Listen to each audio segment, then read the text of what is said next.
Robinton asked, hoping that tonight he might at last get some answers to explain the estrangement between Raid and Falon. They had once been very good friends. Robinton hadn't noticed at first that the two were never in the same room together. But Falon could be caustic, and Raid had his own foibles. Mater and Hayara have talked of nothing else since the drum message came about the clutch. And Mizella and that fish-faced spouse of hers, Falon grimaced. She's pretty enough to have done better than that. Courting's got a large and prosperous hold on the Eastern Sea. He gives her sea jewels and goes goggle-eyed when she sings to him, Robinton remarked, keeping his tone non-judgmental. He liked Mizella much better now than he ever had as a child. He also rather liked Courting, who was solicitous of his love's parents and the brood of younger children, and courteous to his lord holder. But he did have a distinct resemblance to a fish, with that shock of sun-bleached hair, flat face, and rather blunted features. But a harper had to be careful of admitting to anything at all improper, even in confidence to a friend. That's as may be, but he doesn't believe in thread, Falon said in a flatly disapproving tone. Since that would have caused Falon to dislike anyone, male or female, Robinton declined to comment further on Courting's good points. And now he'd been given a lead-in to the problem he'd been dying to address. "Is that the basis of your argument with Lord Mader and Raid?" Robinton asked. After all, one of his duties as harper was to act as mediator whenever necessary. Not that he felt himself an expert, but he could at least try to understand the dispute from both sides.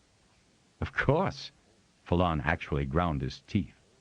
"Neither of them will listen to Salona or me, and it's not as if we were the only riders of that opinion.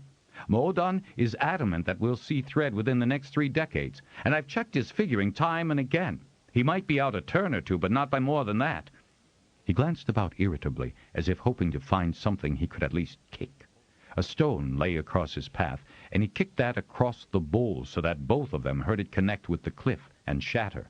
Falon grunted at his success. Then, in one of his abrupt changes, he pointed to a table not far from the entrance of the lower caverns. "Let's take that one before anyone else can settle." Robinton decided to wait for a more propitious opening to obtain further details. Falon was not the most tactful of riders, nor, for that matter, was his father, but perhaps in the aftermath of the hatching he could make some progress in healing the breach. Most of the invited guests were still on their feet, wine-glasses or claw mugs in their hands, while the aromas of the upcoming feast wafted in tantalizing waves from the busy kitchen. In the distance, by the Whirling barracks, Robinton caught sight of the newly impressed riders feeding their dragonettes, who raised squeaky but imperious voices, protesting the slowness of the service. Once sufficiently full, the dragonettes would be bedded down, and then the new riders would join their parents for the festivities, elated with pride at their success. Robinton had noted that a Benden-Holder lad had impressed a bronze, a talking point with Mader. There was such an air of rejoicing, of gladness, of accomplishment, that Robinton had trouble restraining himself from grabbing up his guitar and making appropriate, triumphant music. His turn would come soon enough. And meanwhile, here was Sagan, his oddly boyish face smiling, making his way toward them, carrying a tray of glasses, a skin of wine looped over his shoulder. Falon waved for Sagan to hurry. Robinton had had a chance on his arrival to quiz Sagan on how many musicians he would have to supply music, and what special songs might be requested. He had brought some new songs as well, 3 of his own, and 4 from the Harper Hall. He had learned that he didn't need to tell anyone who had composed them. If the songs were good, they were sung again and again, and those that failed to catch on, he could simply forget. There were few of his in the latter category. A march from Patiran's pen was included in those from the hall, and Robinton deemed it a new departure for the master composer, rhythmic and solemn, but stirring. Eventually those at the head table took their places, a signal for the Weir folk to serve their guests, green riders helping to cater to the extra numbers. Bronze and brown riders were not required to serve guests, so Regul, Salel, Ultol, and Riar, the lad who had been searched from his first apprentice year at the Harper Hall, joined Robinton's table. Robinton was close enough to the head table to get his first good look at the young new weir-woman. She was not at all as attractive or sensual as Corolla had been. But that was not relevant. No matter what her looks or personality were like, Saloner's bronze had to fly her queen to keep him in the weir-leader's position. From the scowl on Saloner's face, he wasn't too pleased with his new weir-woman. He was, in fact, leaning away from her, idly rubbing his left shoulder and arm, and not directing much conversation in Jorah's direction. She was pretty enough, in a sort of overblown way, but was already getting more plump than was healthy for a rider, not to mention for a young woman. She was flushed with the success of her queen, Nemorth, and making what appeared to be giddy confessions to Lady Hayara, who merely listened with a polite smile plastered on her face. Lord Mader exchanged a few comments with Saloner, but for the most part concentrated on the excellent food served and the fine Bendon wines. Robinton considered that wine was one of the fringe benefits of being a Bendon-based harper. They had the best vineyards on the continent, and the main winecraft hall was in the next valley over from the hold itself. The whites were crisp and light, sometimes with a citrus tang, sometimes an almost floral taste. He had been used to the foxy sauternes of Tilek, the other large wine-producing hold, and the variety produced by Bendon fascinated him. The reds, especially the clarets and the burgundies, were full and wonderful to hold to the nose and savor through the mouth. Robinton had discovered that he could drink the whites all night long, and generally rise up from his bed the next morning without a heavy head or sick stomach, but he had to be careful with the reds. And he dreamed of tasting the sparkling wine that once had been produced at Bendon. Master Vintner Warnagle was still trying to reproduce it, but the vine blight of 200 turns before had wiped out that varietal, and cross-pollinating of the better white grapes had not yet produced an adequate replacement. The feast was superb. There was roast herd beast, flavorful with herbs and done to pink, though there were crusty top slices available to those who liked it well done. Wild wary in quantity, and so tenderized as to slide down the throat with its accompanying wild berry gravy. There was also a variety of fish, grilled and baked, with enormous bowls of tubers and vine beans. Breads, both flat and raised, and fresh greens that had been grown in tropical Nirat. Fruits, too, and nuts from Limos. Though most of the candidates had been weir-bred, some had come from nearby holds, and their families had probably brought offerings. Only 2 lads had been injured, slightly, when the dragonettes lurched out of their shells and looked around, keening for their mind-mates, and a bronze had hatched first. "The best omen we could have," Falon remarked. "Why is that?" Robinton asked. "Bronze is the best, of course," Falon said, with a slightly drunken grin on his face. "A bronze first means the clutch is strong, even if not as large as some would have made it. Jorah's useless as a weir-woman." His tone turned disdainful. "Not only is she afraid of heights, but she's nervous with Nemorth, and if Saloner hadn't been helping, she'd have let the queen eat before her mating flight." He snorted in contempt. "That wouldn't have kept you from edging Saloner out, though," Regul said, a disapproving frown on his round face. "Tchah!" Falon waved aside the rebuke. "So he sired me, but bronze riders are all equal in the air at mating time. The queen should have the best available, more to make up for her shortcomings than anything else." And he made another contemptuous noise and unslung the wineskin from the chair back. "So, Harper Robinton, with what songs will you regale us tonight?" He waved toward the top table. "Everyone's eaten, and let's not have another brawl between our weir-leader and our lord holder." Robinton got to his feet, his height making him visible to the head table, and he waited until he could catch Saloner's attention. The weir-leader had bent his head to listen to something one of the weir-girls was saying, a girl Robinton had noticed himself because of her quiet dignity and gracefulness. Saloner shook his head, and then the girl pointed toward Robinton. Spotting the harper, Saloner raised his right hand to give him the signal to begin the entertainment. Sagan had been watching too, and he stood, which told the players to gather on the dais. "I've a few new ones for your ears," Robinton told Falon, "and a fine march. Enter the new riders sort of thing?" "Great!" Falon waved a loose arm in command for the music to begin. He was fairly well gone in wine, so Robinton did not take offense. Looking closely at the head table as he made his way to the players' raised dais, Robinton did not see any signs of an imminent dispute between leader and holder. But the two were looking away from each other, and neither was talking. It was indeed time for diversion before the silence became unbearable. Jorah was still talking to Lady Heara, who was all but slumped down in her chair with boredom. Now, seeing the harper gathering his instrumentalists, Heara sat up straighter and waggled her fingers at him, doubtless from gratitude, unless Jorah would talk through music, too. But then Lady Heara would have a legitimate excuse to request her silence. Robinton started off with Patiran's march. It had a few feet stamping and some clapping in rhythm, so he was subtly amused that his opinion was now verified. Then he called for the duty song, followed closely by the question song, which he played whenever he could. But this time it was not as well received by either weir leader or Lord Holder, and he was almost sorry he had included it. So he did a rendition of one of his newer songs, backed by Sagan on guitar and two pipers and the hand drum. The song was appreciated enough to require him to repeat it immediately, and there were many voices lifted in the chorus with him.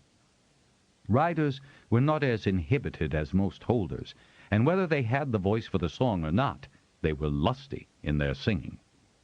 Sagan took turns with him, and then called forth some of the solo voices.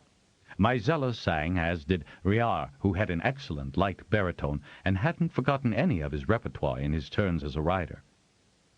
Robinton never knew when Lord Mader and Salloner left the table, for night had fallen, and although there were plenty of glow baskets on the poles around the bowl, there were so many coming and going with wine, or to answer nature's requirements, and so much for him to oversee as harper, that he noticed their absence only when Lady Heara rose and left the table, escaping a Jorah slumped drunkenly across it. No one would ever know exactly what did happen that night, but suddenly a piercing scream from Nimorth roused everyone, especially when every other dragon voice augmented her heart-rending, piteous scream. It seemed to go on and on, as if none of the dragons need pause for breath. It cut through the night air, worse than any tormented watchware's cry, a knife to the ears and to the heart. He thought his heart would stop at the anguish that reverberated in the bowl. He was by no means the first person to clap hands on his ears to muffle the awful screeching. It was the look of shock on Dragonrider faces that gave Robinton his clue to the tragedy that had just been announced in dragon voice. The entire weir was mourning the death of a dragon. Robinton grabbed Sagan and turned the stricken rider to him. Sagan's nerveless fingers slipped off the guitar neck as tears sprang from his eyes. "What is it, Sagan? What's happened?" Gulping to clear his throat, Sagan turned anguished eyes to the harper. "It's Chendith. He's dead." "Chendith?" Robinton whirled around, trying to spot Salloner in the crowd of shocked people. He saw Falon, miraculously sober, running first to Tyrell, the wheeling master, because the keening had aroused the dragonettes, and Tyrell needed help in rounding up the new riders to go comfort their distressed beasts. Not a young man himself, Tyrell looked haggard with grief and staggered as he moved about the tables. "Dead? Why? How?" Robinton demanded. "He didn't look sick or anything during the hatching." He lost sight of Falon, then saw him again, hauling the weir healer into the light. Then Lady Heara gave a shriek that pierced through the keening. "Mader! Mader, where are you?" It was the watchrider, circling down on his dragon, who told them that he had seen Chendith, with two aboard him, going between. He couldn't see too well in the darkness above the lighted bowl, but he thought that Chendith's passenger had been Lord Mader. He'd caught the shine of white hair and the green of the man's garments. Lord Mader had been wearing green. But why? What could have happened to them? Salloner wouldn't take Chendith's life, nor his own, Sagan said, sunken in despair. What could have happened? He was in such high spirits over the impression. And 20 dragons! They had to try to rouse Jorah from her drunken stupor, because Lady Haara had not seen the two men leave the table. "They have been estranged so long," Haara said through her tears. "And it was only after that song of yours, Rob, that they started speaking to each other. I thought it was such a good sign, but I couldn't hear what they were saying, because—" She cut off what negative comment she had been about to make, though her disgust with the weir-woman was plain. F'Lan, Agul, and Salel were trying to sober Jorah up with strong claw, but she was boneless and kept sliding down the chair and having to be propped up to get any of the restorative liquid down her throat. Healer Tinnaman, assisting, put forward a tentative theory. Salonor may have looked strong and healthy, but he was having chest pains far too frequently, he said. I'd given him the usual remedy, although I wanted him to call in a master healer, or at least visit the healer hall. He said he would after impression. That did not explain why Maeder had accompanied Salonor on what was his last flight, although Lady Haara said that her spouse was very tired, and might have requested either a place to rest here at the weir, or the courtesy of a return to Bendon Hold. "Oh, please, will someone take me back to the hold immediately?" Lady Haara asked piteously. "Maeder may be there and have some explanation for us." Agul promptly volunteered, and the quiet weir-girl who had spoken to Salonor earlier had the good sense to bring Lady Haara's riding jacket. Together they escorted her into the darkness of the bowl, where Hath, still keening, waited. Sirob, Meriden, and Sivrel, the oldest of the wing-leaders, were holding a conference, which F'Lan joined as if he had the right. Plainly the other riders did not think so. "The next mating flight will decide that, F'Lan, so let's not jump to any premature assumptions. And with Jorah the way she is, that's likely to take a few turns," Meriden said in a low but angry voice. "I suggest we clear the weir of all visitors," Sirob said. "This impression is over." "And marred by a death which is not good at all," Sivrel added, shaking his head. "Keeping the dragons busy is the best thing for them," Meriden went on. "Only be bloody sure to remind riders to give the clearest coordinates they ever had in their minds." "Wouldn't it be better to let people stay?" Sivrel said. "No, the weir must mourn its own," Sirob said. "I'll ask only the older riders to convey passengers." He ignored F'Lan and went to choose those whom he considered responsible enough. Salel and another stalwart weirman were now carrying Jorah up the steps to her quarters, having failed to rouse her. On the ledge, Nimorth was still keening loudly for her mate, swaying her head and neck back and forth, her eyes whirling with the muddy reds shot with orangey yellows of extreme distress. It was then that Robinton realized the sides of the weir were punctuated by many pairs of whirling, distressed dragon eyes, like colored glow baskets of unusual size. He remembered that long after other details of the terrible evening faded. The whirling eyes and the sad, bone-shaking keening from several hundred dragon throats echoing back and forth across the bowl all night long. A drum message brought the information that Lady Haara had not found Maeder at Bendon Hold. The fatal accident had taken all three in that brief instant between. Robinton asked Sagan to convey himself and Raid, who was probably now the Lord Holder of Bendon, back to the hold.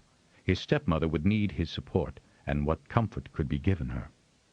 Robinton was packing up his music and instrument when F'Lan came up to him.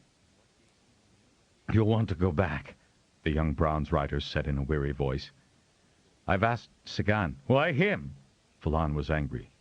"You've just lost your father, man," Robinton said, gripping the rider tightly on the arm. "I could scarcely impose on you." F'Lan brushed hair back from his forehead in an irritable gesture and swung this way and that. "It's not as if we were close. We're bred not taking that much store in relationships and shards. But he's messed things up dying like this." Whether or not that outburst was F'Lan's way of expressing his grief, Robinton was never sure, but the dragon rider was certainly furious. Robinton knew that the young bronze rider had been proud of being the weir leader's son. He'd always affected an attitude of disdain for the relationship, but at least he had had one with his father. Robinton envied him that. "The others are too nervous as it is," Fallon went on savagely, looking every way but at the harper. He kicked at the dirt of the bowl and kept shaking his head. "I told him he was chancing it with those chest pains. Listen to his son? Oh, no. He knew it all." In the glow baskets, Robinton now noticed the wet streaks on Fallon's cheeks, and he wished he could find something to say that would ease his loss. There was nothing. "Oh, go on, Rob. You're safer with Sagan anyway. At least right now." "Keep me posted how things are here, will you, Fallon? I know you can drum." He gripped the bronze rider's arm in what he hoped expressed his sympathy and regret, and then, picking up his karasax, made his way out of the brightly lit area to the blackness of the bowl, the silhouetted shape of Sagan's blue tagath, and the glimmering shine of sad dragon eyes dotting the wall of the weir. Chapter 11.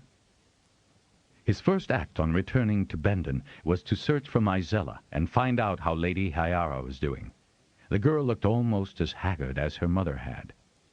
"She's had a healer's draught and will sleep her grief out," she said, "and I'm about to take one myself. I still can't believe what's happened. Couldn't there still be a chance they'll emerge from between?" Robinton shook his head. "The dragons would know, and they know that Chendith is no more. I'm so sorry, Mizella." "I know you are, Rob," she said, touching his arm. "And Raid's taking charge," she added with a touch of bitterness. "Could he not have waited until morning? Oh, he wants you on the drum tower." That was Robinton's second act, sending out the sad report of the doubled tragedy. Raid had already composed the message and thrust it abruptly at Robinton the moment the harper reached the top of the tower.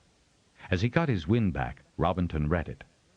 Different temperaments responded to tragedy in different ways, he reflected. He did not, as Mizella evidently did, think that Raid was heartless and unaffected. Rather, he was proceeding with what he had been trained to do. Take over the hold and do whatever that new responsibility required of him. The lord holders of Fort, South Bowl, Tillock, and High Reaches, where it was only early evening, immediately drummed requests for dragons. There were messages later that long night from Telgar, Ista, Aigen, and Nerat as men were roused with the tragic news. By morning, all the major holds knew and had responded. And by morning a stream of Bendon holders started arriving, some with wine or food. The women went either to the kitchens to help or upstairs to the family to express their grief. The harpers from the outlying holds arrived to spell Robinton at the drums. His hands were swollen from constant use of the sticks, and he could barely concentrate on incoming messages, much less reply confidently. With the tower manned, he collapsed for a few hours' needed sleep, and was roused when Fallon, looking pale and exhausted, woke him with claw and slabs of bread. "I brought Farragai in with two of his family," the bronze rider said. "They didn't know I was Salona's son." He gave a snort as he collapsed on the foot of the bed, slumping against the wall and nursing the hot claw on his chest. "You learn a lot more that way." "What more?" Robinton struggled to a sitting position. "Who came with Farragai?" he asked, the mere fumes of the strong claw sparking his instincts. "Oh, that nephew and the son." "Fax?" Fallon frowned. "I think that was the name," he said. Robinton swore under his breath. "Watch that one." "Oh, I intend to," Fallon said, cocking his head, his expression fierce. "He doesn't think much of Dragonriders, and he doesn't think much of harpers, for that matter." "I know. I would have thought he'd abstain." "Shards, no. He was grinning from ear to ear. Although—" And now Fallon paused, knitting his brows. "I think that his coming was a last-minute addition. There were just Farragai and his oldest waiting for me. Then Fax came rushing out. He was up onto Simonith before I could speak." Robinton continued to swear under his breath. He had no desire to confront Fax. He wondered how and why Fax had inserted himself into the group from high reaches. He wasn't a member of the Council of Lord Holders and Masters. He couldn't vote on the matter of Raid's suitability. "Oh, I also picked up Master Harper Janelle and Lord Grogellan from Fort. Janelle's asking for you." Yes, he would be. Robinton drew his knees up so he could throw the covers off his legs. He had not bothered to strip off his clothing, and now he could scarcely appear in such wrinkled garments. "Take your time. Have a quick bath. You need it." Falon's ever whimsical sense of humor prompted him to hold his nose in demonstration. "Yes, I do, don't I?" Robinton was aware of the reek of wine and sweat about his person. "Janelle didn't seem in a hurry, just asked where you were. Haon said you were catching some rest." "How's he taking his father's death?" "He's been marvelous with Lady Hayara and the others, but I can't think he likes having Raid in charge now." "Don't think I would either," Falon said bluntly, and left the room. Robinton stripped off the dirty clothing, grabbed clean garments from his chest, and strode to the bath, grateful that he didn't have to vie with others to use the common one down the hall. The hot water was stimulating, and he felt much better as he pulled on trousers and wriggled his arms into the clean shirt. He took his shoulder cords from the old shirt and attached them, making certain they were properly hung. Then he rough-dried his hair before he gathered it back with a thong. He really should have it trimmed. Later.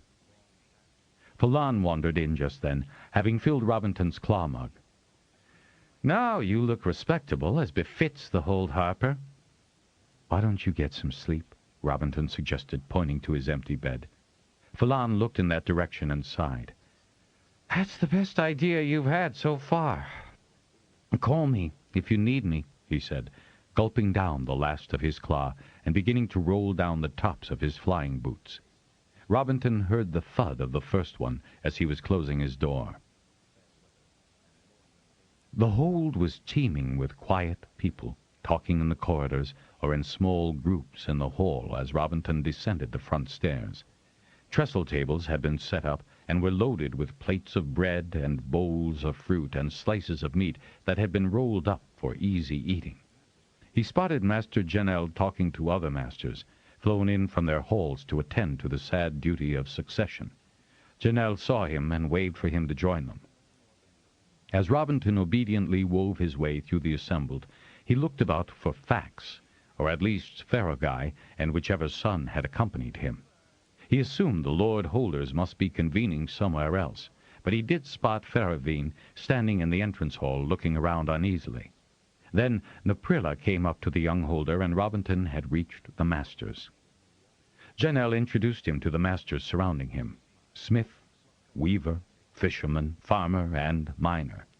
He already knew Master Healer Ginia, and she nodded soberly in greeting. More masters would assemble for the council meeting. These were but the first arrivals. "Give us your account of what happened last night, Robinton," the Master Harper said, and Robinton did, pleased that his wits had been aided by the claw and the bath, so that he was able to make his report concise. "Dreadful thing. Terrible tragedy to lose both a Lord Holder and the Weir leader. And at such a time, right after a hatching." "Who will take over at the Weir?" They all looked at Robinton. "I believe that will be decided in the traditional way when the Queen mates again," the young Harper replied. "But the Weir can't be without leadership for several turns," the fisherman protested. "There are older riders, Sibril, Sarab, and Meriden," Robinton said. "They were taking charge last night." "It's not as if there were Threadfall to worry about," the miner said. The weaver snorted. "Huh! All too true. Not that Salona wasn't drumming up alarms. Didn't take any serious notice of that, I can tell you." Robinton forbore to speak up in such company, but he did notice that all the other masters but his own seemed in agreement on that point. "Jorah is a young woman," the farmer went on. "I wouldn't be concerned with Weir management if Carola were still alive. She knew what was what." "Weir management is," Master Janelle pointed out politely, "the concern of the Weir. not ours. I presented my condolences to the bronze rider who conveyed us. Robinton nodded. That was Phelan, a son of Sloaner. It was?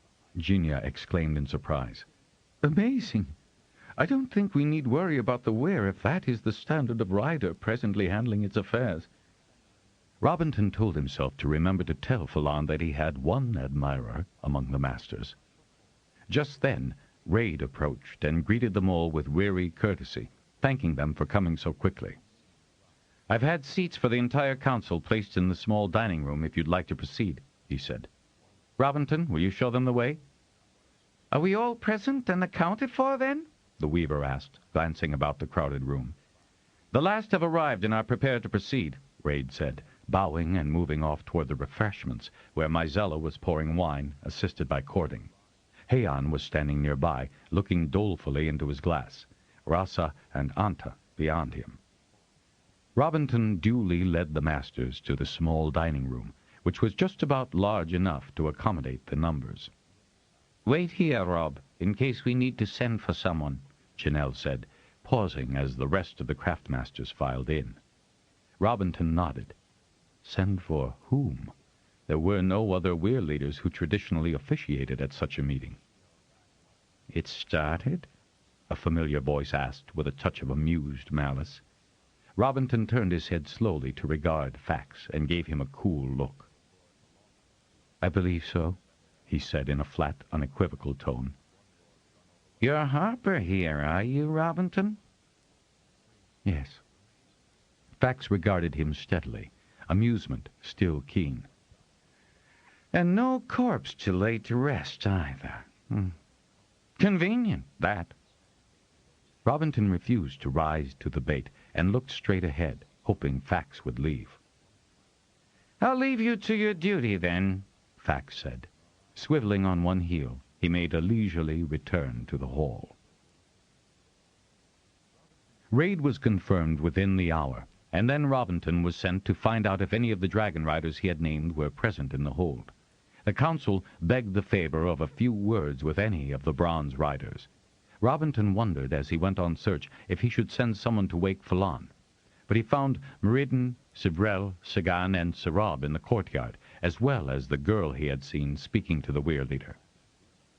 "Minora here," Sarab said, indicating the girl, "says that the Weyr leader was unwell at dinner. She overheard Maeder asking to be conveyed home, and Saloner said he'd do it because he wanted an excuse to leave. He's been having pains in his arm rather more often than he admitted, even to Tinamon." She looked both uneasy and dignified. Her eyes were still red from tears, but she nodded, confirming what Sarab reported. Robinton escorted them all to the Lord Holders. Fax sauntered along in their wake, smiling enigmatically when Robinton firmly closed the door in his face. When the Lord Holders concluded their interview with Minora and the bronze riders, most of them left the small dining room for the refreshments available in the hall. But Robinton saw Lord Farraguy in the group that remained, and was startled by the change in the man. He looked almost bloodless with fatigue, as if he had little energy and substance, barely responding to whatever Lord Melongal of Tillich Hold was saying to him. Then Faraveen bustled down the hall, carrying a tray of food and drink. Giving Robinton a nod of recognition, he hurried up to his father and Lord Melongal. Melongal took the nearest glass of wine and passed it to Farraguy, then watched anxiously as the older man sipped and smiled in appreciation of the courtesy. "There may be need for another council soon, Harper," Fax commented, appearing at Robinton's elbow. "Mark my words." Robinton made no reply, managing to keep his expression bland, though he seethed inwardly at Fax's pretentiousness. He could not help but worry about Farraguy, though it irritated him to give any weight to something Fax might say, especially since both Melongal and Faraveen seemed so concerned over the High Reach's holder. There was little a Harper could do, Robinton realized philosophically, but he'd have a word with Faraveen if the opportunity arose. Then what Faraveen was saying to his father reached his ears. "Master Healer Ginia would be glad to give you a consultation, Father, as soon as you feel able." It won't do any harm, Malongal agreed heartily. Very well, Ferragai said with a heavy sigh and a flick of his pale hands where they rested on the arm of the chair. He managed a weak smile. I'd rather another council was not called sooner than necessary. And on my account. He took another drink of the wine, then looked at the glass. Bendon wine is, I fear, superior, Malongal. Just give us the time Bendon has had with vine culture, and you'll see a comparison in our favor, Malongal replied with a hint of challenge. Robinton? The journeyman turned at the touch on his arm to see Sibrel standing there frowning. Simoneth is on the heights, but I can't find Falon anywhere. He's asleep in my quarters. He was reeling with fatigue, Robinton replied. Yes, well, we all are. But I'd rather you either kept him in your rooms or woke him now. Fax is wandering around, and I have a good suspicion, confirmed by Faravine in there, that he's probably looking for Falon. Sibrel shifted his weight anxiously. There's no doubt in my mind that Falon would start trouble. We've had enough. I'd agree to that. Sibrel gave a short bark. Salona's sent Falon out on quite a few unwise. He lifted one thick black eyebrow. Errands which, quite frankly, were not conducted to the Weyrs' advantage. I, for one, did not condone some of Salona's methods or aims. Candidly, it's almost as much a relief to us, the wave of his hand was meant to indicate the other older bronze riders, that Salona is no longer leader as it is to the council. So do us all a favor, Harper, and keep Falon out of Fax's way. I'll take the High Reaches party back myself. I didn't know, in fact, that Falon had been to that hold today. Meriden was to make that transfer. Robinton nodded. Odd. Falon had wished Robinton to think he didn't know Fax, and yet the young rider had seemed almost eager for a confrontation with the holder. It was fortunate indeed that exhaustion had intervened. As he made his way to the front staircase, Robinton stopped by Heian. I'll be in my quarters if I'm needed. I've been advised to keep Falon and Fax separated. Oh, Falon's in your rooms. Heian heaved a sigh of relief. We've all been wondering, especially that Fax. I don't like that man. Perceptive of you, Heian. I'll cover for you. There are enough harpers here, as well as Master Janelle. Robinton wished he could have been in two places at once, but it was far more important for him to keep Falon asleep until the council had departed. He wondered just what had transpired between the two. Falon was known to be a clever fighter, but no rider should put his life, and that of his dragon, in jeopardy, which was why it had been irresponsible of Salona to fly when he was unwell. Robinton knew that a man's heart could stop from one second to another. Chendith would have known in that instant that his rider had died, and the presence of a passenger would not have deterred the dragon from suicide, and the grievously tragic death of Lord Mader.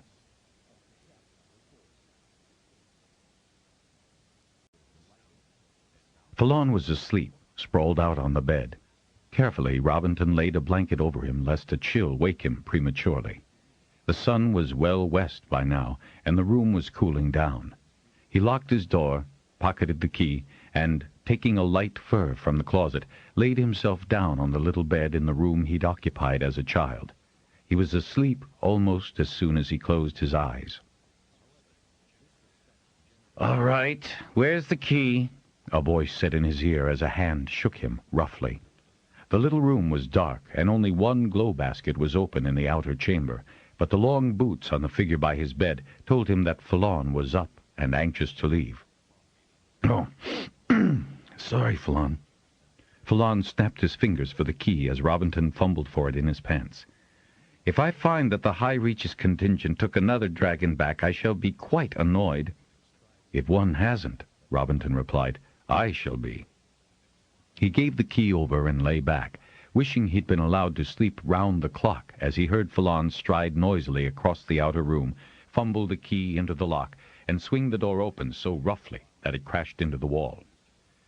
"I'd better go after him," he murmured to himself, but he consoled himself with the thought that Sibrel would have whisked the High Reaches trio off long before now. He was right. Falon must have just received that information from Heian when Robinton reached the top of the stairs, for the bronze rider glared fiercely over his shoulder at him. Then, in one of his lightning changes of mood, Falon smiled and waved a hand. The tension drained out of his figure, and he sauntered over to see what he could find on the depleted refreshment table. Heian and his younger sisters and brothers formed a disconsolate group to one side of the hearth. On the other, Lady Heiara sat with her sisters and brothers who had come to bear her company. Robinton made his way down the stairs and stopped one of the drudges. "Would you know if the Masterharper is still here?" She pointed to the hallway, and then crooked her finger to the left to indicate the small dining room. He found Master Janelle with Lord Grogallan and the Master Healer. "Falon is up," he told them, "and I gather the High Reaches folk are long gone." Grogallan chuckled, and Master Janelle grinned. "Master Ginia, did you get a chance to assess Lord Farragut's condition?" Grogallan asked. She nodded. "His son will see that he has the best of care for however much longer he is with us," she said solemnly. "It is a condition of the blood for which there is no cure for a man his age." "Does Fax know this?" Robinton asked bluntly. Grogallan snorted, and Master Janelle looked about to reproach his journeyman, but Ginia raised her hand. "That young man knows a great deal too much about too many matters that are not actually the concern of a small," and she stressed the adjective, "holder." "Who might not remain small," Robinton said. "That's a very ambitious and greedy person." "You had a run-in with him at High Reaches?" Janelle asked. "Not a run-in, master, but, as I felt obliged to tell you when I returned from that contract, he does not permit harpers to teach his holders basic skills." Grogallan raised his eyebrows in surprise and turned to Janelle. "Is that true?" "Yes, I fear it is." "But surely someone as thorough as Farragut would have insisted." "Farragut is old, tired, and sick," Robinton went on, "and remarks that the charter allows autonomy within a hold." "Which begs the question of whether the hold in question allows the charter in," Master Ginia said, catching the point. At Robinton's nod she went on. "Frankly, I don't like such an attitude. Intolerant and high-handed." "An educated cot-holder is far more useful and productive," Grogallan said. "From what I understood, Fax's cot-holders had better produce as much as he expects them to," Robinton said, "and no excuses allowed." "I shall give the problem considerable thought," Janelle said. "As will I," Lord Grogallan said. He glanced over at the door and rose. "I see our rider has come. Will you be back at the hall soon, Robinton?" "I'm contracted here, Lord Grogallan, but it's nice of you to inquire." "Keep me informed, Rob," Janelle said, not needing to make specific what information he wanted. Master Ginia, however, startled the journeyman by standing on tiptoe to plant a kiss on his cheek. "I promised your mother I would," she said, and then left him gawping after her. As he felt his cheeks reddening, he could only hope that no one else had seen her salutation. That wasn't his mother's style, but he smiled as Ginia disappeared down the hall. Raid took hold with no faltering and no hesitation. He called all his craftsmen to a meeting the next day and asked if there was any business that he needed to go over with any of them. Then he announced that his sister, Mizella, would exchange her espousal promises after the usual period of mourning, and that Lady Heiara would remain in the hold until he could find a spouse of his own. He naturally would arrange suitable employment for his numerous half-brothers and sisters. If the speech was stuffy and stilted, there was no question that Raid would not honor his commitments. But Robinton quietly seethed at the awkward way the young man went about it. There were so many ways in which a bitter pill could be sweetened, and Raid seemed to know none of them, with all his blunt speaking and total disregard for the feelings of others. Only Mizella could rebuke him. Lady Heiara merely regarded him with filling eyes and numbly accepted his orders. Fortunately, she was a capable woman, and the ordering of the hold had long been hers, so there was no friction on that score. Even Raid knew her value to him. He didn't even begin looking about for an appropriate girl until his father had been gone 3 full months. But something had noticeably gone out of the hold that Maeder had managed so capably and circumspectly. Holders with problems did not discuss them with Lord Raid. He told them what they had to do, and that was that. Robinton did what he could to soften the Lord Holder's unequivocal statements, obliquely suggesting that Raid was still numbed by his father's tragic demise, and that, while he was well-trained and competent, he still lacked the touch that only experience would give him. One day, just before Robinton would have been at Bendon 2 full turns, Raid called him to his office. "I hear a few things about you, journeyman, that I do not like," he said, coming to the point immediately.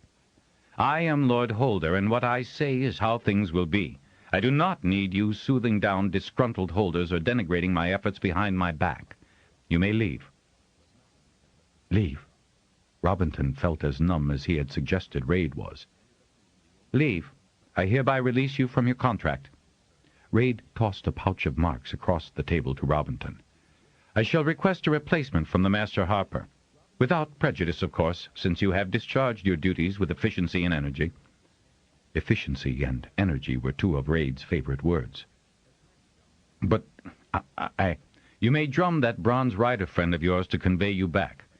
Give this," he fielded a little roll of hide to join the pouch, "to Master General. You do not suit me as the Hold Harper." Then he rose to his feet to indicate the meeting was over. For once, robbed of words, Robinton scooped the two items off the table and, pivoting on one heel, strode out of the office, wanting very much to slam the door behind him. Without a word to anyone, embarrassed and furious about his dismissal, he went up to his rooms and packed his things.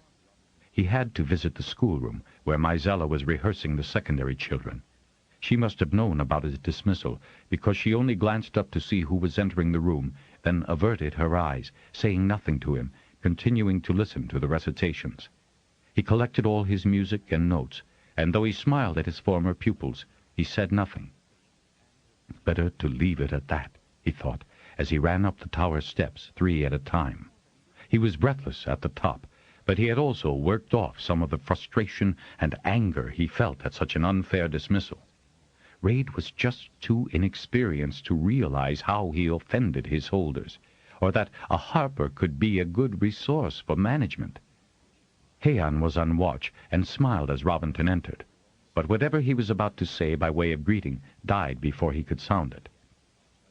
"I'm allowed to send a message," Robinton said, unable to keep the edge out of his voice. He picked up the sticks and rattled out a terse request for conveyance. Heian's eyes widened, and he looked about to speak again, but held his peace.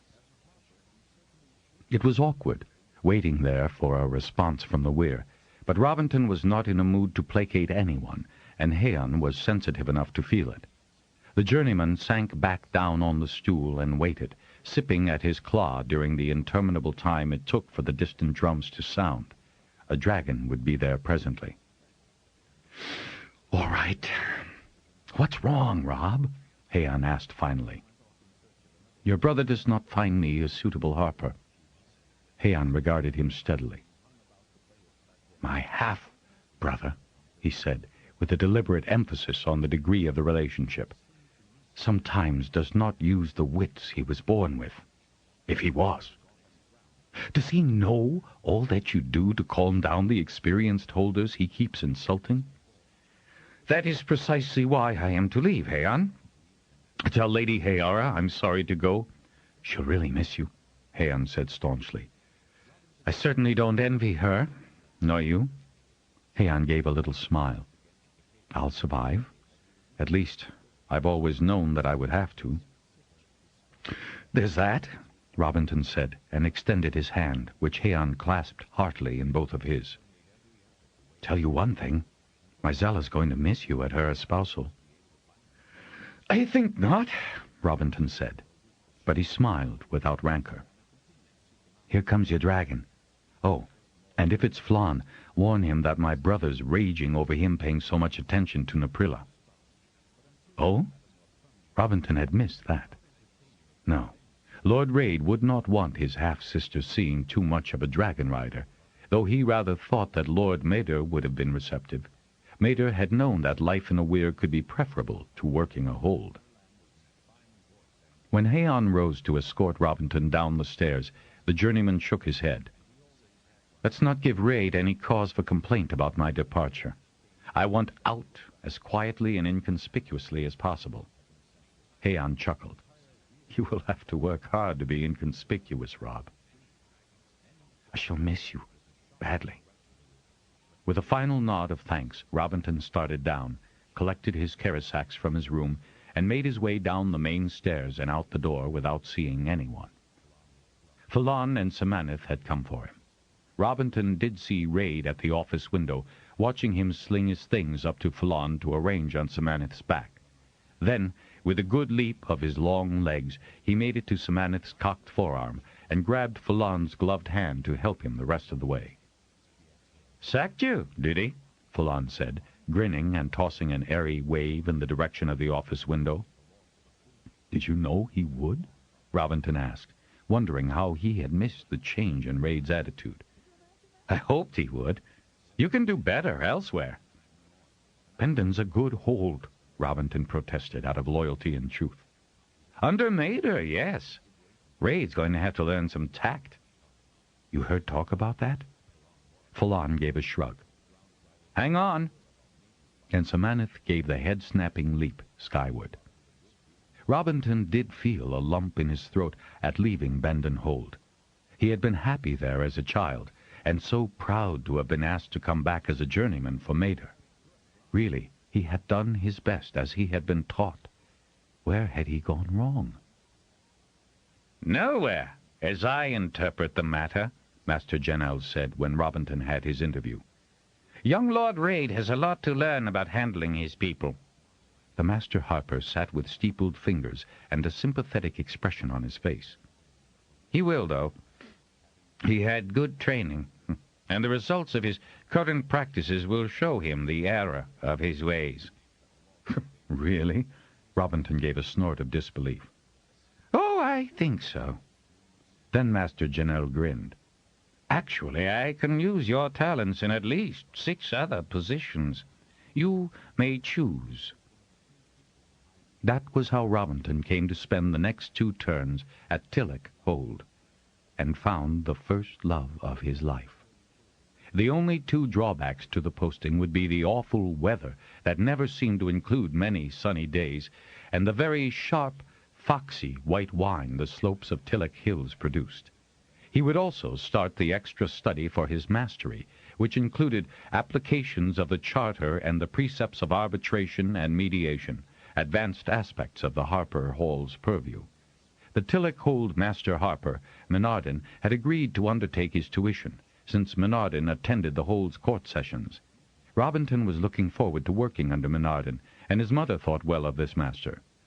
"Solid man for basics, and a kind person, too," she'd said. "You'll have no trouble with him." She'd added one of her mischievous smiles, slanting her gaze up at her tall son. "He dandled you on his knee at one point." She laughed as Robinton grimaced. "Don't worry, love. He won't embarrass you by remembering."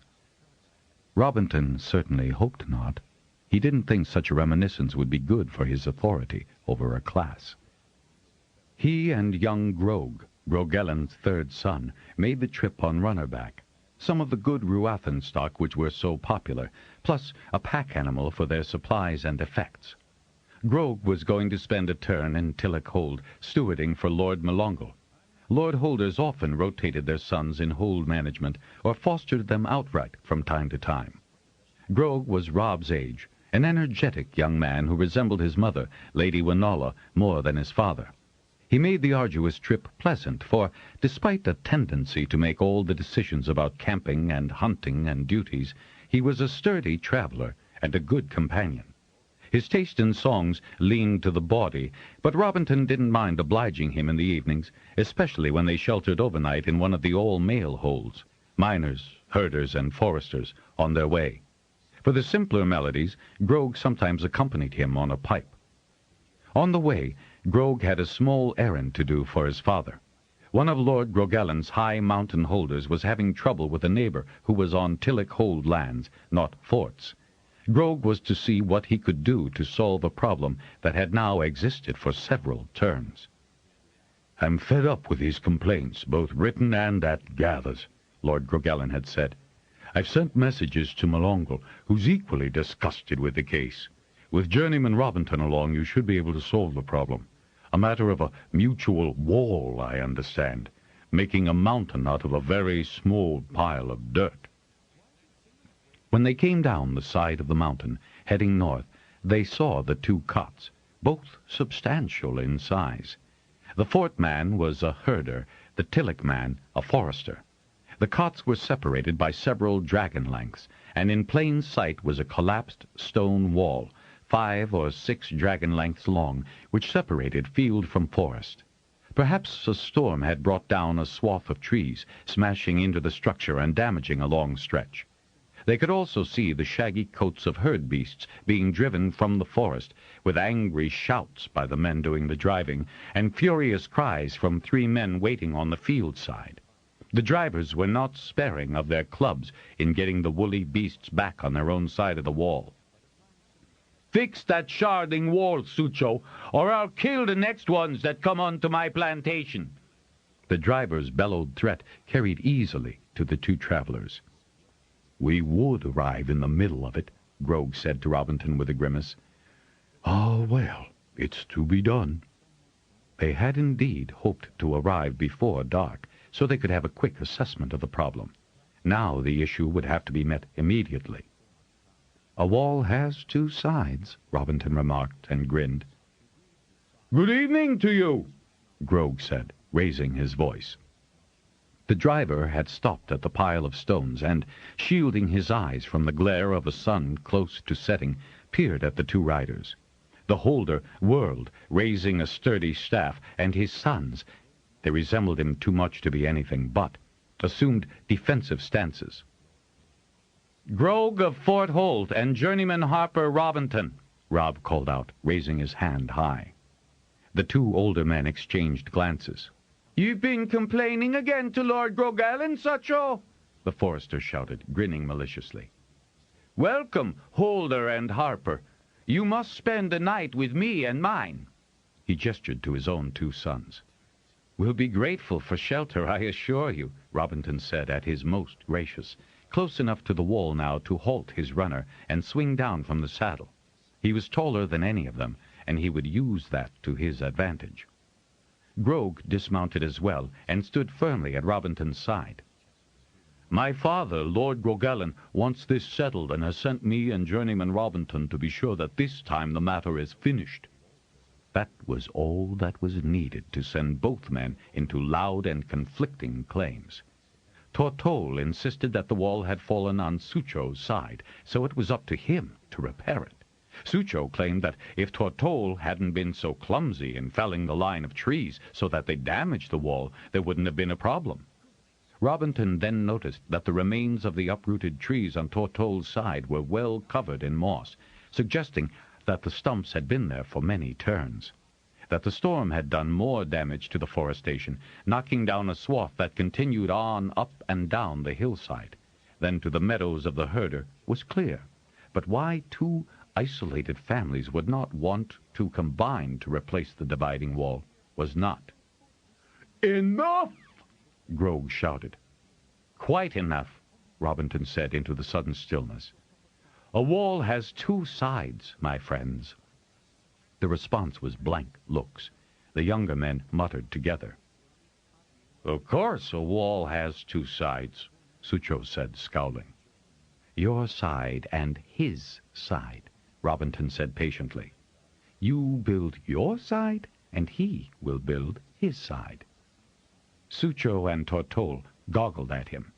Grog turned a chuckle into a cough. "The wall was not 1 stone thick, was it?" Robinton went on, looking sternly over the group. He could see that the wall had been wide and high enough to keep the herd beasts from easily jumping over to reach the lush grass where the swath had been cleared. Sucho shook his head. "That wall's been there since my hold was built." "Since my hold was built, you mean?" Tortol said. "Then it's small wonder that it has fallen. The mortar would have deteriorated over the turns. Robinton said. "But that does not keep it from having two sides. You," he pointed over the fallen wall at Tortol, "will build your side smack up against Sucho's." He turned to the herder. "And you will be sure to build your side smack up against Tortol's. You alternate putting in the mortar to be sure that both sides are bound together." "And we will see you started in the morning," Grog said. "But we've other work to do," Tortol shouted, outraged. "I've herds to tend," Sucho bellowed simultaneously. "I notice that you each have 2 sons," Robinton put in. "Strong fellows, and you have the stones to hand. I wonder which of you, working 3 to a side, can finish your side first." "Why, my sons and I, Tortol and Sucho glared at each other. "Then we will see just who does win tomorrow, won't we?" Robinton said, as pleasantly as possible, smiling amiably. "You'll stay with us," Sucho said, jerking a thumb at his chest. "No, they'll stay with us in a decent cot," Tortol replied. "No!" Robinton's well-trained bellow silenced them both. "Since Grog is fort, he will stay with his holder, and I, not being beholden to either Fort or Tillich, will stay with Tortol. However, if this evening anyone will care for a song or two, I will sit on that post." He pointed to the one still standing, where a gate of sorts must once have been, allowing access from one holding to the other, "and sing for both families, since a harper is obliged to be impartial." Then, before the astonished men could argue further, he swung up on the Ruathan runner and urged it forward, finding a narrow place where the animal could hop easily over the scattered stones. "Will it be possible to have a wash before dinner?" he asked his appointed host as he paused by him. Grog was drawing Sucho with him toward the cot, where several more figures had appeared in the doorway. Grog was initiating pleasantries, and Robinton heard the grumbles of answers. "I do hope that we will not put you out for our dinner. We have our own provisions," Robinton said. "A nice, plump wherry that I took off its branch this morning." He patted the carcass, which he had fastened to the back of his saddle. "How'd you get it?" one of the sons asked, peering at the beheaded avian. "Knife throw," Robinton said indifferently. It wouldn't hurt to suggest that he was proficient with a blade. He was, but it bore repeating with these rough-living folk. Tortol was bigger than he, and massive. His sons, while younger, were no less substantial. It amused him that the herders looked equally able to take care of themselves, which probably contributed to the standoff. "And you a harper?" The son sounded surprised. "Oh, I have to travel long distances on my own," Robinton said as they reached the forester's cot. He nodded pleasantly to the 3 women who came out, their curiosity getting the better of their shyness. "Hunting's necessary from time to time." He gave a courteous bow to the oldest of the women, dressed in rough skin pants and clearly embarrassed to have a visitor. "I have begged shelter from your spouse, and bring this to add to the supper pot." He bowed again as he handed over the wherry. She opened and closed her mouth several times without getting a sound out. One of the others took it from her, examining it with a knowledgeable eye, and managed a grin. "Young and fresh. Thanks, Harper." She nudged the other, who was too surprised to respond to his smiles in any way. "It'll do just fine. If these louts would do more hunting instead of herding, we'd not take yours from you." She gave the men a withering smile, and then, grabbing the old woman by the arm and prodding the other with the wherry carcass in her hand, she propelled them all into the cot. "I'll get the loft ready for you, Harper," one of the lads said, remembering the duties of hosting. "I'll do your mount." "Ruathan, isn't it?" the other said, taking the reins from Robinton's hand and casting an approving eye over the runner. "I'll just take my things," Robinton said, slipping open the knot that tied the saddlebags and grabbing them and his guitar. "You'll play for us this evening?" the first lad asked, eyes glinting with hope. "I said I will, and I will. On the post, so both," he paused for emphasis, "can enjoy." The cot, while somewhat primitive, was larger inside than it looked outside. The main room was obviously where most interior work was done, but it was separated into sections. One for the women's tasks, another for the men's, with an eating area and well-made chairs set near the fireplace. There were rooms off each end, and off the long wall that the hearth dominated. Ladders led to lofts on both sides. If he were to be accommodated above, Robinton decided, he'd best remember to keep his head down. But he was escorted to one of the side rooms, which contained one large bed. The son cleared clothing from the 2 stools and one chest, where he gestured for Robinton to place his bags. "Who am I displacing?" the journeyman asked. "My father and mother." The son gave a chuckle. "The honor is theirs, and ours, to have a harper as guest. I'm Warlord. My brother is Torlin. My mother's name is Sade. The girl who took the wherry is my spouse, Kasia, from Tillich Fishercraft Hall. My sister is Clada. She would like to spouse Sucho's son, but my parents won't let her because of the war. But if she spouses him, then Kasia and I will have a room to ourselves." Balrol spoke in a low voice and quickly, trying to give Robinton all the necessary information before an extended absence brought his father to see what was delaying them. "I'll show you where the bath is," he said, and Robinton murmured thanks, rummaging in his pack for his towel, soap, and a clean shirt. The bath was actually heated by some connection with the hearth, so it was not the cold wash that he could have expected. He did not loll in the warm water, though he would have liked to soak the aches of travel out of his bones, but he was grateful for the luxury. A trestle table had been set up, but Robinton had the impression that the family usually ate in the chairs by the fireplace. Kasia was putting the last of the wary sections into the bubbling cauldron swung over the fire. Sede was busy tearing greens into a beautifully crafted wooden bowl, while Clada, still in shock from being in the presence of a stranger, and a harper at that, was trying to put cups on a tray without dropping them. With an exclamation at her awkwardness, Torlin took the tray from her and, grabbing up a wineskin, gestured for the harper to take a seat at the table. Foxy though the wine was, Robinton was grateful for the cup and gave a proper harper toast to his hosts, smiling at Sede when she shyly placed the salad bowl on the table. "That's beautifully done, Holder Sede," he said pleasantly, rubbing a finger along the rim. "Local wood?" She nodded, managing a smile, and then looked anywhere but at him, taking a long drink from her cup. By the time dinner was served and eaten, she had grown accustomed enough to him that she suddenly blurted out that she had turned the bowl herself. "Do you send your wares to the gathers?" he asked. Many people made a few extra marks from their homemade things. She shook her head vigorously. "Not good enough." "I think so," he said kindly. "And I've worked in wood. I make my own instruments." She bent her head, and that was the last he heard from her in conversation.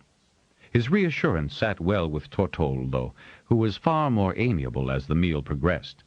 The men dominated the talk, asking questions and listening eagerly to Robinton's answers. Their original rancor over his solution to the wall problem was easing. Kasia, having been reared in a large community, felt comfortable enough to break in several times with cogent queries about the rest of Pern, and Valrol beamed proudly at her. Seen in a less threatening posture, Valrol was a good-looking young man. Robinton noticed the fond glances exchanged by the two, and understood why she had taken him, despite the hole's isolation. Clada was attractive too, or would be if she looked up at anyone. The pleasant after-dinner talk was truncated by a knock on the door. All 3 men lurched to their feet, and Sede gave a fearful squeak, but it was Robinton who reached the door first, forestalling further unpleasantness. Grog stood in the doorway, a glow basket in one hand and his pipe in another. "Damn near broke my neck over that sharding wall," he muttered under his breath.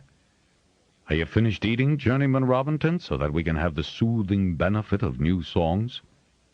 A glow basket appeared in Tortol's hand. Shawls and jackets appeared on the Tortol contingent as they all stepped out, forming a sort of cordon that moved with Robinton. "Kasia, grab my guitar, would you please?" he asked, pointing to the side room where he had put his things. Once she returned, smiling at being given such an honorable task, He joined Grog, and they all made their way to the post where he had said he would sing. The Sucho group had brought out chairs, and instantly Tortol ordered his sons to bring seating for his folk. "Lovely evening," Robinton said, as Grog found himself a seat on the broken wall and settled down. The harper returned the holder's wink with a nod and a grin, and tuned his guitar. Despite this being a very small gathering, he started off with the duty song, Grog joining him with his pipes. The look on the faces lit by the glow basket, their hunger for music, for companionship, which made this estrangement over a wall even more ridiculous, was a scene that Robinton doubted he would forget, and one that made his profession all the more important in his own eyes. He had taken so much for granted in his own life. He played and sang until he went hoarse. As the gathering progressed, one after another of his listeners began to sing choruses with him. In fact, by the time he could sing no more, he had quite a good chorus going, with 3-part harmony in places. It was Grog who called a halt. Robinton could no longer feel his own buttocks. They'd been mashed against the post so long. "We have had a long day's travel, my friends, and you have a wall to build tomorrow," the holder said. "You have sung in harmony this evening. Continue that mood tomorrow." "I'll only build my half of the wall," Tortol said, unwilling to concede. "And Sucho will build his," Robinton said quickly, pointing at Sucho, who hesitated briefly before nodding. "Your women don't need you two fighting," he added. "They are lonely enough up on this hill without being able to share their lives with another family." The women agreed, loudly.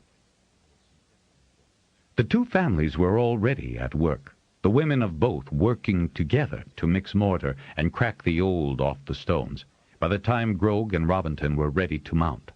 Robinton's parting gift was a sheaf of songs, which he gave to Kasia. "You have a good, strong alto. Get them singing again." "I will. I've missed it fearfully," she said, holding on to his hand a moment before taking the music. "Thank you," she added under her breath. By the time they had reached the trail winding through the forestry, Grog kicked Robinton's stirruped foot, grinning. "A wall has 2 sides, indeed. You've a glib tongue on you, Harper, but what a great notion! My father will howl with laughter." Robinton grinned, though the image of the dignified Lord Grogullen howling with laughter was more than he could manage. He was, in truth, rather pleased with himself for the success of their interference. Chapter 12.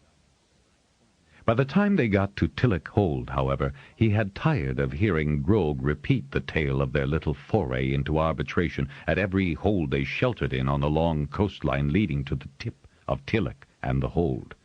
Lord Melongle was relieved to hear that the situation had been remedied, and very pleased to procure Journeyman Robinton's addition to his staff with such an instance of his abilities in the field. To offset this minor success, Robinton felt obliged to explain the circumstances under which he had left Bendon Hold. "He'll learn, young Raid will," Melongle said after Robinton had been candid with him. "His loss, Tillock's gain. Come, meet my lady and my tribe of promising bloods. Master Menardon's off doing an arbitration service for me, so you'll have to wait to hear what your precise duties are here. However, I'll warn you now that I like to change journeymen every 3 to 4 turns, so don't take it personally when either Menardon or I suggest we make a change." Robinton grinned back, liking the man's manner, a refreshing change from the 2 much older lords he had served, and a decided relief after Raid's didacticism. Melongle was in his prime, active, vigorous, with rugged good looks, though not quite as tall as his Harper. He seemed to have time to attend to all his duties and still go out with the fishing fleet from time to time. Since Tillock Hold not only hosted the Fishercraft Hall, but the Master Fisher, and did most of the western shipbuilding, Melongle thoroughly understood the needs of that craft as well as the agriculture and forestry that made Tillock a profitable hold. He had even qualified for his captaincy, but had never taken a command. On one cruise around the southern sea to Nerat, Melongle had found a major holder's daughter, espoused her, and carried her back to his hold. Robinton heard him call that the most profitable journey he'd ever made. When Master Menardon returned 2 days later, he welcomed his new journeyman effusively, with reminiscences of earlier days spent at the Harper Hall, and duets sung with the master singer Merrilan.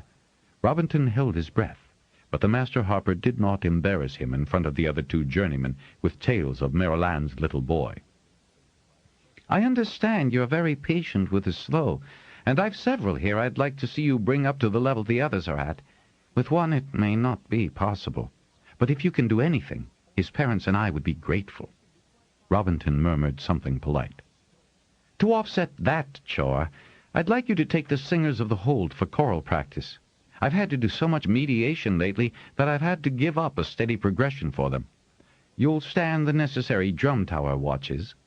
At that, Menardon grimaced, for the long hours of listening and little action were a penance for most harpers, who tended to be gregarious by nature. If you can find a couple of lads in the hold to train up to drumming, I'd be grateful. Shorten our hours. I've not had the time, and neither Mumolen nor Ifor have the top rating you got from the hall drum master. Again, Robinton nodded. He had had the advantage of being raised in the Harper Hall and learning to decipher messages long before he took the actual course. The usual evening divertissements, but we trade off. Then Master Menardon looked quizzically at him.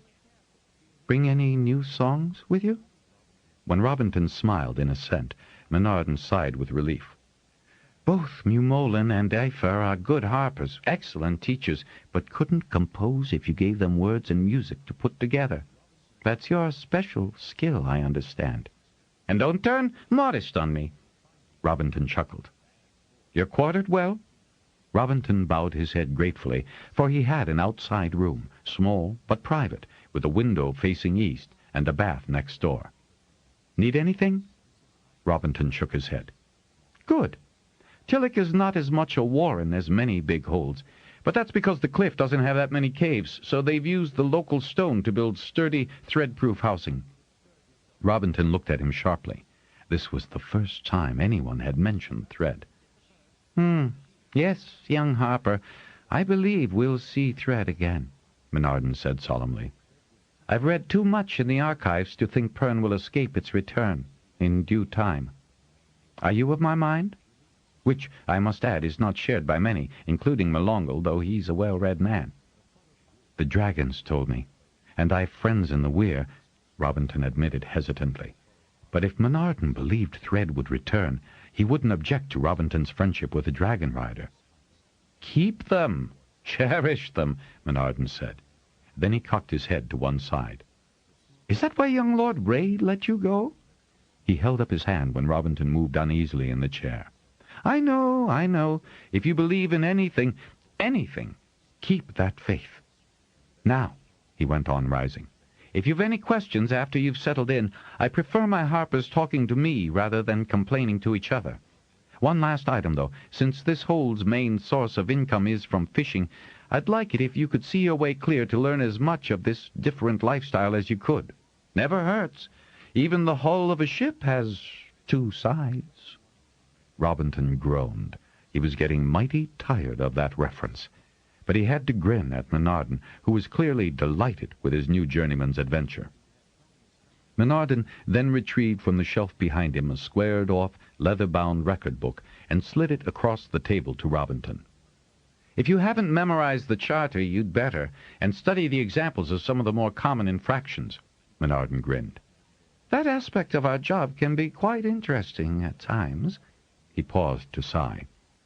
And at others about as infuriating as dealing with the dumbest, most insubordinate, mentally deficient adolescent male. Melongal's middle children, he had 9, were part of the chorus group that Robinton was to rehearse. Bright, intelligent, and curious, the 2 boys and 1 girl were musical enough so that any of the 3 could have apprenticed in the Harper Hall. His oldest, just a year younger than Robinton, was Otterel, a rangy, awkward lad needing to grow into his bones. Otterel was delighted to have Grog share both his room and his duties, for he already had stewardship responsibilities, which went more swiftly with help. And then there was Kasia, Lady Giovanna's youngest sister, who was living at Tillich Hold. Robinton felt a decided attraction in his first meeting with the attractive young woman. In the previous turn, she had tragically lost her lover to a storm at sea off Nerat coast, half a month before their espousal. Her parents had sent her to Giovanna to ease her grief. It was the aura of sadness that caught his eye, the sorrow that lurked in her lovely sea-green eyes, and the tremulous smile that, only occasionally, briefly lifted it.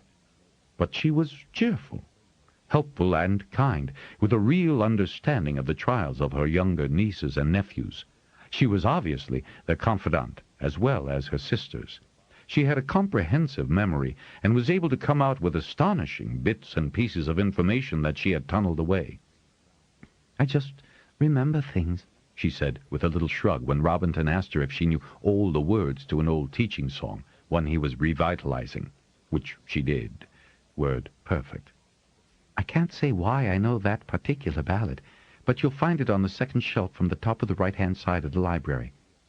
And sure enough, there it was, with Kasia grinning with delight at her accuracy, an occasion when the sadness disappeared. He became determined to lift the shadow completely.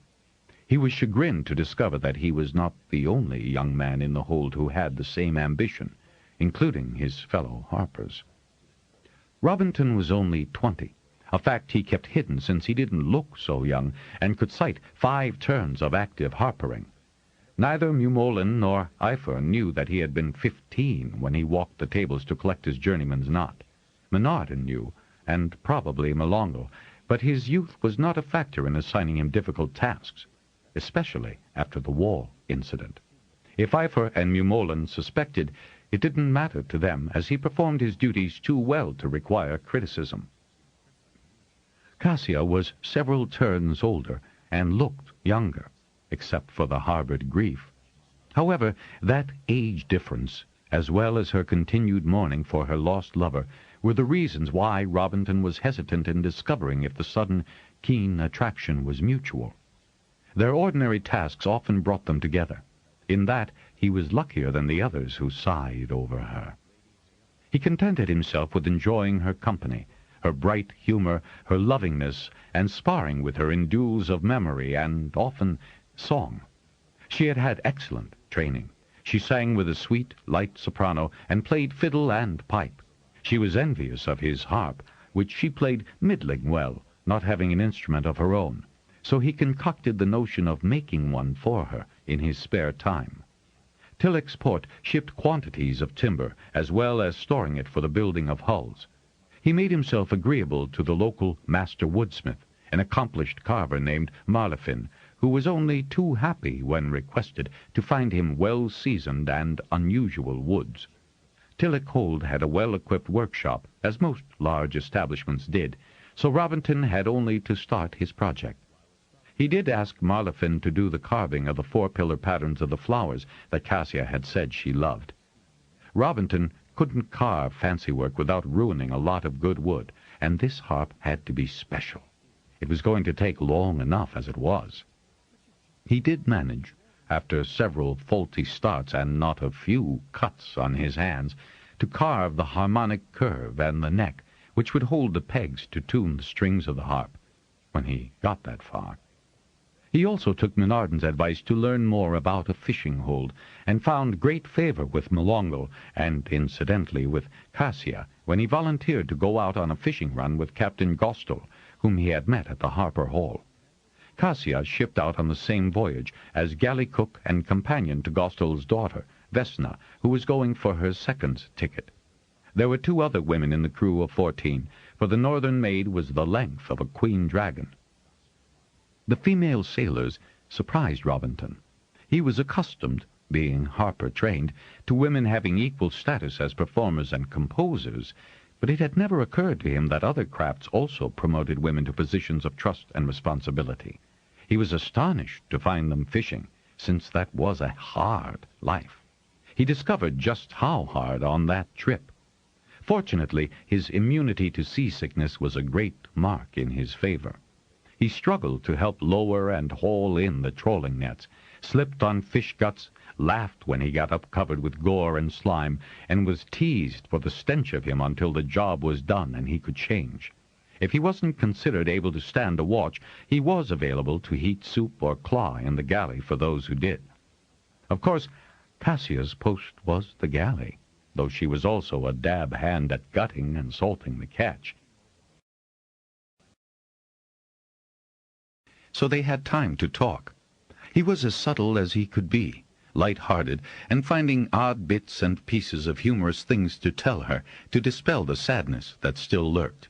And of an evening, or sailing to another likely spot to fish, he would manage to place himself close to her while they helped pass the time by singing. He toned down his heavier baritone to blend with her light voice in duets or choruses. He also picked up a few local work songs favored by the Tillich fishermen. The most vivid memory he had of that 7-day was of the shipfish who were in the habit, Captain Gostel said, of accompanying the fishing vessels. "That's old Scarface, that is," the captain said, pointing to one whose bottle nose was indeed scarred. "Got himself caught somewhere." "Are they singing?" Robinton asked, hearing sounds when the leaping shipfish were airborne. "Nah, just the sounds they make, shooting the air out of them blowholes," Gostel said. "Though I've known instances when a man blown overboard's been rescued by 'em." He paused and tilted his head midships. "Storm was too fierce to save that un's man. Shame, too. Good fisher. Nice girl. She shouldn't pine too long, you think?" And now he cocked his head at Robinton, a sly grin on his rugged, weather-worn face. Robinton laughed. "Considering how many fellows come round to see her at Tillich Hold, it's only a question of her pointing a willing finger." "So you say, do you?" Then Gostel pointed. "She's got another young un since last time I saw her. That one with the mottled rostrum. See her?" The shipfish was in fact almost hovering in the air, squeaking, crackling at the humans, whom she knew were admiring her. Her baby, half her size, was doing its best to match her leap. "Do the same ones swim in these waters all the time?" "Think so. Recognize 'em, certainly." The captain gave an uncharacteristic sigh. "Like watching them." "Sometimes," he said, leaning his forearms on the rail, "I think they sort of—" he made a slanting motion with his thick-fingered right hand— "ease us one way or t'other, and we follow, 'cause they seem to know where the fish are schooling." "Really?" Robinton leaned his arms on the rail, too, as if he could get closer to the leaping shipfish, who were still clicking and squeaking at him, almost as if they were saying something he just couldn't quite catch. "They're good luck, they are. No fisherman ignores them. Always give 'em something from each net." The captain stood up, peering over the rail, his stance alert. "Watch!" "Yep, we're sailing right into a mess of Bordeaux's. Good eating, Bordeaux. Good for salting." And he started forward, shouting orders to the crew to be ready to drop the nets. Robinton could actually see the school over the starboard side of the northern maid. The sleek, thick bodies were gray-striped, as long as his forearm, with bulging eyes on either side of their blunt heads. He'd never seen such a concentration of fish. Oh, he'd fished as a child down at Buries Hold, but had never seen a multitude of fish. However did they wend their way without accident? Did they have a leader, the way some of the herd beasts did? Or an instinct similar to dragons, who never interfered with each other even when they came out of between in wing formation? He was fascinated. Then Gostel roared out the command to lower the nets, and Robinton went forward to lend a hand. That was actually the last fair day of the run, for the clouds closed in, and they had to work in a driving rain, making a difficult job even more arduous. Robinton was exhausted, his muscles protesting their abuse and his hands raw. So when they finally had time to relax over a late meal, and he was asked to play, he brought out his faithful pipe as being the easiest for his sore fingers. He could not help but be relieved when they sailed back into the deep, natural harbor that made Tillich the best port on the long western coast. There were long rows of terraced cots carved out, or built out from, the several levels of cliff above the harbor. Some fishermen could anchor their ships right in front of their cot holes. Floats that rose and fell with the tides gave access to stairs, some cut deeply into the cliffside. As the northern maid slid past the breakwaters that extended the arms of the U-shaped harbor, folk waved to the sailors who were making right and tight the sheets and lines, preparatory to docking. Gostel was allowing his second to bring his ship in, and Robinton, knowing how important it was for Vesna to complete the maneuver satisfactorily, was holding his breath for her when Kasia joined him. She had changed from her rough weather gear into a long skirt and a thick woolen jumper against the chilly wind. Her hair was newly braided. Her eyes didn't seem quite as shadowed. Maybe she had sailed with them to dissipate the last vestiges of her sorrow for Merdine. She had actually mentioned his name at one point during the voyage. "Breathe, Rob," she said, laughing at him and lightly clasping her hands around his left arm. The use of a short name for him made him catch his breath twice in a row. Did that mean she liked him? "Will she make it?" he asked. Kasia had more experience with such things than he. "The ship's making just enough way so that I think she'll nudge the dock and come to a full stop, which is exactly what she should do." The northern maid did seem to be moving, but imperceptibly, the smallest hint of a wake visible on this side of the bow. Kasia laughed, leaning into him as he unconsciously exhaled as if his breath could give the ship just that touch more forward motion. They were nearly broadside of the fishing dock, their destination. Seamen stood fore and aft on the maid's deck, ready with mooring lines. They'd already put out the buffers. Men and women on the dock were edging forward to catch the lines and snag them on the bollards, eager to proceed with unloading the perishable cargo. Time seemed suspended as the maid drifted more and more slowly until she just barely touched the dock and slid along it, the protective bumpers kissing the dock edge, coming to a final halt as the mooring lines were secured with deft loopings that stopped all movement with just the least little jar. Kasia let go of Robinton's arm and clapped, shouting a "Well done!" in the direction of Vesna at the wheel. There were other congratulatory roars, and Robinton grinned at Vesna's pantomime of wiping sweat from her brow. She was smiling happily. "Gostel's a hard taskmaster, but I'd say she's passed this test," Kasia said. "Let's go. They'll be at the unloading for hours, and I'm dying for a long hot soak. My hair must reek of fish and cooking oils." Since she hadn't spoken a word of complaint throughout the voyage, Robinton was surprised at the return of fastidiousness. Not that he wasn't just as eager for a bath as she. They'd given Gostel formal thanks and made farewells as the maid was on her final tack into the harbor, so now they were free to disembark, carry sacks of wet and dirty clothing over their shoulders. "There are worn spots on this wharf, Rob," she said as they started across the wooden expanse. "Watch where you go." "A mere several hundred turns old," Menardin said. "A mere?" She tossed her head sideways, laughing at him, her sea-green eyes sparkling. They wove past the fish factory workers guiding their carts to the ship, and strode up the wide steps to the right and on to the wide road that led to the hold. The day was overcast, rain threatening, but the roadway was bustling with people on their everyday activities. Many greeted the Harper and Kasia without interrupting their progress. Occasionally their free hands touched, and Robinton was aware of each brush. He didn't dare look down at Kasia to see if she noticed the contact, but he did feel that the trip had been very worthwhile in cementing a relationship. A glow of satisfaction added to his contented sense of accomplishment. "Let's do it again, Rob, and soon," Kasia said, her face glowing. "You're a good sailor, and Captain Gostel said he'd take you on board any time you wanted to lend a hand."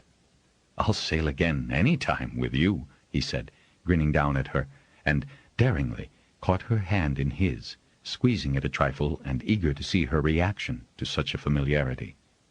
She squeezed right back.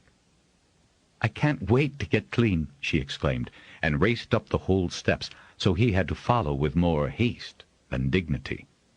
In fact, she seemed intent on leaving him behind as she careened into the hall and then around to the first flight of steps. They had 2 more to go before they were on their level. She was half a step ahead of him as they reached the top landing, breathless with laughter and the climb. She turned, grinning at her success, and he paused on the next-to-last step, their faces on a level. He didn't think. He just caught her about the waist, pulled her to him, and kissed her. He hadn't known he was going to before he did, and as she leaned into him, arms about his neck, he was thrilled that she didn't reject him. It was the sweetest of kisses, but far too short, because, hearing steps coming down one of the halls, they broke apart. Kasia whirled, flashing him a brilliant smile, and dashed off to her apartment, leaving him more breathless than ever, but surely the happiest man in the hold at that moment. All during his bath, which he was half tempted to shorten so he could search Kasia out that much sooner, he fantasized about their possible future together. After all, a journeyman harper who was going for his mastery was a good match to make, even for a holder's blood. And his father had Telgar blood. They couldn't fault his mother's achievements as a master singer. He could always make instruments for extra marks. His contract with Tillich Hold was fair enough for a single man. He felt he could rely on Lord Melongle's basic sense of fair play to make an adjustment for an espoused, especially one espoused to kin. He could finish his contract here and make certain his next one improved enough to support a spouse. Since Kasia was blood kin to the lady holder, they could expect to receive larger quarters for an espoused pair, and there were rooms available. He chided himself for such thoughts on the one hand, and on the other relished the joy of having them. Since he suspected Kasia would take her time bathing off the brine and fish oils, he forced himself to be as thorough. The color of the water and the thin slick of oil suggested that he was wise to soak. His hands stung a bit from the sweet sand, and he'd several broken nails as well as various scrapes and nicks. Nothing that wouldn't heal. Salt water was good to clean wounds, even little ones, so he tended to his appearance and nails as he dressed in clean, warm clothes. He must see about getting some new things. These were all old, serviceable, but not exactly stylish. Clostan, the hold healer, was always so well turned out that he might ask the man which tailor he used in Tillich. Clean at last, Robinton became conscious of the reek from the carry-sack of dirty clothing. He'd take it down to the washroom himself rather than have it contaminate his quarters. After all, maybe Kasia... And he cut short that delightful thought, although the prospect might be possible. He was apologizing to the old auntie in charge of the laundry drudges for the state of his clothes, and she was grinning toothlessly up at him when light steps on the stairs alerted him to Kasia's arrival with her bundle. Their eyes met, and he was sure he was blushing at the intensity of her gaze. That her cheeks reddened too was an excellent sign. "Giovanna wants to hear how we fared, Robinton," Kasia said, almost formal in manner. She passed over her clothing to the auntie, all too casual, and the auntie's grin broadened as she looked from one to the other. "Well, by all means let us relate our adventures," he said as blandly as he could, and taking her arm in his with a grand gesture, at which auntie cackled, he led her up the stairs. This time they did not race, but walked slowly, eyes meeting when their legs brushed as they climbed the steps. At the top, Robinton was almost trembling. Oh, he'd sung love songs, and knew the various degrees of loving as well as the next harper. But to be himself immersed in precisely what the lyrics described was another experience entirely. To see Kasia responding to him was an even greater miracle. They spent an hour with Giovanna and helped her to sort mending yarns, allowing their hands to meet in the process. Robinton knew how to spin out a good tale about his inadequacies on board a working ship, while Kasia loyally corrected him with her version of the matter. "I have considerably more respect for fishermen now, I assure you, Lady Giovanna," he said when the bell sounded for the midday meal. "Do you think Gostel will give Vesna her ticket now?" Giovanna asked Kasia as they made their way down to the dining hall. "I know he was pleased with her docking. Stylish and accurate," Kasia said after a pause to consider her answer. "And she certainly knows her craft. Is she after the new hull in the shipyard?" "Which journeyman isn't?" Giovanna said in a droll tone. Now you're back. Will you help me with fitting the children's new clothes? Did you get the borders all done? I didn't waste my time while you were having fun sailing. Fun? Kasia protested, giving her sister a stern look. In the weather we had? Robinton felt left out of this exchange, but told himself not to be silly. Just because he was besotted with Kasia, it didn't mean he could expect her undivided attention, and she might not wish to ascribe more to that quick kiss than the whimsy of the moment. Gloomily he added to himself that it might only have been the elation of getting home. There were other men, as he'd told Gostel, who showed a keen interest in Kasia. What did he, a journeyman harper, really have to offer a girl of good blood? So he plunged back into the work he was contracted to do, and tried not to think of ways to intercept Kasia in her daily rounds. But it was hard, and they did seem to keep meeting, in the halls, on the steps, certainly in the schoolroom, and for meals. She accepted his company at table as readily as she accepted that of Walden, who was soon to take over a new hold created in the forested lands above Tillich, which Robinton devoutly hoped might be too isolated to attract a socially active girl, or Caleb, who was a journeyman shipbuilder with a cot of his own up the hill, so that Kasia would be near her sister. Emery was exceedingly handsome, and managed one of the storage and shipping holds for Malongo. He evidently made plenty of marks, judging by the fine clothing he wore. Even what he wore bringing reports to his Lord Holder was better than Robinton's best gather wear. And during the evenings, when Rob might have monopolized her company, he had to play or sing with the other harpers. He only had 1 or 2 dances with her when Mumolin or Eifer took turns. The other men had the whole evening in her company, with no responsibilities. It was frustrating. He worked on the harp. Her birthing day was in early spring, and he wanted it ready by then, but he had to restrain himself from slighting any of the steps required in its making. The glue had to harden on the sound box. He had carved the pegs and set the sharping blades, which would permit modulation and even changing keys. He intended to tune the harp to C major. He had to wait for the strings to arrive from the Fort Smithcraft Hall, which specialized in extruding the fine wire needed. Still, he spent less time working on the harp than he did looking at it, and thinking about how it would look in Kasia's lap, being touched by Kasia's hands. Everyone in the hold seemed anxious to celebrate Kasia's day with her, and Robinton wanted desperately to have privacy when he presented her with the harp.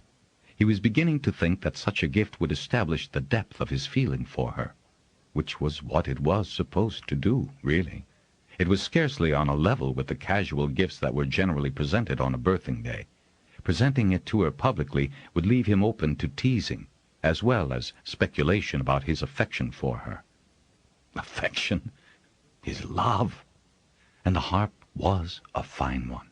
He gave himself that much credit. He did do good work, especially when his heart was in the doing. So he did not appear empty-handed in public.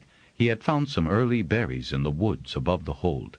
She made much of his thoughtfulness, and exclaimed a lot over the pretty basket he had woven to hold them. He managed to get a private word in her ear, because, fortunately, it was customary to give a birthday girl an embrace and a quick kiss, if you were so inclined. In Robinton's mind, there were too many so inclined. He watched to see just how long she permitted the familiarity, and rather thought she had clung just a moment longer to him. So he took that chance to murmur in her ear that he had something special to give her, but not in front of everyone. Could she meet him in the workshop? She nodded, her eyes dancing, and murmured, "After the meal," before releasing him and turning to accept other tokens. For she was popular. There were presents from everyone, including a lovely comb which Vesna had scrimshawed on the northern maid for giving her the moral courage she needed in getting her second mate's ticket. There were the usual lengths of cloth, and scarves and bracelets. Walden had presented a slim little belt knife with a blue leather sheath. The most impressive gift was from her parents, a beautiful gather outfit in a shade of delicate spring yellow, with stiff silver thread embroidering neck, hem, and cuffs. Various sea captains had obliged by passing it on around the continent on the great western stream from Ardella Hold in Nerat until it arrived at Tillich 3 days before her party.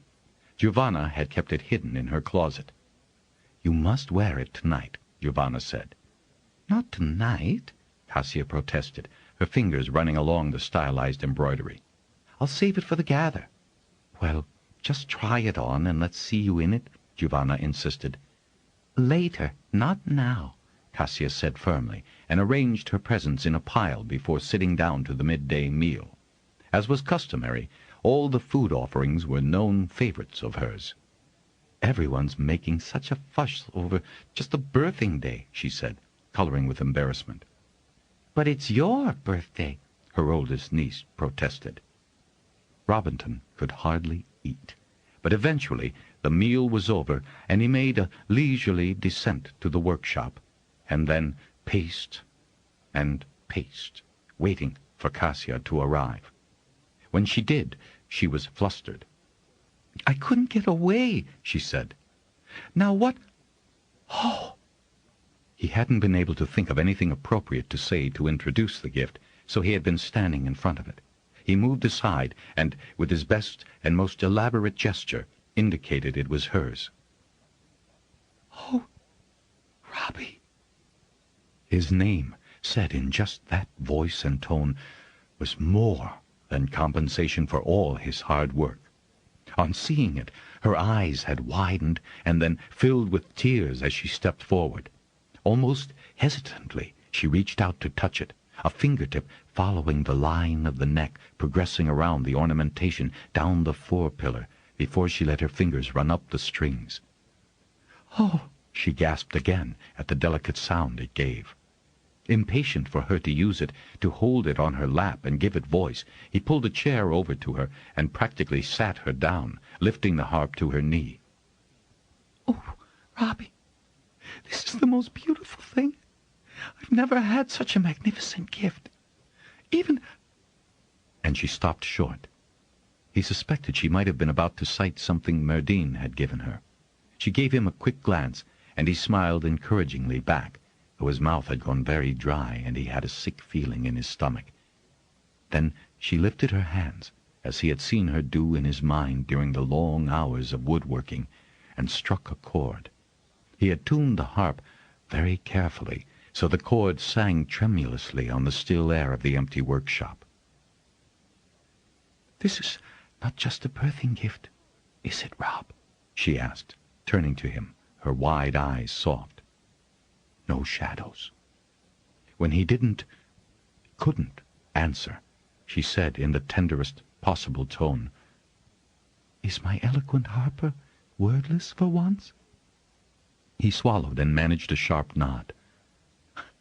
"Absolutely," he said, opening his arms in his helplessness, knowing that his smile must appear inane. Her lips curved in one of her gentle and delicious smiles. "Oh, Robbie," she said, turning her head from side to side, a look of wonder and joy on her face. "Haven't I done my best to show you how I care? Even braving the sea to fish so we'd be together?" His paralysis ended at her gentle reprimand, and he pulled her into his arms. Her arms went about his neck, her hands catching in his thick hair as she pulled his head down. "I want a proper kiss from you now, Harper Robinton, not a polite birthday peck." He was as properly improper as he dared. Only she dared more, and before he could fret about any inadequacies as a lover, she was responding in such a way that it fueled his ardor out of bounds. Always afterward he remembered that moment any time he smelled the pungency of varnish or well-seasoned wood. In the loving aftermath, Kasia told him that Giovanna approved and would support her choice with their parents. "How does she know?" Robinton demanded, startled to think that Lady Giovanna had been discussing him with Kasia, and possibly with Lord Melongo. "Because I've been filling her ears with Rob this and Rob that," Kasia said, grinning at his reaction.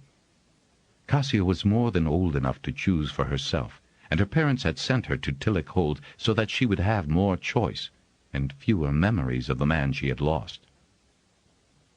Am I at all like him? Robinton asked, a question that had run circles in his head for a long time.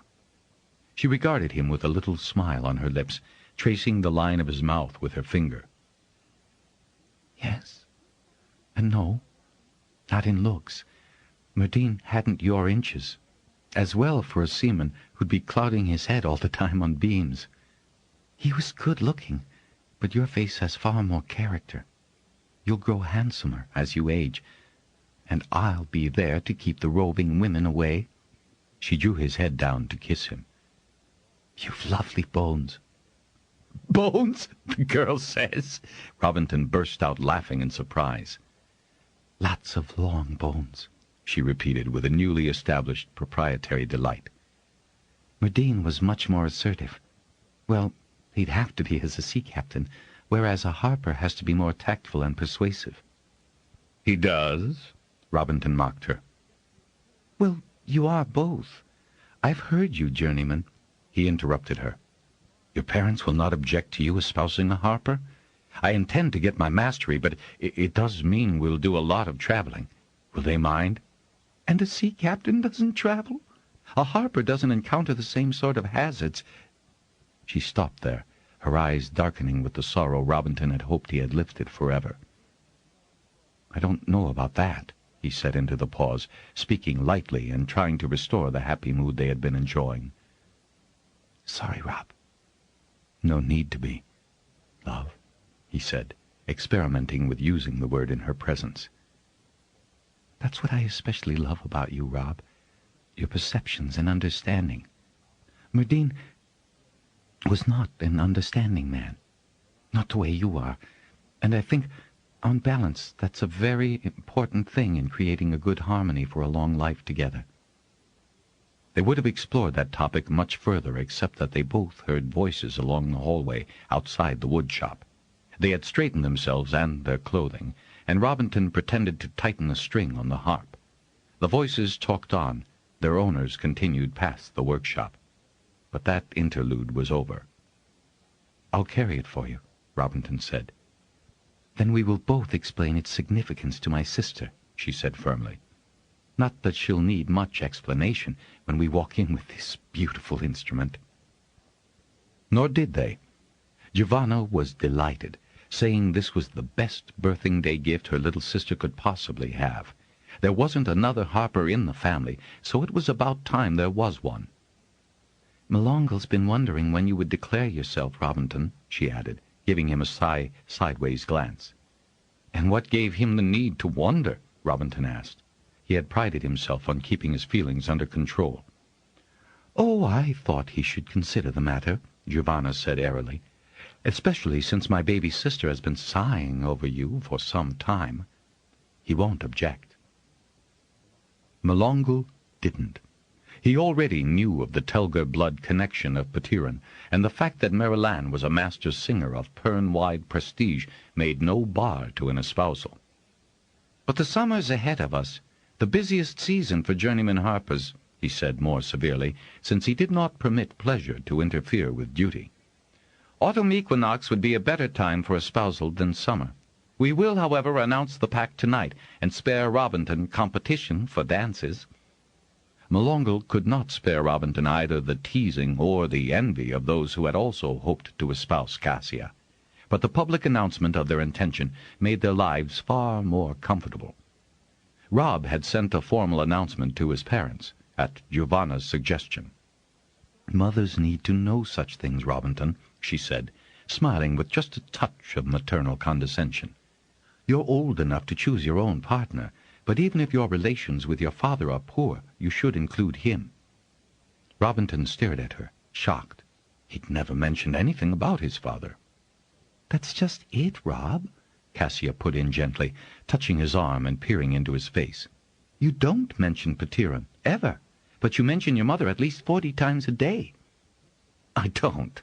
That's exaggeration, he said, but he relaxed and smiled at her teasing. I don't want you to think that I don't admire Patiran's music. That's what I meant, Giovanna said. He's never your father, always Patiran. She paused, watching the shock on his face. It gives a clue to those who have your good interests at heart. Not something a casual person would look for." She wrinkled her nose. "Then, too, I've met your father, and I agree. He's a remarkable composer. It's your songs, however, that everyone sings." Robinton didn't know what to say, since he'd had no idea that he had given himself away simply by not mentioning a subject. "You've heard me go on and on about my father," Kasia said, now earnestly trying to ease the shock of their casual disclosure. "Mind you, I can see why he'd be hard to emulate." "Nonsense. I'd far rather have music I can hum or whistle than those intricate and, yes, I'll say it, tortured musical forms." Robinton couldn't stifle the nervous chuckle at Giovanna's remark.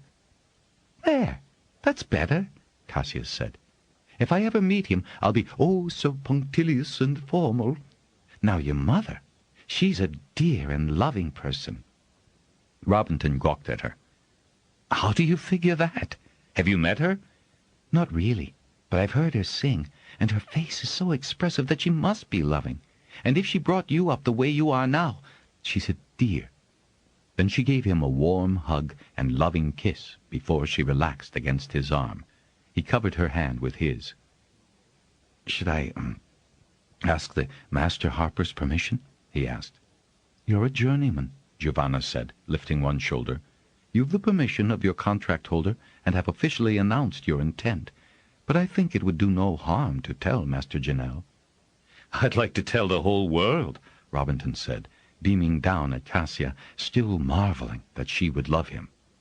That was when the music poured into his head, and he knew exactly how he could publish his happiness. Sonata to Sea Green Eyes, he would call it, and he hung on to the lyrical line as he often did when there was no opportunity to write music down. "As Kasia's sister, and as your lady holder, I will expect you to come to me with any problems you might encounter as you start your lives together," Giovanna said, coming to the real purpose of her interview with the pair. "I have already discussed this with Kasia, and she will protect herself, which is her duty, until such time as you are settled enough to contemplate children." Robinton blushed. He and Kasia had not discussed the natural outcome of their love-making, and he realized that he had been remiss in this regard. Giovanna went on. "I offer the suggestion that you should spend several years enjoying each other's company, consolidating your new relationship, especially since neither of you need children to help in your professions." She was quite matter-of-fact, and Robinton knew that she spoke common sense. "You're both young. You have time. I have told Kasia that I would gladly foster any child of yours should your work make it impossible to give that child the advantages of a permanent home." Robinton managed to stammer out his astonishment at such a magnificent offer, an honor that he had never imagined being offered him. Usually it was the grandparents who offered fostering, or a very close friend. To have his child fostered at Tillick Hold would be a privilege. "That's an incredible offer, Giovanna," he said, getting his wits together. "I'd like to think I'd be a good enough father that a child would not need more than his parents to reassure him, wherever we went." Giovanna regarded him solemnly for a moment. "Yes, you would want to be a good father, and I think you would be.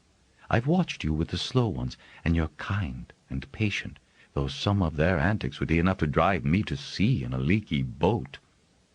Kasia laughed. "Giovanna gets seasick just looking at a rocking boat."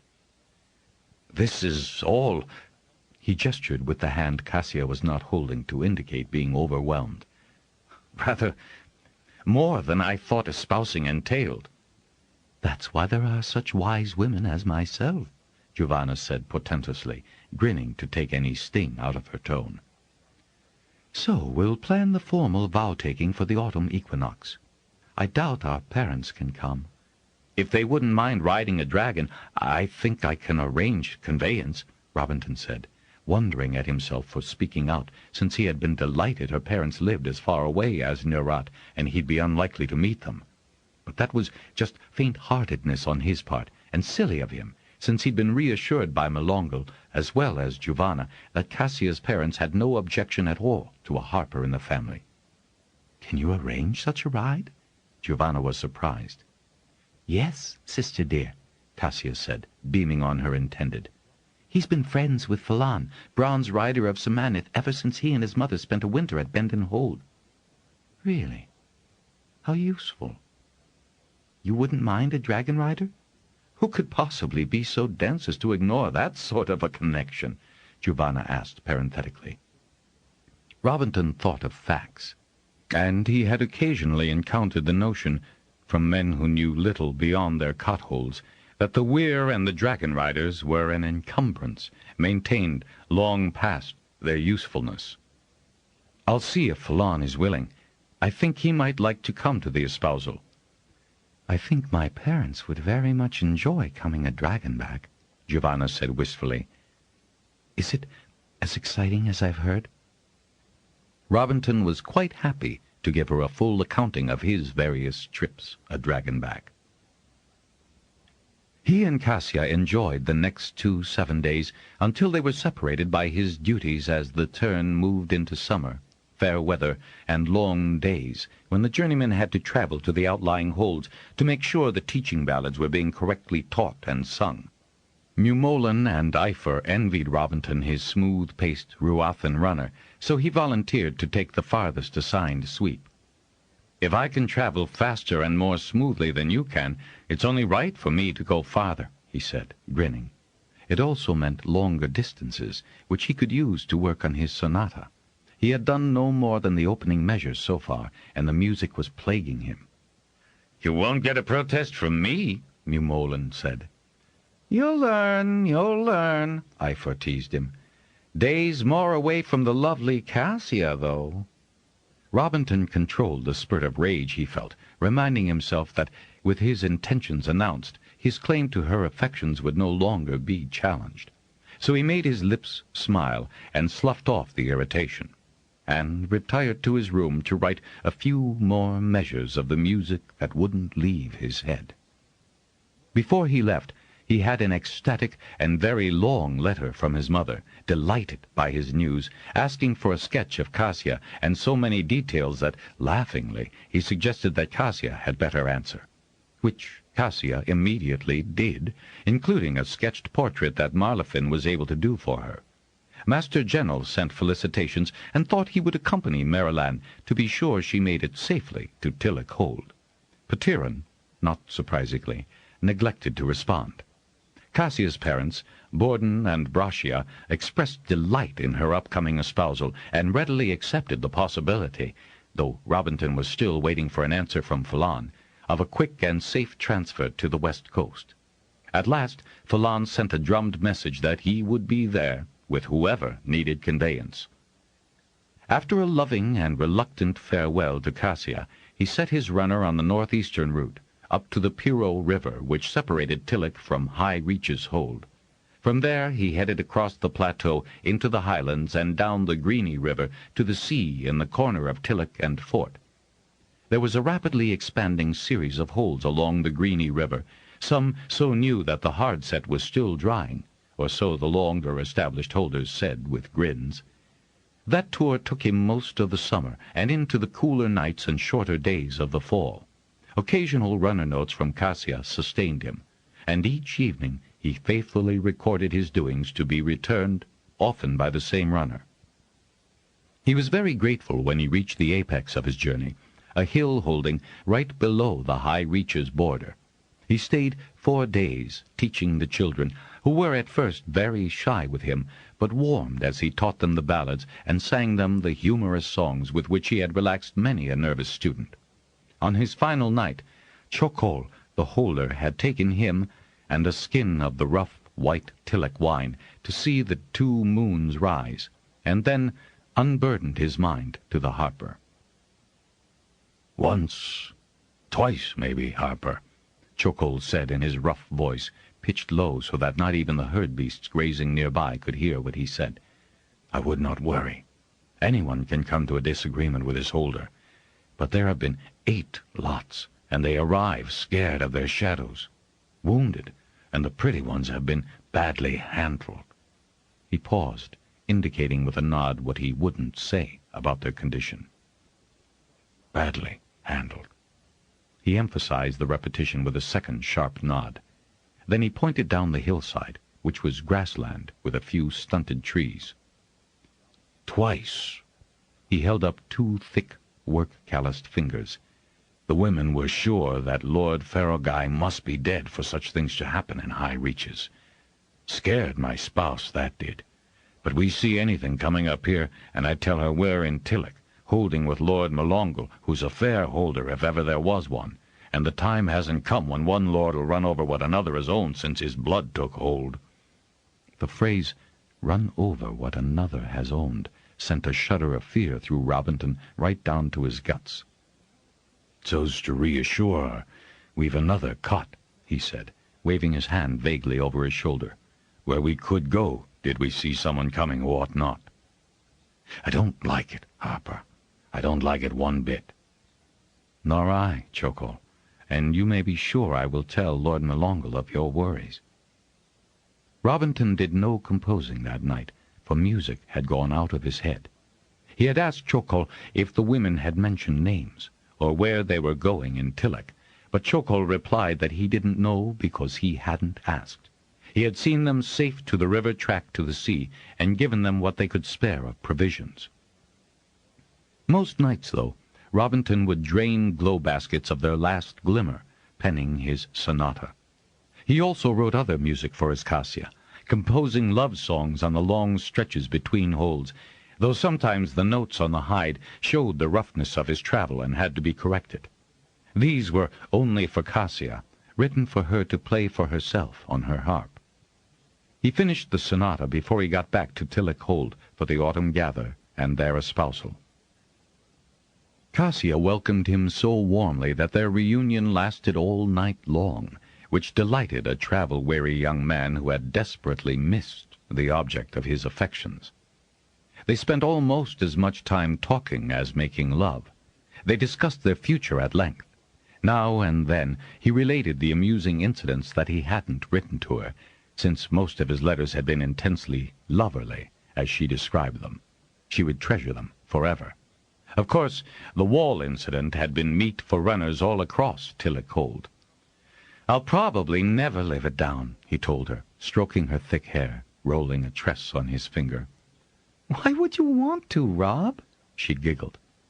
"I think it's a marvelous comment on your abilities." "I had to live up to expectations," he said. "Which, to judge by Molongal's remarks, you certainly did." "I'm not so sure of that," he said, worried. "I know you did," she said loyally, poking his nose gently. He groaned. "I hope I did. Every hold seemed to have some sort of long-term dispute that only I," he thumbed his chest, "could settle." "Which I'm sure you did." "How can you be so sure?" "Because I know my Rob, who sees with clear eyes," she said, touching them one by one, which interrupted him when he was about to tell her about the sonata. "Great perception," she touched his temples, "and the clever tongue to speak truth and to the point." She kissed him, and that ended their conversation for some while. If he went about his duties at the hold, yawning and only half there, knowing and kindly smiles absolved him. During his verbal report to Molongal, he mentioned what Chokol had told him. Hill-holding, well kept, the holders named Chokol, he said, leading up to the distressing news. Molongal glanced up at the map and nodded as he identified the place. "He's given hospitality to holdless, fleeing from the high reaches." "Oh?"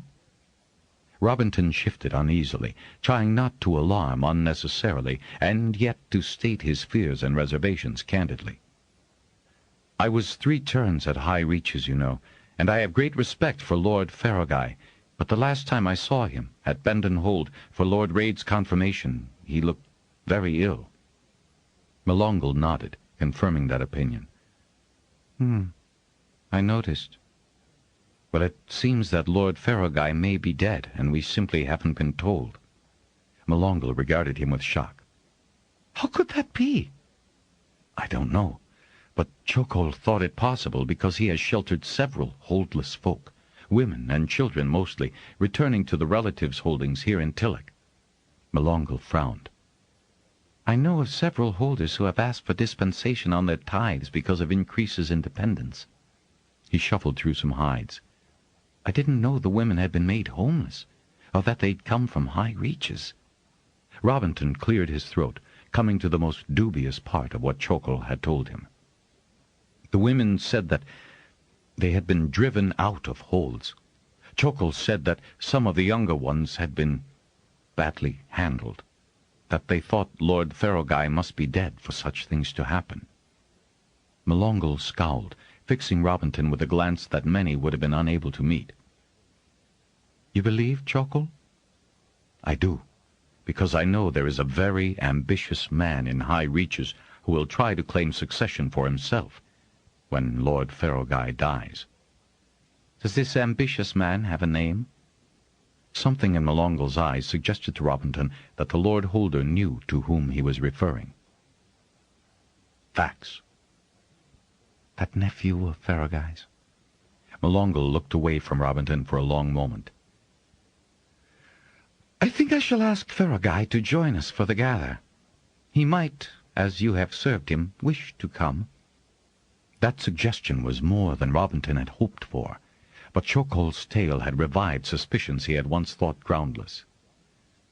Ah, here, Melongal said, tweaking a hide from the pile and glancing down at the text. I'll just see what I can find out. 2 of these enlarged holders live nearby. He folded his hands across his chest, looking down at a point on the floor. Then he looked up again, giving Robinton a little smile. Good report, Robinton. Well done. I've met that nephew, and quite frankly I tagged him as ambitious too. Would you say that Feravine is able for him? Robinton cleared his throat, struggling with being honest without being derogatory. Let me say that I wouldn't back Feravine in a wrestling match with Fax. Frankly, nor would I. But I know Feravine has been well trained to succeed his father, and I would certainly not confirm Fax in his place. Robinton let a relieved breath out through his lips and said nothing more. Melongal grinned more broadly now. Go on, lad. I know you're eager to spend time with Kasia after being so long away. One more thing. You'll be on the panel of the Gather Day Court with Menardin and myself. Inwardly, Robinton groaned. Once more the wall incident was raising its head, even if he was appreciative of the honor just accorded him. Menardin had been very pleased with his application to the study of the Charter, and his understanding of the principles of mediation and adjudication. This would be his first time to sit on a hold court panel. Kasia would be pleased, even if he wasn't. I doubt it will be a long session, Rob, and certainly won't cut into your espousal in the afternoon. With a clap on the shoulder, Melongal finally dismissed him. At the Gather Court? Oh, Rob, that is an honor, Kasia exclaimed when he told her, her eyes wide. Then she giggled. Melongal really likes you. He's working my butt end off, Robinton said in an unrepentant growl. I'll be all morning listening to troublemakers' excuses and deciding fines for minor infractions. Keep you from being nervous about the afternoon? She said teasingly. Ah, the morning will make me worse. Having to sit through court will give me indigestion, having to listen to all those half-truths and alibis. He pulled her into his arms, stroking her hair, which had a soothing effect on his disturbed digestion. Kissing her provoked other sensations, and once again he didn't get around to mentioning the sonata for sea-green eyes. Of course, the longer he delayed, the harder it was going to be to work in a playing of it before the gather, and suddenly he wasn't at all sure of its worth. It was definitely the most serious music he had ever written, and he was quite unsure of its merit. He could be fooling himself. It wasn't as if he could play for a critical listener like Menardin, who had seen the rest of his travel songs and liked them. They were insignificant compared to the sonata, if it was any good at all. Yet whenever he heard the music in his head, it thrilled him, and he felt a tremendous lift at the finale of the final movement, like making love. And that's what he wanted people to hear when they listened to it. the crescendo that was also an orgasm. Then it was the day before the gather, and his mother arrived with Master General. What with the necessary hospitality accorded them, he had trouble finding a few moments alone with Marilanne, when he could chide her for making such a long journey when she was obviously tired. "Tired of riding? Yes," she said, her voice vigorous. "Your father has sent a short piece, which I'm to sing at your espousal." "He did?" Robinton was flabbergasted as he took the score from his mother's hand. "It's not in his usual style, either. I do believe your father is mellowing with age." Robinton snorted, but as he scanned the music, he realized that this was a softer music, almost gentle, and quite simple, considering the usual style in which his father wrote. "Menardon said he would accompany me, as you will be otherwise occupied." And then Marilanne hugged him fiercely. "She's lovely, your Kasia, and she is besotted with you. You'll be happy, Robbie. I know you'll be happy." "I am already," he said with a silly grin on his face. "And, Mother, I have some music I need you to look over." "You do? Just like old times," she said, waiting as he rummaged in his drawers to find the sonata. "I'm almost jealous that others get to see your music now before I do. I always said—" "I know you do, lovey, but it was such fun to be the first to—" She had unrolled the score and blinked at the first measures. She read on and started to hum the opening melody. Cocking her head, she took to walking as she read, sometimes half singing, sometimes nodding her head to the tempi, her eyes never leaving the page. While his stomach churned and his heart seemed to be squeezed tight, he watched.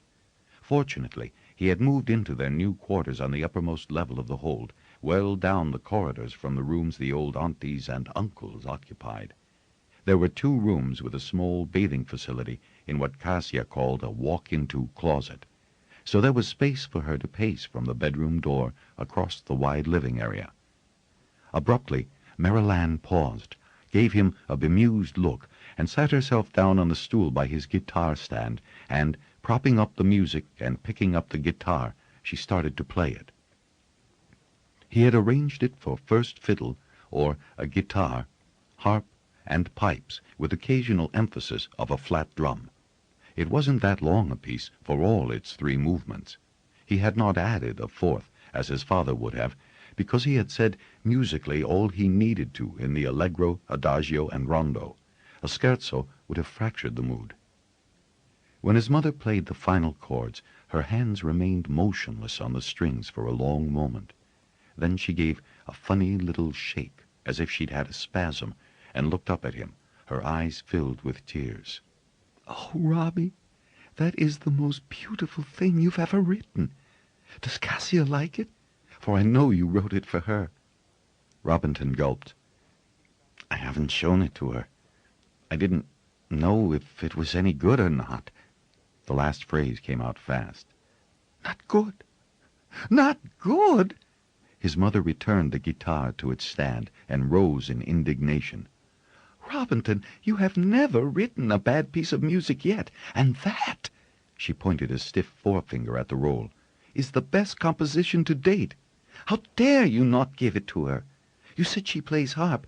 Why, it's the most romantic piece of music I have ever heard. Even better—" She closed her lips. "No, there is no comparison. You have a far more romantic soul, my dearest son." She put her arms around his waist and hugged him. "If you don't show her that before tomorrow—" "When will I have the time? It is nearly tomorrow now, Mother." He hugged her tightly to him, smelling the scent she packed her clothing with, and wondering at how the 2 women he loved felt much the same in his arms. "You'd better do it soon, then," Marilanne said. "She'll never forgive you for not doing it sooner, unless, of course, you've just finished the piece."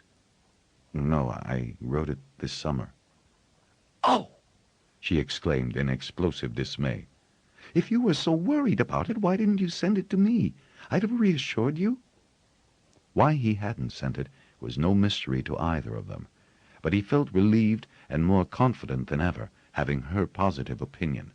and he knew that she would never have been so enthusiastic if she didn't truly find it good.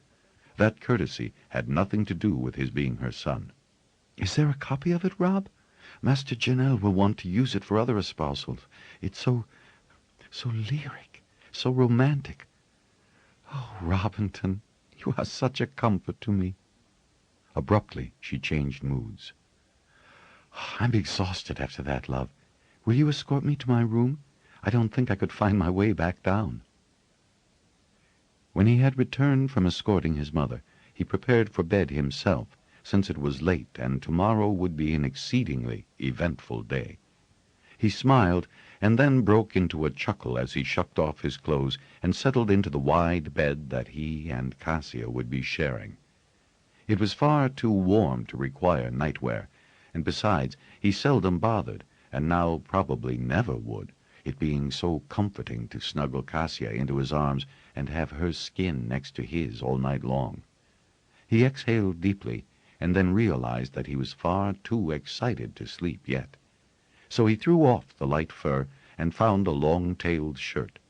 His new clothes for the espousal, well, gather day, if he wasn't being self-centered, were hanging on the closet door. He ran a hand down the fine, brocaded fabric which Closton had talked him into having made up. It really was a fine set, and he could see why cut and fit were so important. "Do harpers really like wearing bags?" Closton had sarcastically demanded when Robinton would have settled for the first outfit long enough to fit his torso and legs at Tillich's Weavercraft Hall. The master healer was as tall as Robinton, dark-haired and handsome, with fine long hands that were clever in sewing up wounds and gently strong in setting broken bones. He had been at Tillich for the past 7 terms, ever since he attained his mastery, for the hold required an experienced healer, and Closton had worked hard to adapt treatment to the needs of a fishing community. "By the egg, man, you do yourself no favors. You've broad shoulders." Closton flicked fingers at them. "You've a trim waist." He couldn't pinch much there. "And long shanks. Show them off." Closton's trousers tended to cling to his strong, muscular legs, just missing a tension that could be called lewd. "Especially during your espousal. Show all the girls what a fine one they missed out on, and allow Kasia to be proud of you." "Because I show off?" Robinton had demanded, almost indignant. "I can't imagine you ever showing off, Rob," Closton had said, shaking his head in mock despair. He grinned, a smile that showed his excellent white teeth and echoed in his dark eyes. He turned serious then, and grabbed up the swatch of materials the tailor had on hand. He held them up to Robinton's face to see how they looked against the weather tan the Harper had acquired over the summer. Yes. I know what Kasia's wearing, so we must also consider her colors. Can't clash. I think this rich russet shade of the brocade." "Brocade?" Robinton was aghast. He was prudent with his marks, and he had brought the sum he felt adequate with him. But brocade? "Well, you can hardly appear in something shabby for your espousal, can you?" Closton remarked in disgust. "Look at it this way," he said, mastering his impatience. "You'll be able to wear this to gathers for turns before it frays." He rubbed the sample roughly between his fingers, and then pulled both ends of the swatch to show its strength. "You'd have to spend far more to match it for quality over the same period of turns.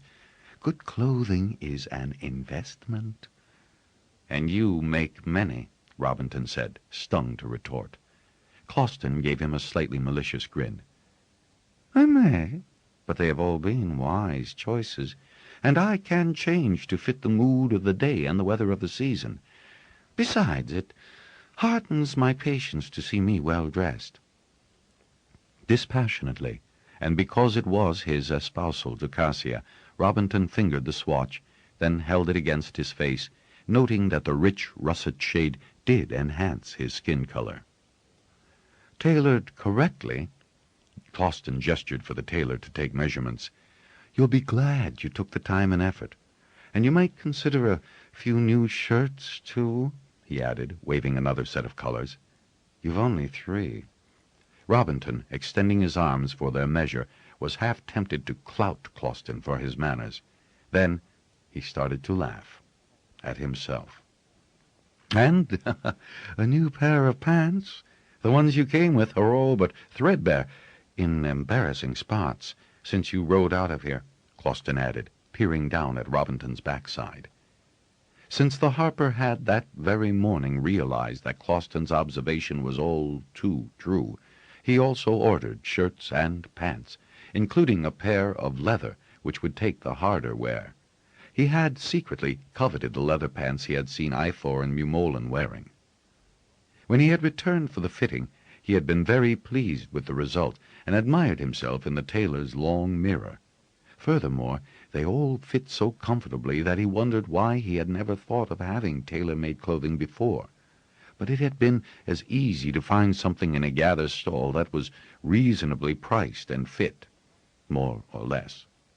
He was grateful to Closton, and brought him a skin of good Bendon wine. "Well, you do me proud," Closton said, gratefully accepting the skin. "The one drawback with this hold is its wretched wines," with which sentiment Robinton totally agreed. Smiling over that episode, he opened the glow basket over the new worktop he and Kasia had had such fun finding and setting up in their room. He snagged the sonata from where his mother had left it on the music stand, and taking pen and a new square of hide — Kasia had said she was going to make sure he always had good, fresh writing materials — he began to make a copy of the sonata for his mother to take back to the Harper Hall. Maybe Patiran would even see it and find few faults, since it was written in the classic style. He grinned ruefully even as his fingers flew across the sheet. Robinton could not really see his father approving of anything his son wrote. He looked back over the score to be sure he had annotated it properly, and mused over Kasia's possible reactions to it when she heard it the first time, if she was even half as pleased as his mother.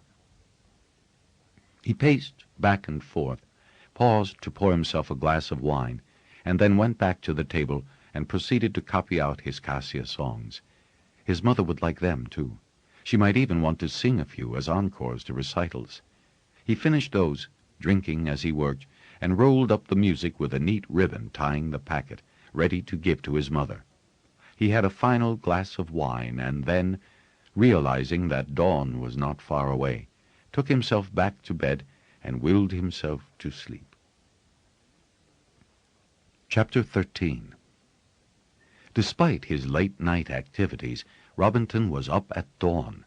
He'd forgotten to close the curtains over the small, round windows, and the sun was shining in his eyes. But he felt rested enough, and sprang from his bed. The day was so clear that he fancied he could see the high reaches shore across the wide bay, which reminded him that he hadn't heard whether Lord Farrowguy had accepted Lord Malongle's invitation to come to his espousal day. Not that it was his alone, he corrected himself, for others would be taking vows at this gather as well. As he dressed, he groaned as he thought of having to waste this morning at the gather court, but at least it would keep him too occupied to worry about anything else. He joined Closton at the table for breakfast, and the healer inspected him critically in his new clothing. "Yes, I did you a favor, old thing," Closton said, sniffing a little as he turned back to his bread and cheese. "You're looking splendid yourself," Robinton replied, now able to recognize good tailoring when he saw it. Closton glanced down at himself as if he couldn't remember what he had put on that morning. "Oh, well enough. I may change for the dancing. That is," he added, nudging Robinton in the ribs and rolling his eyes slyly, "if I'm allowed to dance with the fair spouse Kasia. Since it's you, and I owe you a favor, I'll let you dance with Kasia when I have to play." "What?" Closton affected great horror and surprise. "They make you do a set on your espousal day?" Robinton hushed him. "I'm a harper. I take my turn. You wouldn't turn away a sick person today, would you?" "Well, I'd change my clothes first," Closton replied, flicking an errant crumb off his sleeve. "I'll hold you to that dance," he said, rising. "I do have rounds to make now." And he was off. Lord M'Longle, looking austere in dark brown with just a piping of gold at the neck and sleeves, entered the dining hall. An approving smile appeared on his face as he noted Robinton's new clothes. "You are looking the part, that's certain," he said. "Oh, a message was drummed in yesterday from High Reaches. Lord Farragut regrets." "Well, I didn't think he'd be able. Is he well?" M'Longle frowned slightly, rubbing at his chin. "Now that's the oddity. I've known Farragut a long time, had many messages from him, and he always inquires after Giovanna. She spent a turn with Lady Eveline, you know. Odd that he didn't this time." Robinton felt a surge of concern. If he is ill, could the message have come from someone else? "Faravine would have asked too." M'Longle frowned. "Well, we've enough to do today without adding other problems. I see you've finished your meal, so we'd best adjourn to the court hall. We've a full morning." Robinton rose, suppressing a sigh.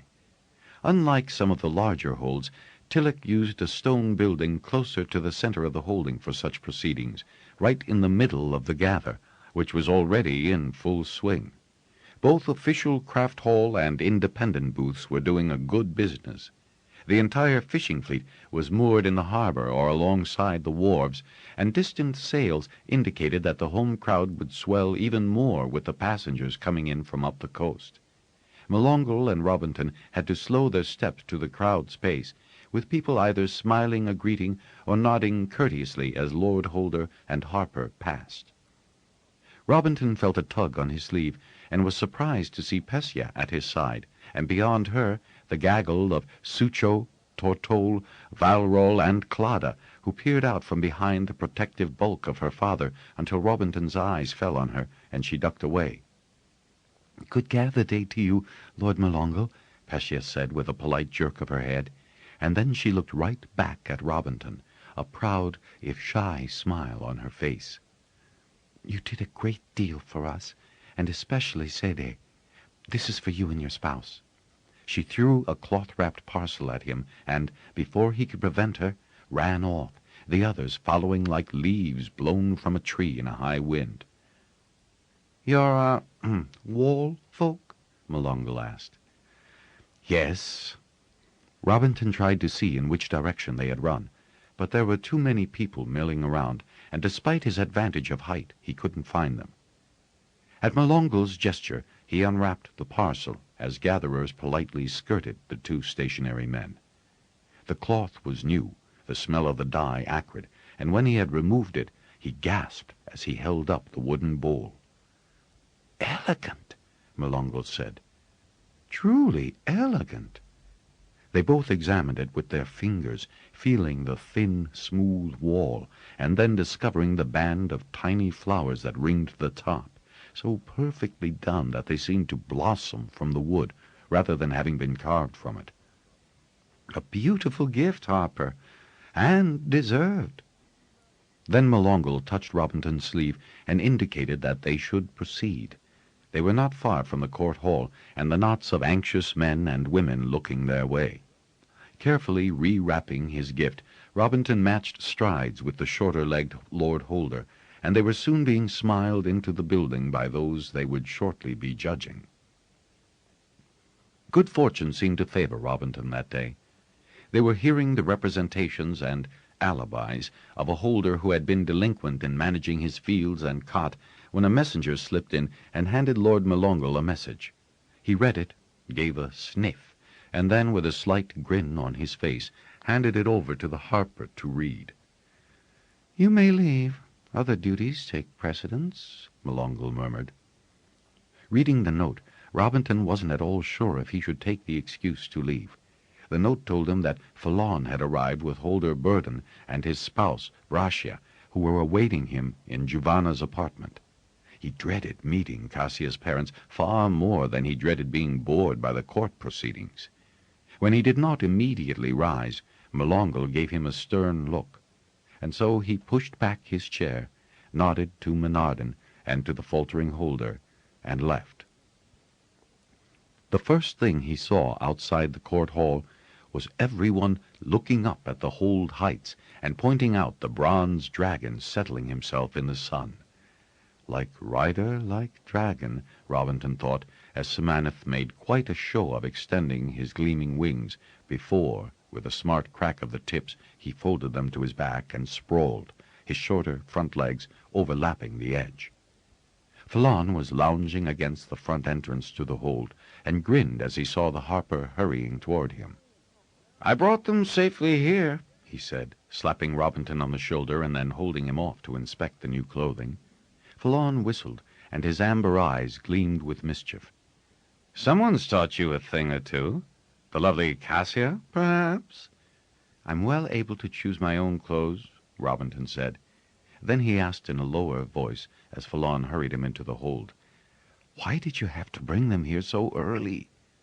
"Early? It's not early by my time, lad. Don't worry, I'll see that they don't rough you up." When Robinton started to cross the hall to the stairs, Falon neatly hauled him in another direction. "This way," he said, and then pushed Robinton toward the side room that served as a private interview chamber. "And here he is," Falon announced triumphantly, pausing at the threshold to let Robinton enter on his own. "Ah, Robinton," Giovanna said, rising to greet him and bring him toward her mother and father, seated on the high-backed couch. Swallowing fiercely, Robinton managed a nervous smile at Holder Burden, a grizzled man with deeply tanned skin. His green eyes, slightly darker than Kasia's, were tilted just like hers. His spouse, a sweet-faced woman with fading brown hair, gave Robinton a lovely smile and jumped up eagerly. "Oh, journeyman, you cannot know how pleased we are," she exclaimed, coming forward and grabbing Robinton's free hand. Burden had been about to speak, but now he closed his mouth, made a gesture of helplessness, and let her go on. "We've been so worried that she would mourn Merdine forever." Her face clouded briefly, then her marvelous smile came out again. "And when she wrote to tell us—" She turned to her spouse for confirmation, and Burden gave a patient nod. "We were overjoyed, but never did we expect to be able to attend her espousal so far away from Mardella, and at a very busy season." Burden nodded again. "My pleasure, I assure you, to assist my good friend in every way," Falon said, bowing. Holder Burden cleared his throat.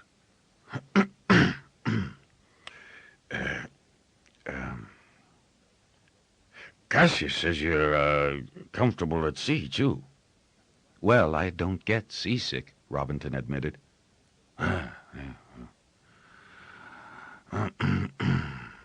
And, not too proud to help gut and salt either, she says. "Come, sit, Robinton," Giovanna said, gesturing for him to take the other double couch. "I can't imagine that you'd mind leaving Court Hall today." She gave him a sly sideways glance. "Your mother has already met my parents and is upstairs keeping Kasia from a case of nerves." "Kasia's nervous?" Robinton only just managed to keep his voice from betraying his own nervousness. Giovanna chuckled. "It's her privilege." "My, but you look every bit as gorgeous as she does. Closton?" Robinton admitted, shooting a glance at Falon, who blinked and then rolled his eyes over his friend's prevarication. "And what's this?" Giovanna asked, touching the wrapped bowl Robinton still held.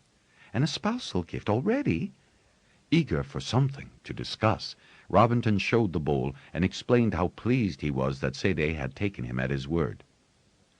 "Oh, the wall people," Brassia said, and Robinton groaned, heartily sick of that story. "Kasia told us how clever you were then." Burden chuckled. Got a quick head on your shoulders. No harm in that, lad." A kitchener arrived with a tray of refreshments, claw and wine with little cakes and biscuits. Robinton leaped to his feet to help her settle the tray. Then, as Giovanna asked what her parents wished to drink at this hour, he busied himself passing cups and glasses and the plates of food, regaining some poise in that simple act. "You're, busy at this season in Mardella?" he asked Burden politely. "Well, Packtail are running. Do you know them?" "We've the northern variety, the Bordeaux," Robinton said, as if he discussed fish varieties every day. Burden nodded with approval. Good eating. The Bordeaux." "Will your mother be singing today?" Brasha asked shyly. "We all know about Master Singer Maryland in Mardella, but few of us have had a chance to hear her sing, living where we do." "She plans to," Robinton replied, once again grateful to have such a mother. If only she were there with him now, to smooth his way. "Special music?" Brasha asked, tilting her head in the same charming way Kasia had. "Some of Robinton's own songs," Giovanna said, ignoring Robinton's dire look. "He's far too modest. Malongle's of the opinion that our Robinton is as good a composer as his mother is a singer." "Now that's taking it a bit far, Giovanna," Robinton protested. "I don't think so," Giovanna replied, unmoved. "Nor does Kasia." "She's partisan," Falon said, leaning against the door frame and idly twirling his wine-glass, his eyes dancing with mischief. "But I'll allow that Rob has spawned some fine tunes." "So we'll hear some?" Brasha twisted round on the couch to look in Robinton's direction. "You probably won't hear anything but Rob's songs," Falon went on. "Most of today's best songs are his." "Really?" "Every new one and half the revised teaching ballads are Robinton composed." If Falon and Giovanna thought they were helping him in this initial meeting with Kasia's parents, they were wide of their mark. I thought it was your father who composed so much music," Burden said, slightly confused. "They both do," Giovanna said, just as Falon remarked. "You can sing Rob's stuff." "Haven't you other gathered guests to collect?" Robinton asked, as mildly as he could. "Oh, no, I reserved the day entirely to help you," Falon said with a flourish. "You might like to see the gather, then?" Robinton said, an edge to his voice. Giovanna laughed. "We'll stop, Rob. It's not fair to tease you, today of all days." "I'm glad to hear you say that, Lady Holder." "Oh, now come, Rob," she said, touching his arm. "I'm nearly your sister, you know." Robinton's mind froze for a moment. "Don't tell me that fact has escaped your clever mind," Falon asked, delighted by his friend's confusion. "Which makes Lord Malongle your brother, doesn't it?" "Well done, Harper." He felt Giovanna's hand press gently around his forearm, and feeling extremely stupid, he turned to look at her. "It does, you know," she said gently. Then she grinned at the others. "I never thought I should be able to render a harper speechless." "But that's not why I want Kasia." "Of course it isn't," Giovanna said. "Such a dear boy," Brasha said, beaming at him. I like the cut of his sail," Burden put in. "Close your mouth, Rob," Falon suggested from the doorway. "Falon, stop propping up the door and go get the harp Robinton made for Kasia," Giovanna said, flicking her fingers at the Dragonrider. "You know where it is. And tell Kasia that it's gone very well indeed." As soon as Falon left, she smiled placidly at Robinton. "He can be dreadful, can't he? I do believe that Dragonriders are far worse than harpers for teasing, aren't they?" Robinton was still floundering over the idea of being related to the Lord Holder of Tillich. "Honestly, I had no idea." "Of course you didn't," Giovanna said easily. "Now, Closton would be instantly suspect of such connivery, but not you."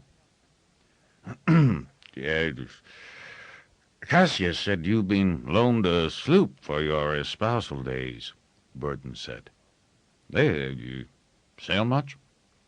"Only from Fort Harbor to Ista, and then the 7-day fishing run with Captain Gostel. He's loaning us the ship." Is she? Yes. Had us out tacking up and down the harbor the other day, Robinton grinned, to see if Kasia knew what she was about, for he was very sure I didn't. The admission did him no harm with Burden, who leaned forward and began to explain the foibles of small ships. That kept the conversation going amiably until Falon carried in Kasia's harp, handling it with the reverence he would ordinarily give only to his simonith. As he passed it to Robinton, he murmured, "Beautiful piece." Then both Burden and Brasha came over to examine the carving, the inlay, and the strings. Then, of course, they asked him to play so they could hear its tone. Playing brought Robinton to complete balance, and seeing that, Giovanna made her excuses and left for other duties. Never had there been such a brilliant gather day as this one, when Robinton took Kasia's hand in his in front of the court hall, where the lord and lady holders stood with Master Menardon and the other craft-masters available for this happy duty. That they were the first of 6 other couples didn't impinge on his consciousness then. He had eyes only for his Kasia. Behind them were their witnesses, his mother, radiant and blue, standing between Falon and Grog, who had said he was here in his official capacity as a fort holder.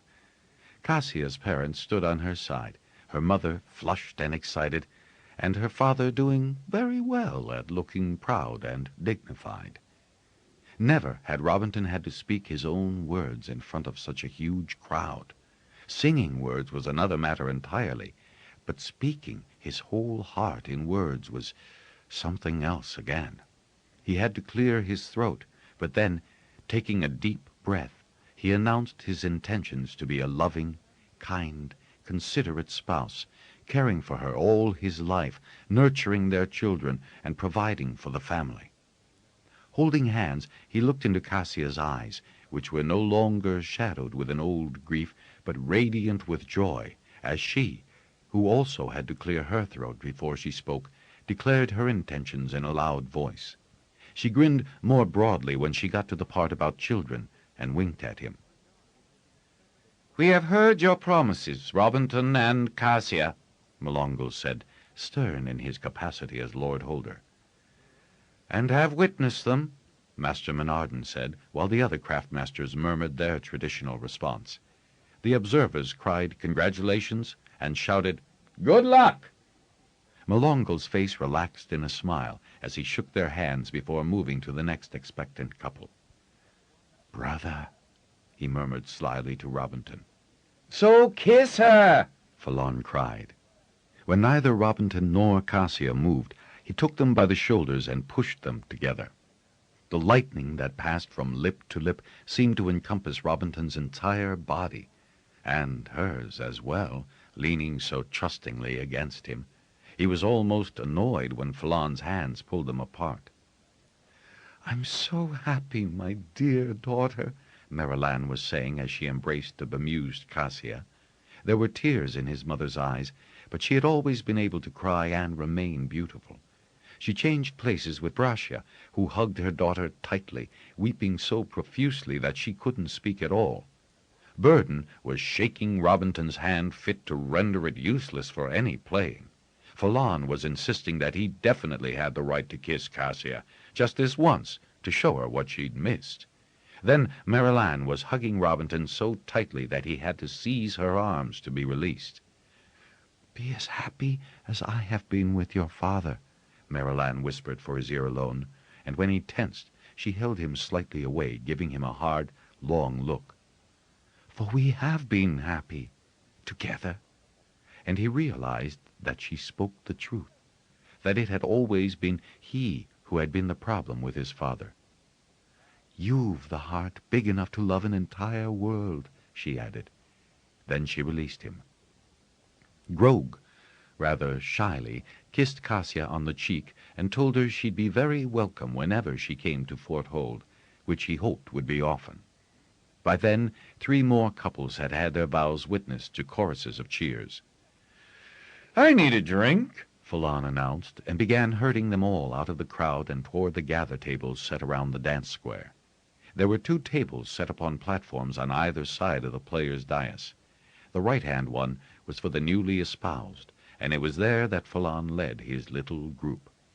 A beaming wineman met them halfway, his tray of glasses clinking against each other. "I know I shouldn't, but I'm serving the bending wine which the Dragonriders said I must give you," he said, leaning forward to murmur this treachery to them. He beamed warmly at Kasia and held the tray out to her. She couldn't seem to stop smiling, even as she sipped the deliciously cold, crisp Bendon White. They all took their places at the table as Kitcheners rushed forward to serve them. Robinton never remembered the rest of the table filling up. It was all a blur of happiness. Kasia was his, and he was hers, and his mother was here. Her parents were quite nice folk, and he no longer felt uneasy with them, listening to the snippets of advice Verdon was giving him about sailing. But if Phelan didn't stop teasing him, he'd land him one in the jaw very soon, although Kasia laughed as hard at his witticisms as her parents and his mother. The master singer led off the singing with one of the love songs Robinton had written for Kasia, though his mother kindly did not mention that. She was accompanied by Menarden, Eifer, Mumolen, and several local instrumentalists. It was received with rapturous applause and determined shouts for more. Brasha looked stunned as the truly lovely voice rose in joyous phrase and shook her head, murmuring, "She's every bit as good as they said. Every bit." "They're proud of your mother, aren't you?" Verdon said, leaning across the table, his face flushed with pleasure and the good Bendon wine. "Every reason to be." "And she of him," Kasia said proudly, clasping both hands around Robinton's arm and resting her face against it for a moment. Their legs were twined under the table so tightly that Robinton hoped no one could see under the cloth, and that he wouldn't be asked to stand. Fortunately, he wasn't. Prepared as he was for the necessity of taking a turn, he was pointedly ignored by Menarden when the musicians changed round. His leg went to sleep twice under the table, and when Kasia had to leave briefly to use a facility, she limped the first few steps from cramp. Brasha and Marilan went with her, reassuring Robinton, who couldn't bear her out of his sight, that she'd be fine with them. As soon as the meal had been served to the main guests and the lord holders, those who wished to pay for their meal took places at the tables. Many dispersed to wander about the booths and enjoy the fine weather. The singing continued in a less formal fashion as background entertainment.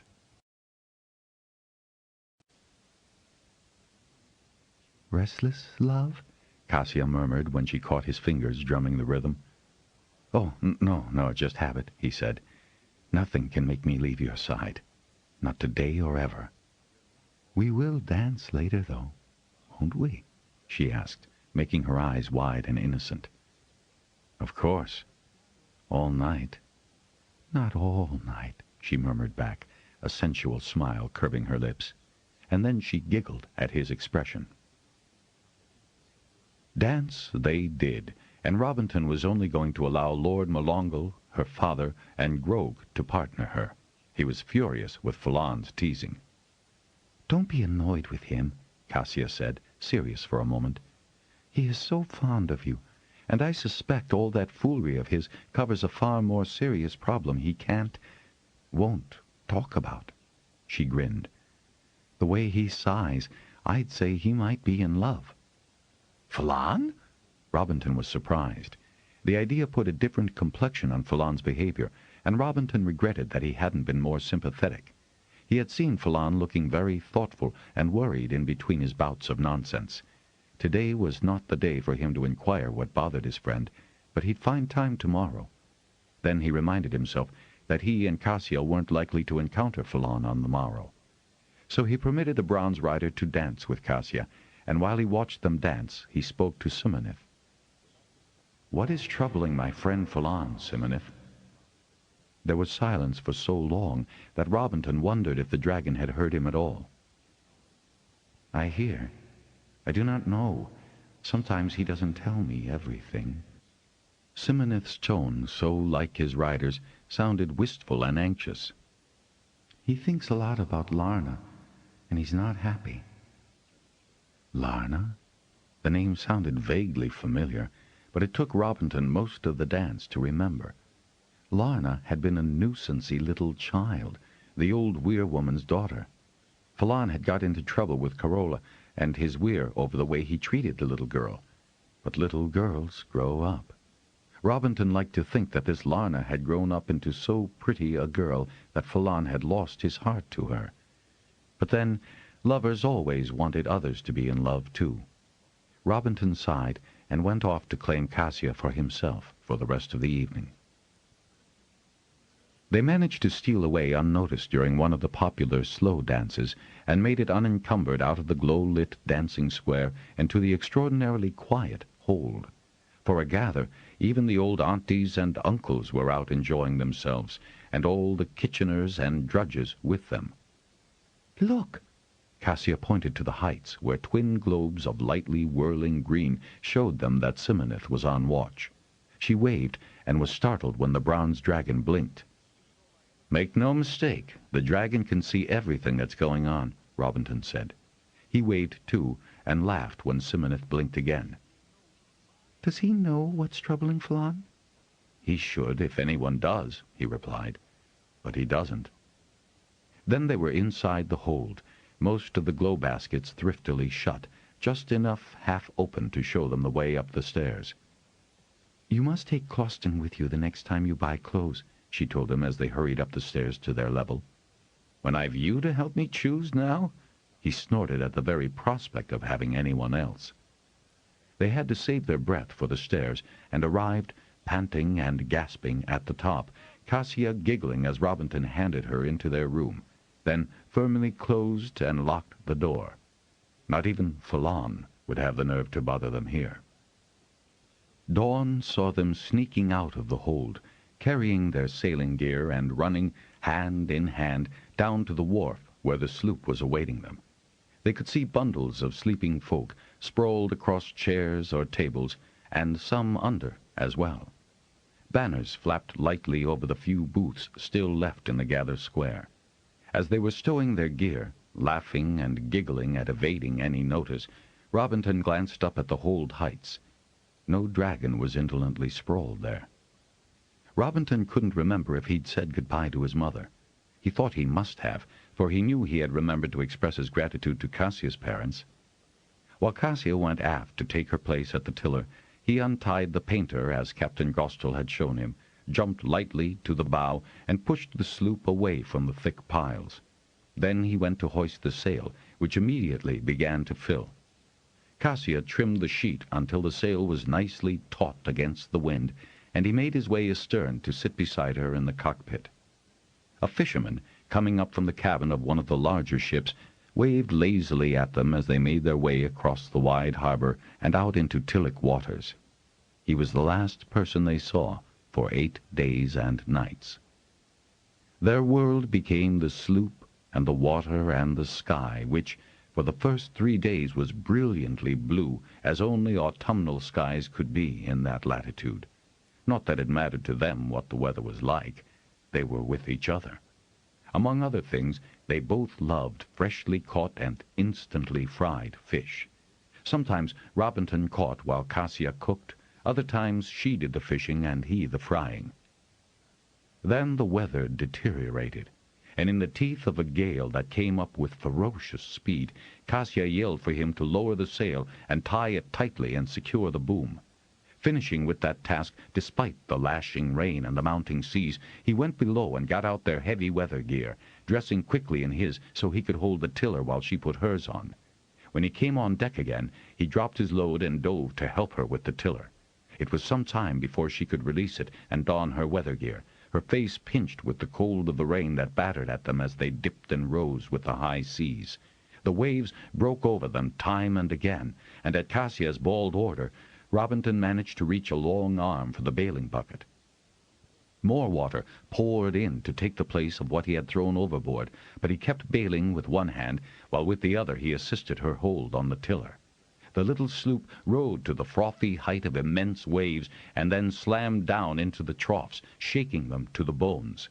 He knew his teeth were chattering with the cold, and could see through the driving rain that she had her jaw clamped shut, lips pulled back, given the appearance of snarling into the storm.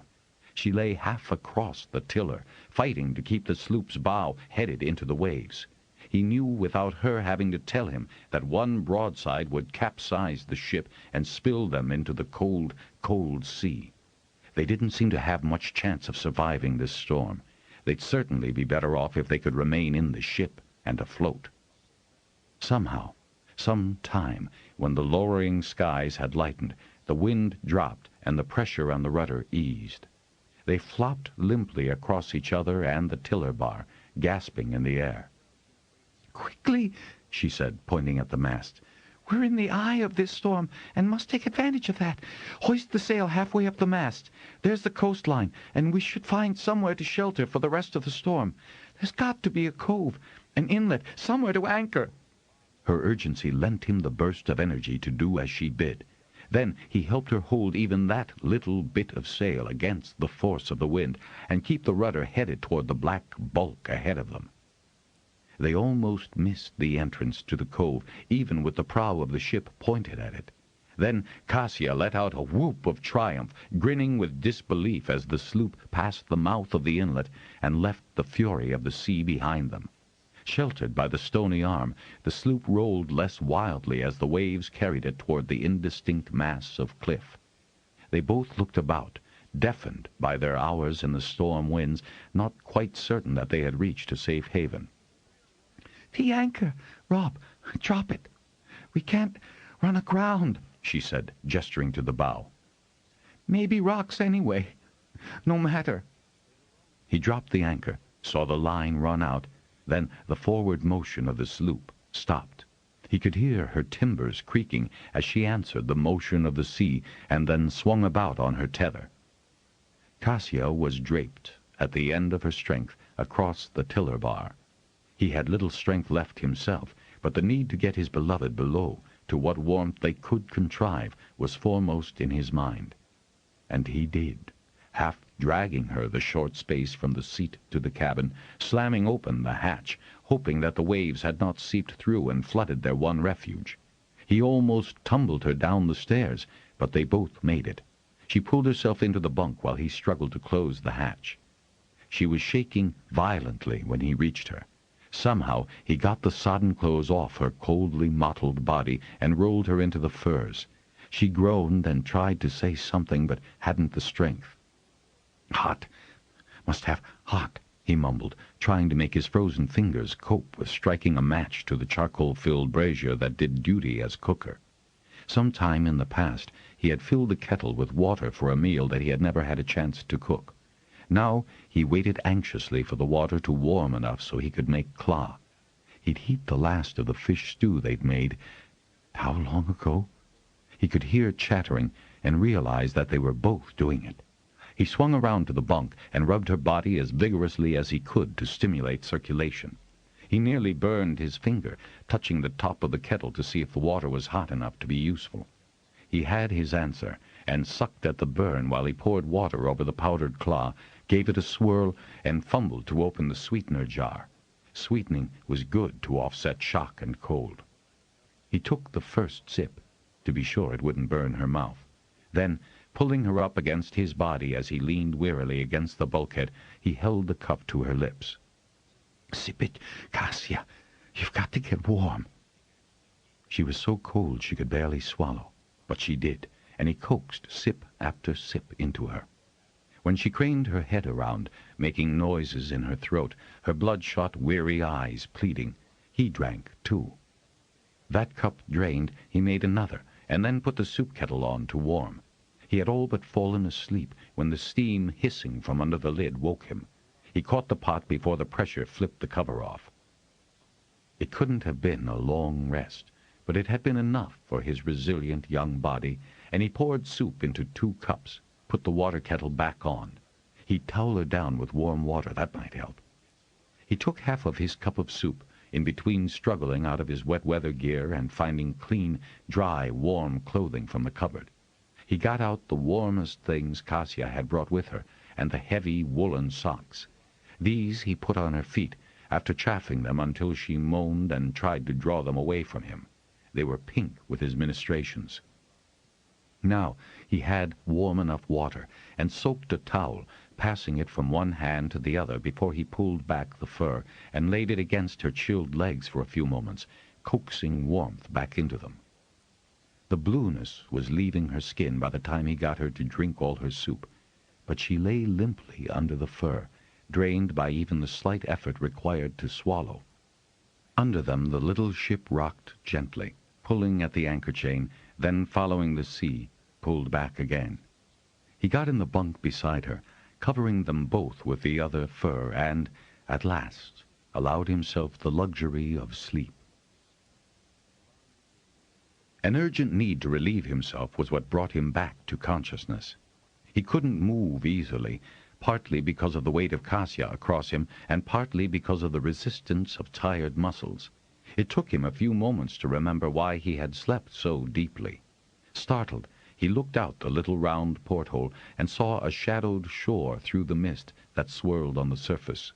Little waves splashed against the side of the ship, and she rode easily on the anchor. Trying not to groan as he forced abused muscles to work, he slid out from under Kasia and all but fell off the bunk. Kasia didn't move, but her face wasn't quite so white, and her lips were no longer blue-tinged. He tucked the fur about her firmly and staggered up the steps, throwing open the hatch. The air was chill and dank with fog, and the deck was littered with sea-wrack. He went hand over hand from the cabin housing to the rail to get to the side and relieve himself, and it was indeed a relief.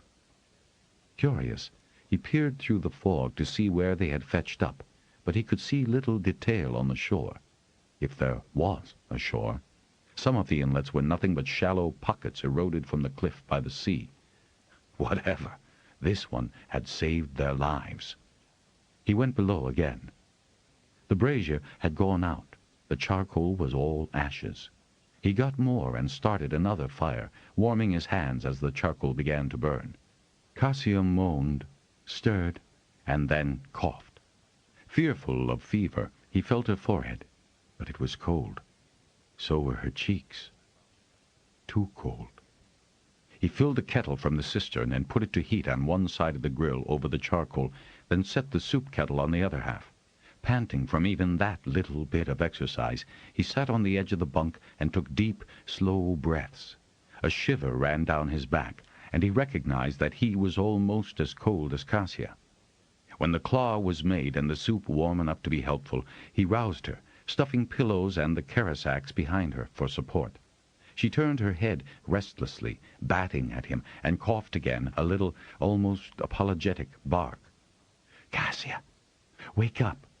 You need to eat, love." She shook her head, her expression petulant even with her eyes firmly shut. He talked her eyes open and made her drink, and she gave him a weak little smile, and then went back to sleep again. That seemed a very sensible idea. So he finished his soup and climbed back under the furs. Her arms were cold under his hands, and he rubbed them, breaking off only when even that effort proved exhausting. They slept again. Robinton began to feel real concern when the second long sleep revived him, but seemed to have little effect on Kasia's terrible lethargy, and the cold was increasing. The wooden hull offered no protection to the cold's insidious draining of their body warmth. He had dressed her in the warmest clothes and heated the kettle time and time again, wrapping it well and settling it securely near her feet, which, in spite of the heavy socks, were like ice to the touch. He forced her to drink, and when she complained that her stomach was bursting with all he made her drink, he found a way to hold her over a bucket to relieve herself. The fog had lifted enough for him to see that sheer cliffs surrounded the little cove, with no discernible track up them to find help. But he did not feel confident in himself to sail the ship out into the sea. Also, he had absolutely no idea where they were, on Tillich's coast or the bleak western end of high reaches, or if they'd been blown farther down the coast of Fort. He gave them both another day, and when that dawn rose frostily clear, and even Claw gave him no warmth, he roused her to give him what instructions she could from the bunk. "If I leave the hatch open, can you see enough to tell me if I'm doing anything wrong?" he pleaded with her when she seemed unable to grasp his concern. They had little food left, almost no charcoal, and without that small heat to warm the cabin, they would surely freeze in the night. "They'll come. Search," she murmured. "They won't see us. We've got to stand out to sea where the sail will be visible." "You're able for that, Rob," she said with a hint of a smile. "You can do more than you think you can." "Then so can you," he said bluntly, fear driving him. She shook her head sadly and closed her eyes again. He watched her, thinking of how valiantly she had fought the storm. But now the storm was over, and she looked to him, her spouse, to keep his promise to care for her. Only he hadn't thought he'd be put to such a test quite this soon. "All right, if that's the way it's to be, I'll just have to do." With fear making his feet heavier, he thudded up on deck. The surrounding cliffs had an ominous look about them. What had been a refuge now seemed a prison. "We'll just have to get out into the open sea," he told himself. "I can do that much." He licked his finger and held it up, but felt only the faintest touch of a breeze. Fortunately, it was blowing down from the cliffs and out to sea.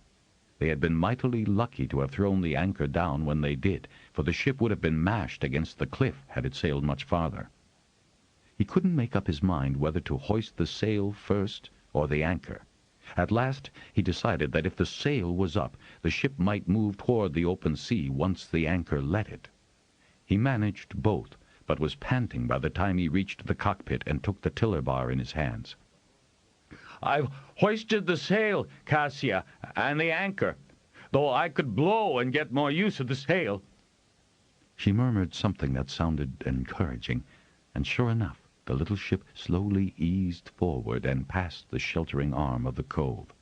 The sea was almost too calm when he saw its vast expanse. Once the ship was clear of the shelter, though, the breeze picked up, and the sail filled. "Right or left, Kasia? I've no idea where we are." "Starboard. Right, Rob. Go right." He had to ask her 3 times to repeat her instructions more loudly so he could hear her weakened voice clearly. "I'm shrieking now," she protested, and her face came into his range of vision as she lifted herself off the bunk. That was better, he thought, than lying there like a cut of wool. "Right!" he roared back at her. "I'm going right. Starboard." And almost immediately had to correct the ship as he saw the jagged reef he had been about to sail into. Panic gripped him, and he struggled to keep his bowels from loosening. "Stupid dimwit," he admonished himself. "Watch where you're going." When he judged they were well enough past the rocks, he changed his seat and threw the tiller over to port. He remembered that much of Captain Gostel's afternoon lesson on how to tack, and then he grabbed for the sheet to keep the wind in the sail. The speed of the sloop picked up, and he rather enjoyed the pull of sheet and tiller in his hand. At least he was doing something. It was midday, to judge by the sun's position, and the high cliffs along which the ship sailed were totally unfamiliar to him. "We've got nothing but cliffs, Kasia. Where could we be?" He saw her raise up and shake her head. "Keep on." So he did, until the pleasure left the occupation and fatigue began to run along both arms as the sun dropped slowly in the awesomely vast western sea. The cliffs continued unbroken. Had they found refuge in the one cove along this entire coast? Would they find another one for tonight?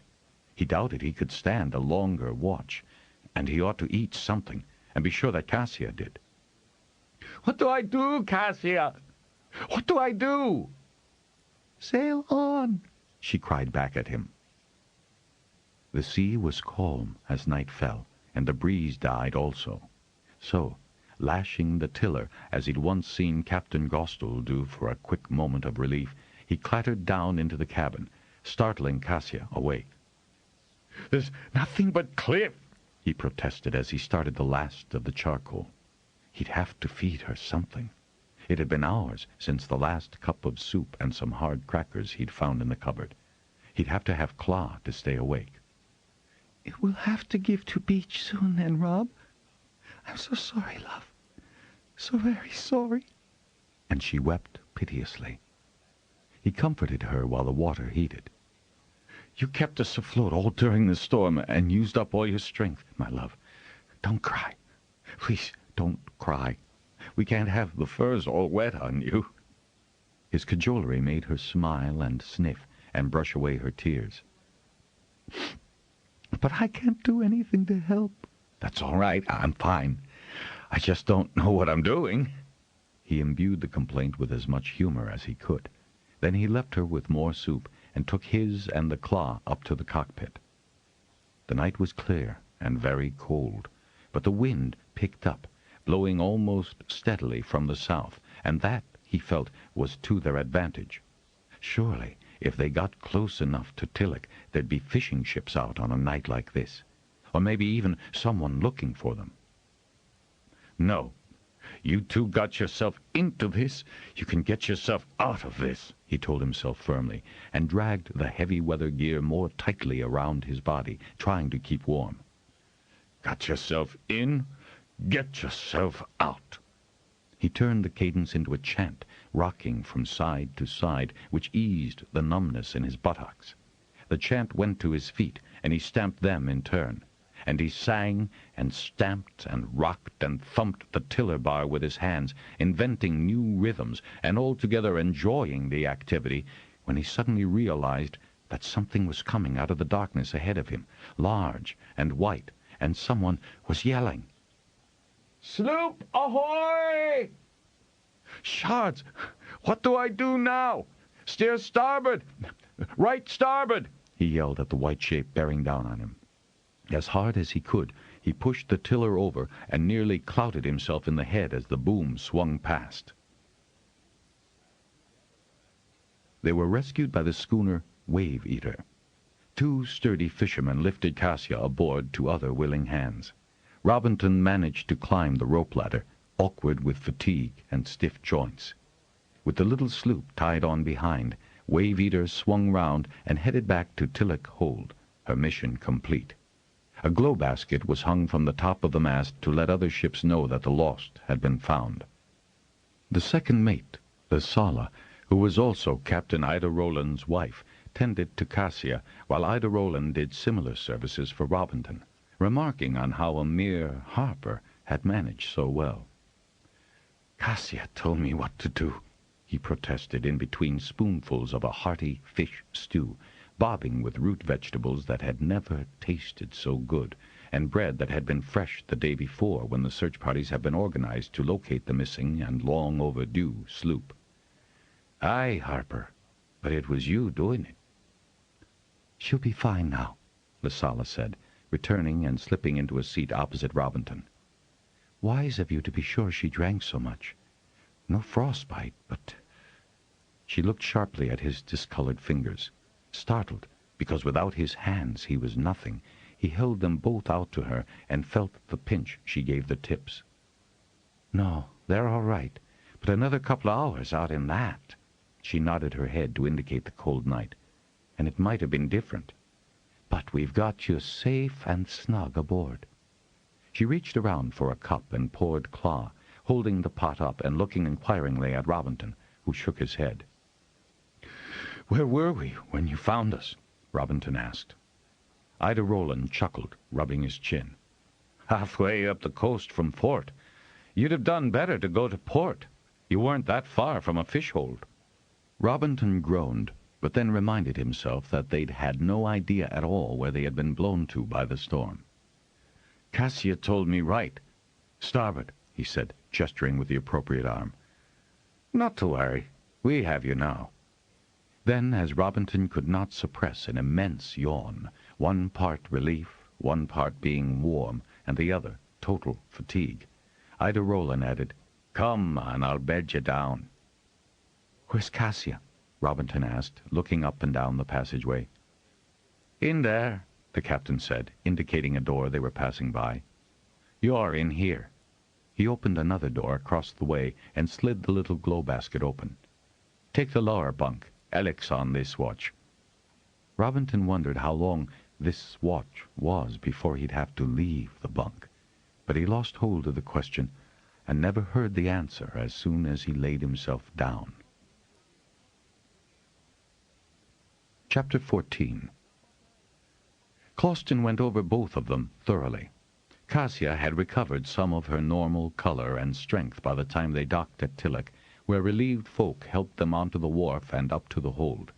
Lasala supported Kasia on one side and Robinton on the other, though Robinton wanted to carry Kasia and spare her the walk.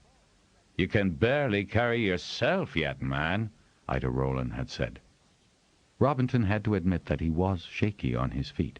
He was only too glad to follow Closton, who met them at the hold door and swooped Kasia up in his arms to carry her down to the infirmary. By then the Lord and Lady Holder had learned of their safe return and hurried to the infirmary. Giovanna hovered anxiously over her sister, and Molongo frowned, having clearly been very worried. "You've both had quite an ordeal," Closton said with a deep sigh. Kasia coughed politely into her hand, and the healer scowled. "I'll fix a soothing draught to ease that right smart, but neither of you's to do anything for the next 3 days. I'll go over you again then." Giovanna insisted they stay in one of the lower-level guest apartments.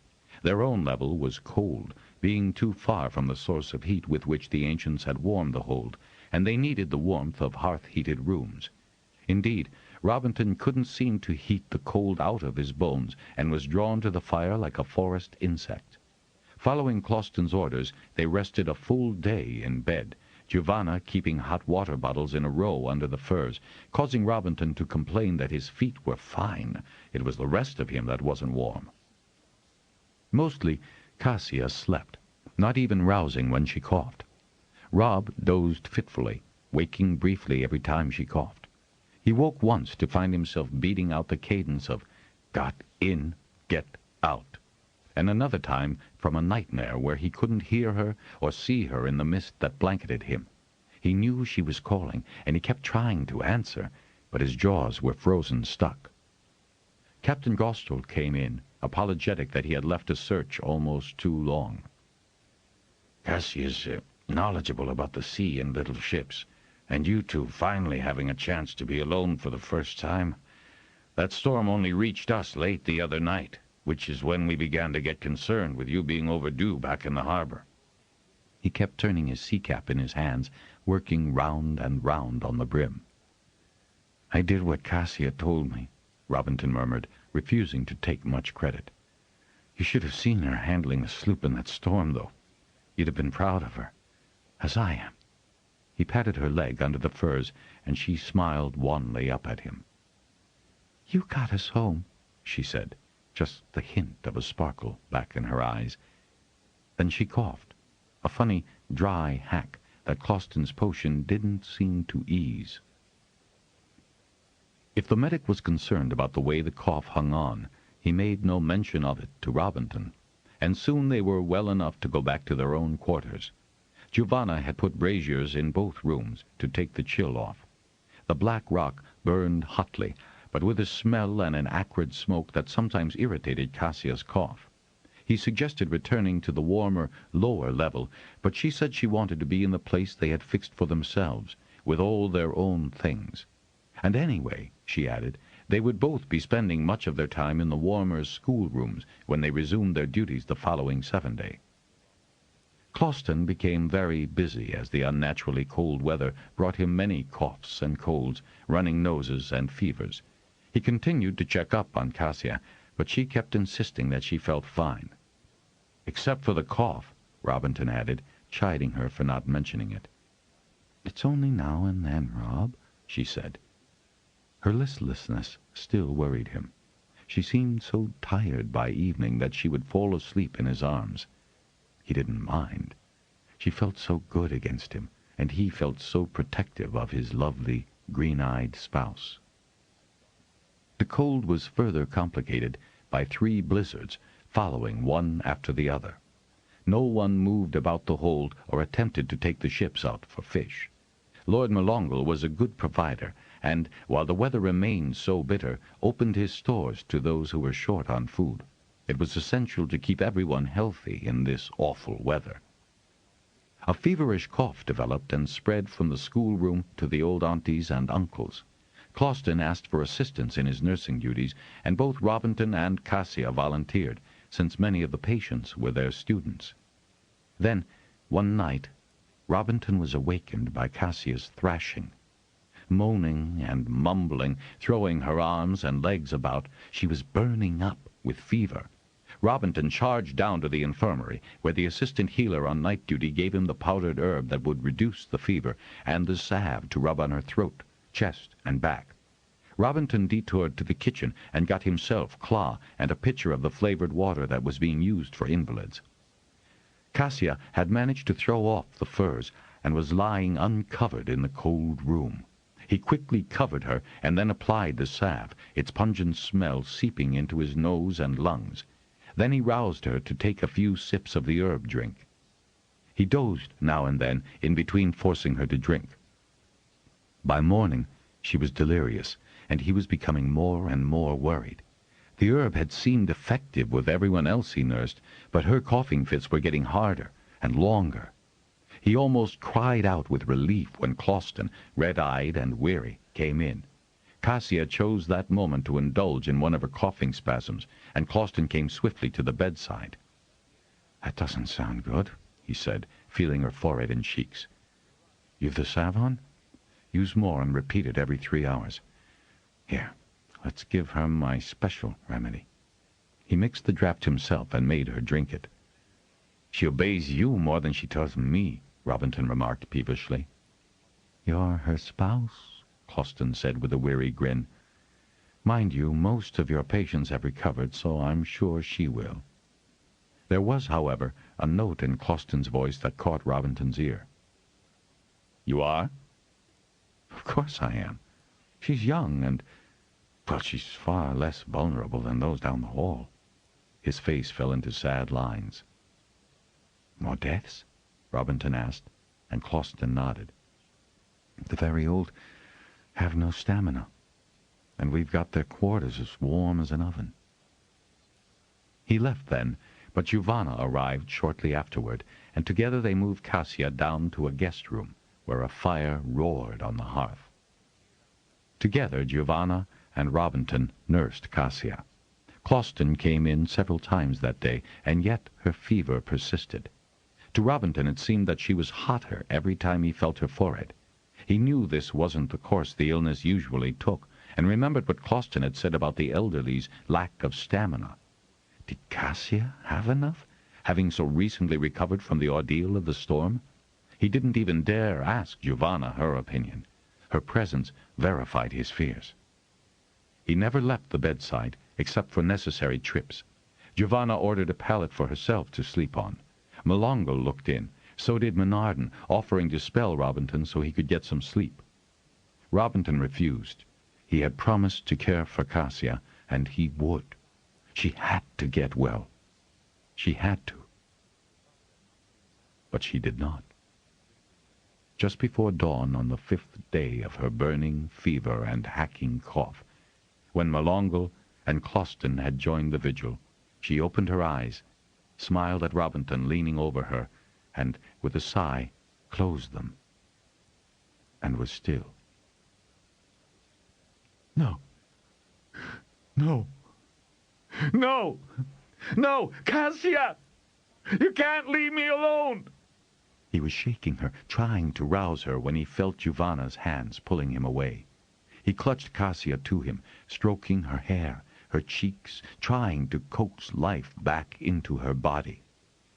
It took M'Longle and Closton to pull him away from her, while Giovanna arranged her on the bed, and Closton forced a potion down his throat.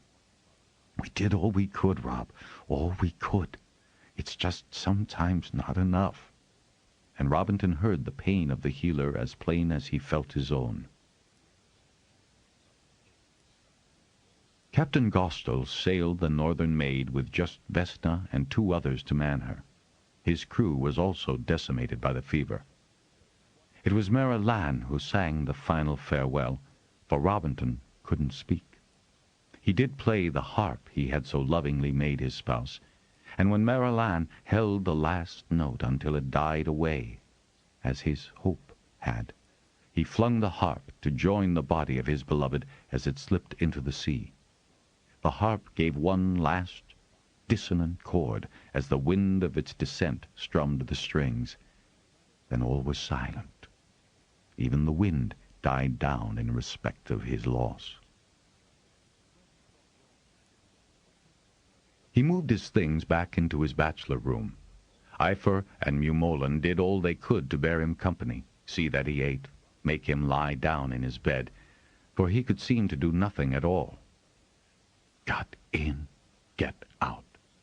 The refrain haunted him, but he had not the energy to make notations. He felt he could never sing or compose again.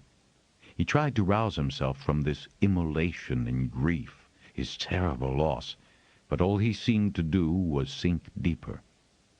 He was sprawled in front of the fire, Ifer and Mumolen having gone elsewhere, either because they had duties or because they could no longer stand to be with him and his grief. The door swung open, and Falan stood there staring at him. Robinton looked up incuriously, noted that the Dragonrider was there, and then stared back in the fire. "I only just heard," Falan said, striding into the room and slamming the door behind him. He picked up what was left of the bottle of wine and poured it into a glass, tossing it back. "I'd have come earlier if I'd known." Robinton nodded. Falan peered more closely into his face. "Say, you really are in a terrible state, aren't you?" Robinton didn't dignify the question with an answer, waving a hand to send Falan on his way. He appreciated the Dragonrider coming, but Falan only reminded him of the last time he had seen him, on his espousal day. "That bad, huh?" Falan looked around him for more wine. "Drunk it all up?"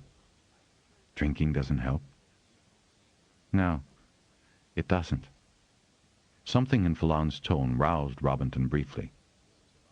"What do you mean?" "Isn't there any more wine up here? Do I have to go back downstairs to get some?" Falan was angry, which annoyed Robinton, so he pointed to the cupboard. "There should be one more there," he said. "You been counting?"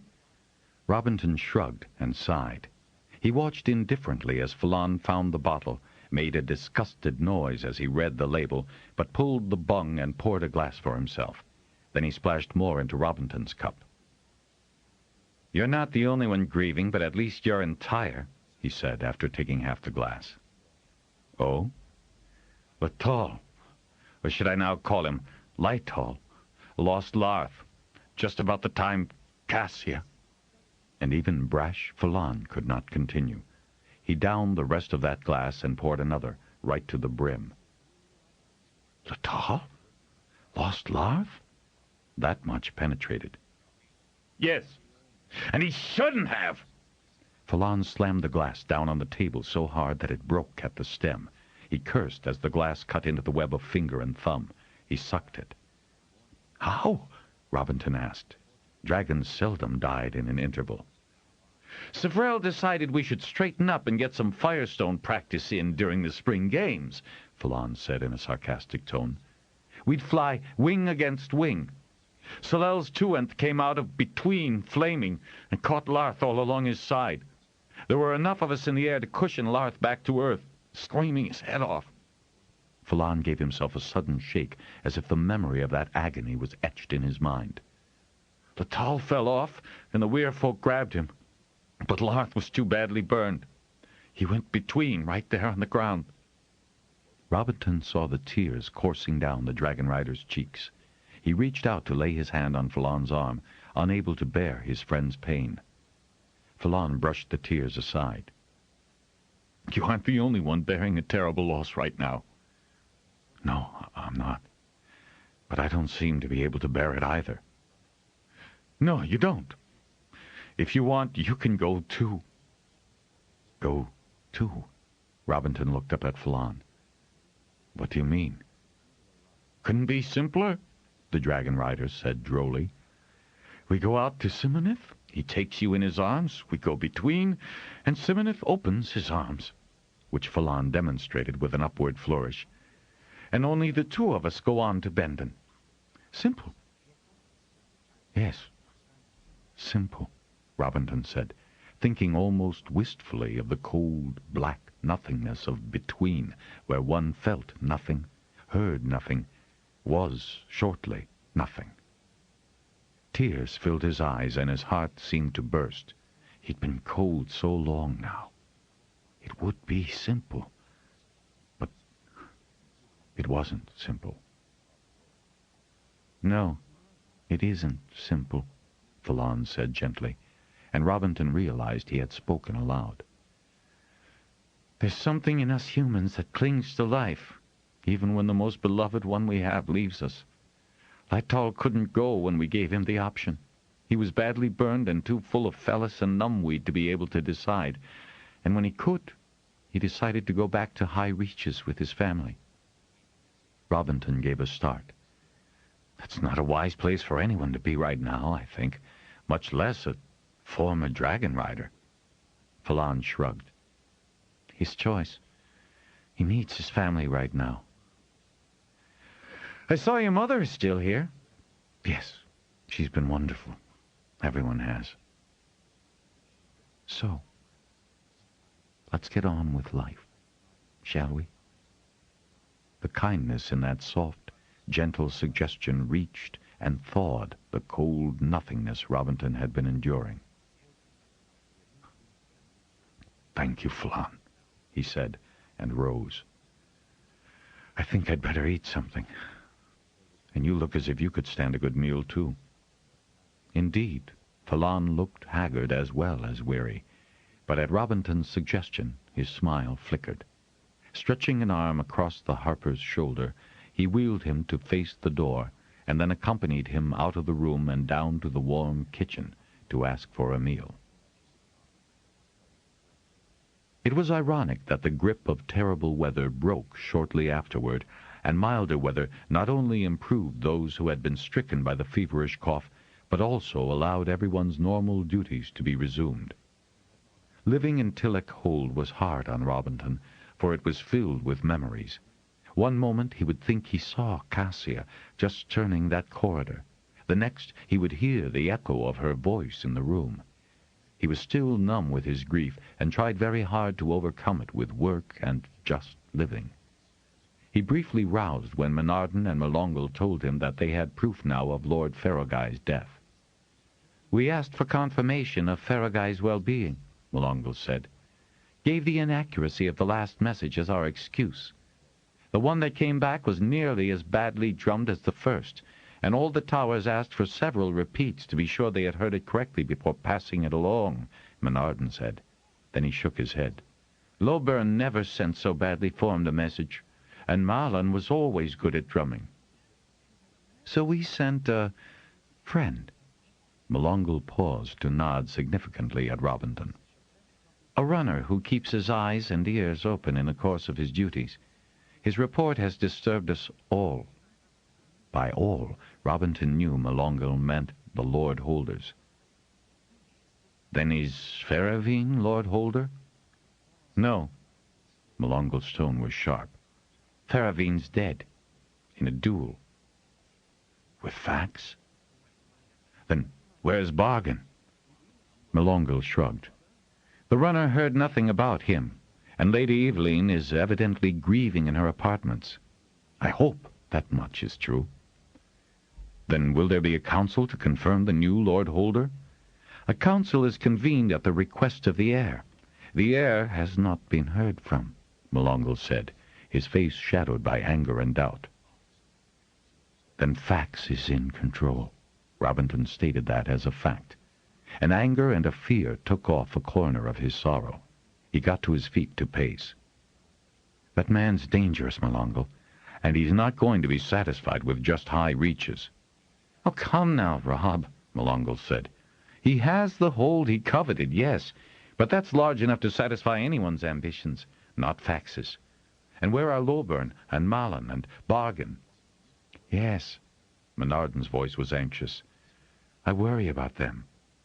"We should," Robinton said, still pacing and smoothing the hair back from his face. He needed to have it trimmed again. Kasia had done it the last time. Quickly, he seized on Fax's aggression as distraction.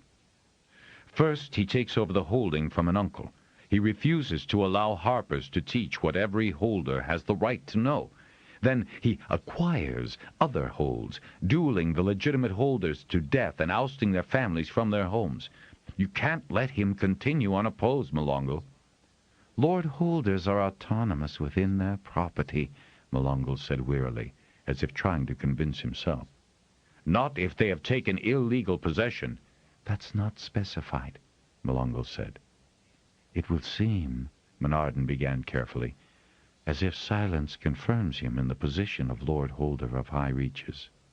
I know, and you've sent my messages to the other Lord Holders," Melongle said testily. "You know their response." "They'll let Fax get away with this?" Robinton was indignant. Couldn't they realize that they were taking an awful risk? "I'd guard my borders, brother."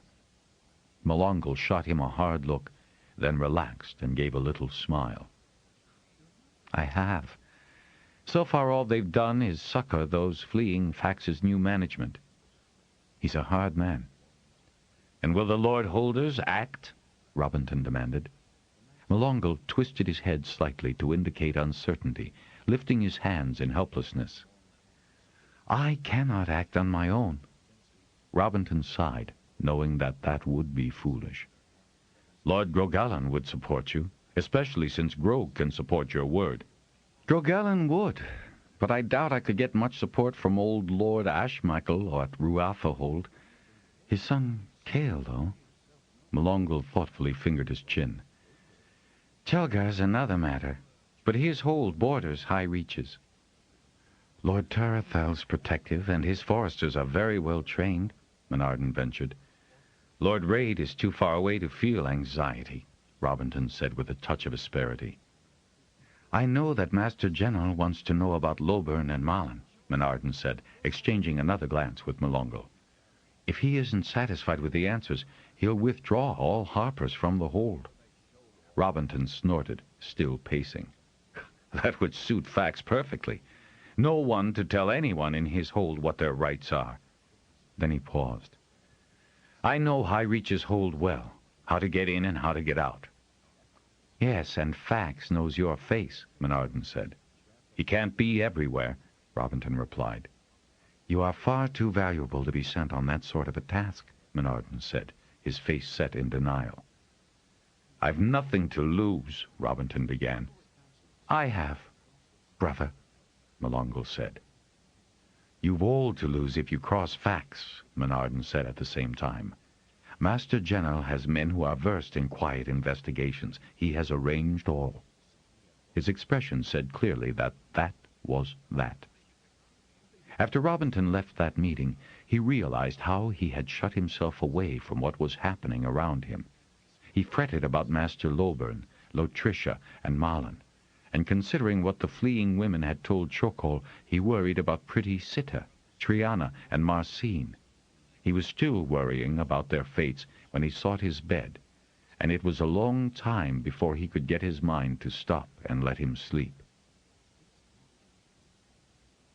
He completed his summer tour of the upper holds, although sometimes the folk, in expressing their sympathy for his loss, caused him more pain than they knew.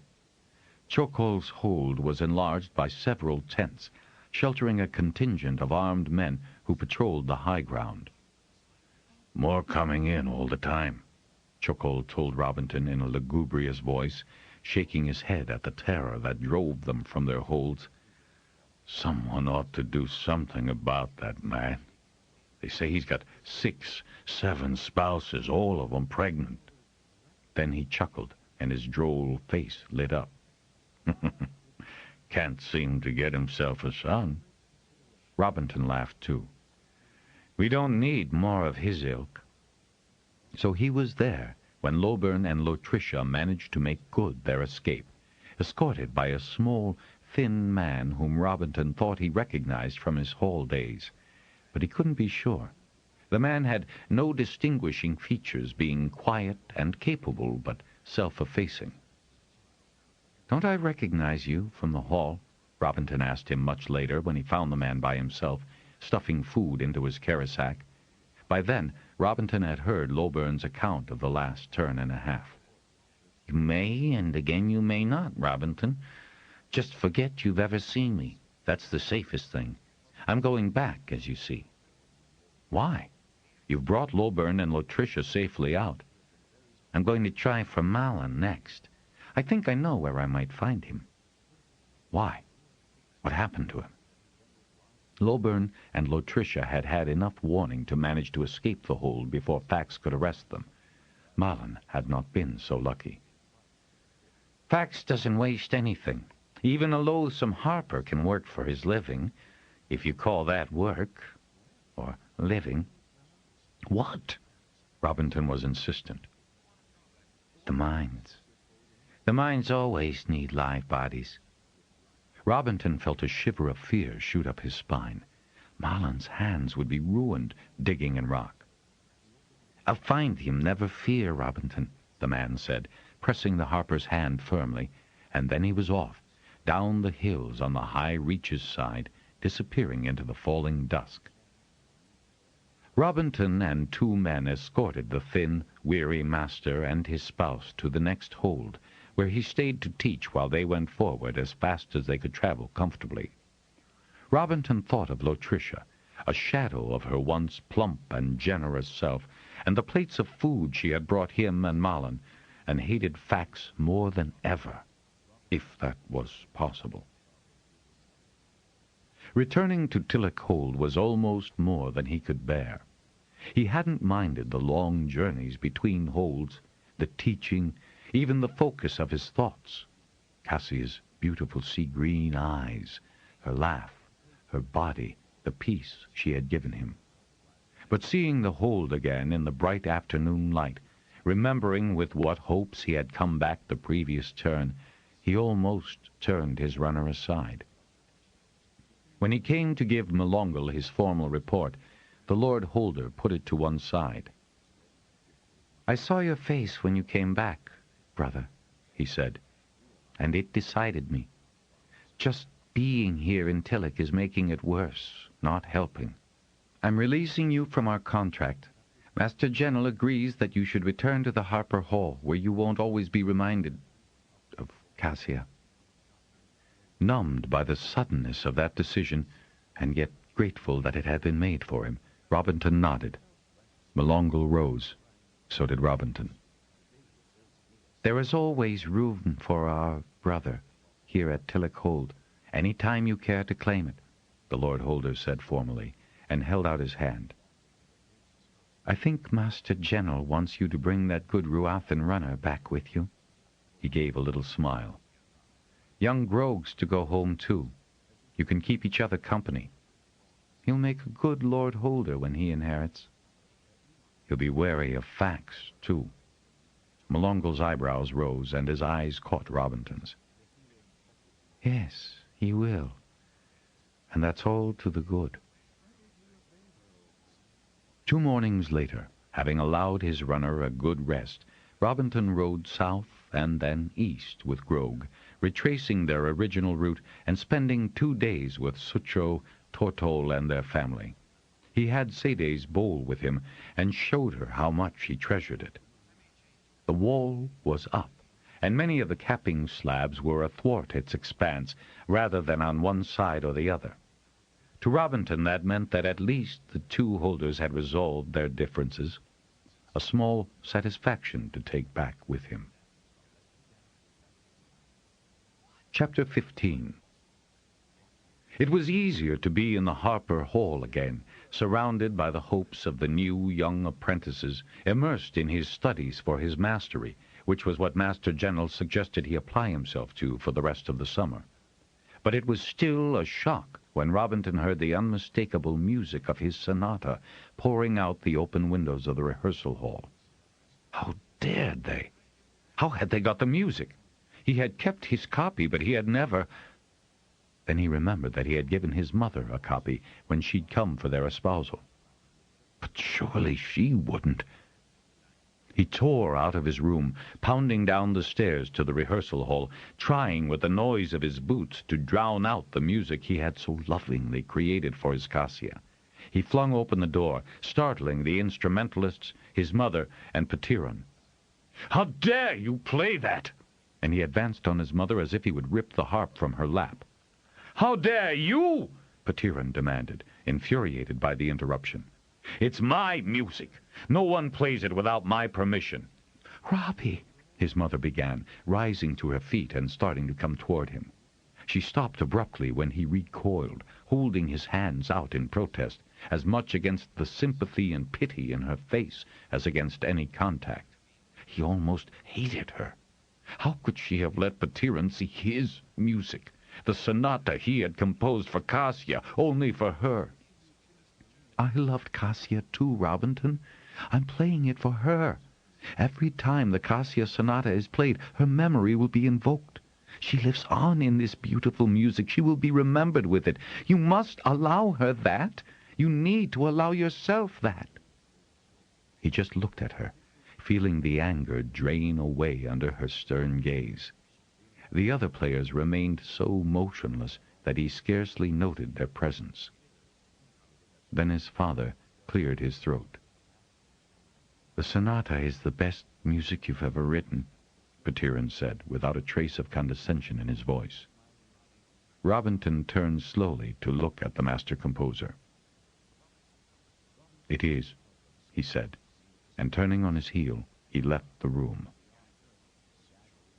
He put wadding in his ears when he went back to his room so he wouldn't have to hear the music, but some of it penetrated, and toward the end of the rehearsal, which was almost a straight run-through, given the quality of the musicians performing, he took the wadding out. Listening to the rondo and the finale, he let the tears run unheeded down his face. Yes, it was the best piece of music he had written, and listening to it, somehow he found he could think of Kasia without the terrible sense of loss and the constriction around his heart. As the final chords died away, he sighed and went back to his studying. He did not go to the performance. Instead, he saddled his Ruathan runner and took a long ride, camping out overnight. But his dreams were laden with memories of Kasia, and he woke sweating to lie until dawn, still remembering what he had loved about her. Her laugh, the crinkling of her eyes, the lilt in her voice, the way she would swing her hips, deliberately enticing him.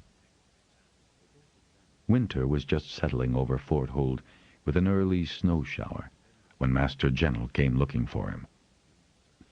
"Ah, Rob," he said, coming toward him.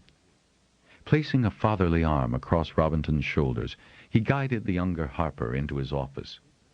"We've an emergency. Recall Karanchuk, thin, dark-skinned journeyman in the same group as Shonagar?" "Oh, yes, I do." "Well, he's broken his leg badly and will be unable to complete his rounds. Would you be willing to take over for him down in South Bowl until he's able to travel again?" Robinton was delighted to do so, and hastily organized his packs for a noontime departure. He paused only long enough to tell his mother where he was going and why. She listened, nodding her head and giving him an encouraging little smile. As she walked him to the door, she reached up to caress his cheek. "The sonata received a tremendous ovation, Rob," she said softly. He nodded, took her hand, kissed it, and left. Karanchuk's home base was a cluster of seaside holds on the eastern shore of South Bowl. It was hot and steamy when Robinton arrived, and the seaholder greeted him enthusiastically. "We've all been worried about him, journeyman. He's very popular here, and so we've kept someone with him to help." "You're very kind, Hulda Matson. Master General asked me to thank you for your care." "We've a very good healer, local woman, but trained properly in the hall. She's been overseeing his care, but she's busy, too." The holder was a short man, stockily built in the barrel, with thin legs that didn't look strong enough to hold up the weight they carried. But he moved quickly as he led the way to the cot set back from the little harbor.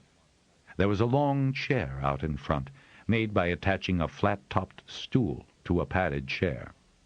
Vines had been trained over a lattice to shield the front from the morning sun.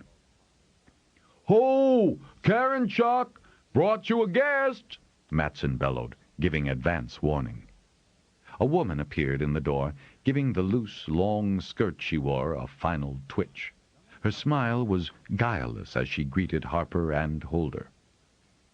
"Ah, Layella, that's where you got to," Matson said in a slightly strained voice. Layella's smile turned on Robinton, and her eyes widened slightly. Then her manner became subtly seductive, and her smile warmer. "This is Journeyman Harper Robinton," Matson said stiffly. "Layella helps healer Soretta with hold-bound patients." "I do my part," she said in a sultry voice, and Robinton felt his lips twitching. He could not deny her sensuality, or that it was affecting him. It was the first time in the nearly 9 months since Kasia's death that he had felt this way. He didn't know if this was a good thing or not, but there was no missing the invitation in Layella's voice and eyes as she slid past him. "Karanchok is in good spirits," she said, her laughter trailing her departure. In spite of himself, Robinton turned to see where she went. "Karanchok is here," Matson said, prompting his attention. Sorry." Matson cleared his throat and led the way into the cot. Karanchok was sitting by the table, his splinted legs straight out in front of him, and a pair of wooden crutches handily slanted against another chair. Robinton did recognize him, one of Shawnager's wrestling partners. Seeing Robinton, Karanchok waved a friendly hand. "I remember you, Robinton," he said in greeting. "Very good of Janelle to send me help so quickly. Come, sit. Matson, can you find the wineskin for me?" Matson did, and a curious peek at the label on the skin told Robinton that this was a Tillich red, which was likely to be harsh. Well, it was wine, and would go down as well as the best. By late evening he had learned all about Karanchok's accident and admired the man for the grit it must have taken to crawl, with a leg broken in 3 places, to a path where someone would find him. He'd been riding back to his cot when his runner, one of the stupidest ever bred, had been frightened by a tunnel snake and thrown him down into the gully. Once over its scare, the runner had been in no hurry to return to its home, so it had been late night before a search party went out to find him. When Robinton remarked on his fortitude, Karanchok shrugged. "Well, the misbegotten runner got me into the ditch. It was up to me to get out." The phrases caught Robinton's attention. Got into, get out. Notes began once more to spin in his head. He didn't get the rest of the tune until much later, but it was a start, and he was grateful to be able to think music again. Although he had spent some time with his mother's family on the west coast, this part of eastern South Bowl was quite different, with land sloping down into fine beaches and piers thrust far out to where the water was deep enough to accommodate the fishing boats. He even forced himself to go out to sea in Matson's sloop, though it was 5 times the size of the sloop he and Kasia had sailed. But he made another step forward out of grief by doing so. Tactful questioning of Karanchok elicited the information that Layella was her own person, beholding to none. She gave her favors where she would, and Karanchok was grateful for her generosity. So was Robinton, although he winced when she boldly claimed that she would lift the sadness from his eyes. It annoyed her that she couldn't, though she tried often enough during his winter stay at the Sea-Hold. Just after Turn's End at the Sea-Hold, a dragon was spotted in the skies. The children Robinton was teaching at the moment could not contain their excitement. It wasn't often that dragons came this far south. As Robinton shielded his eyes from the brightness of the morning sun on the water, he tentatively spoke the name. "Simoneth? Is that you?" "It is?" And there was such a note of joyfulness in the dragon's voice, so like Falon's, that Robinton grinned. "What is it? What brings you so far away from Bendon?" Robinton asked. "You. We've been to the hall. They told us you were here." Falon was half off Simoneth's neck before the big bronze had touched the sand of the beach. "I'm a father, Rob! I'm a father!" Falon shouted, waving one arm and charging up the strand to thump the harper soundly on the back. He had a wineskin thrown over the other shoulder. "A son! Lorna gave me a son!" "Lorna! So you did get her!" Robinton had to dismiss the pang in his heart. Kasia had been alive when he'd first learned about Falon's interest in the grown-up Lorna, who had been such a plaguey nuisance to Falloner, the boy. "Dismiss your class, Rob," Falon ordered. "Off you go, children. Class again tomorrow." Robinton had to laugh at the Dragonrider's high-handed way, but Falon's exultation brought smiles to the fishermen mending nets on the strand. Robinton hurriedly introduced Falon to Matson and the others, and then led his old friend to the cot he shared with Karanchak. "A fine, strong lad, just like his sire," Falon boasted, splashing wine into the cups Karanchak hastily set out. "Don't waste this," Robinton said, having had a taste of the white wine that was being so liberally poured. "It's Bendon, isn't it?" "What else would I provide to toast the health of my first son?" Falon demanded, and quaffed his glass dry.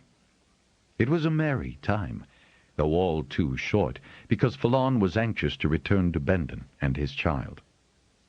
"I gather Larna did forgive you for pushing her into the midden, then," Robinton remarked after listening to Falon's ravings. The Dragonrider gave him a startled look. "I never pushed her into the midden. That was Rangool." "A ghoul, I should say. That isn't where he'd have liked to push her, but I," and he slapped his chest proudly, "got her as weir-mate, not a ghoul." "I'm sure she'll be happier with you," Robinton said, remembering what a stuffy child Rangool had been. "Of course she will," Falon replied. Finishing his third, or maybe fourth, glass of wine, he decided he had best return to the weir, Larna, and his son. "I've named him Falarnon." A fine choice for a Dragonrider to be. "Bronze, of course," Falon added, as he waved a cheerful goodbye to Karanchak. "He came all the way from Bendon Weir to tell you that?" Karanchak asked, hobbling to the doorway to watch the Dragonrider depart. "We're old friends." "Good friends." Karanchak lifted his wineglass appreciatively. "You don't get good Bendon often in South Bowl." 9 days later, a runner brought Robinton a short message from Falon. Larna had died 2 days after Falarnon's birth. Robinton sent back a message by the same messenger, expressing his condolences. In his heart, though, Robinton envied Falon, who had a son to remember his love by. When Karanchak was finally walking soundly and able to ride again, Robinton reluctantly bequeathed him the Ruathan runner, a much sounder and smarter animal than the weedy, elderly runt that had thrown him.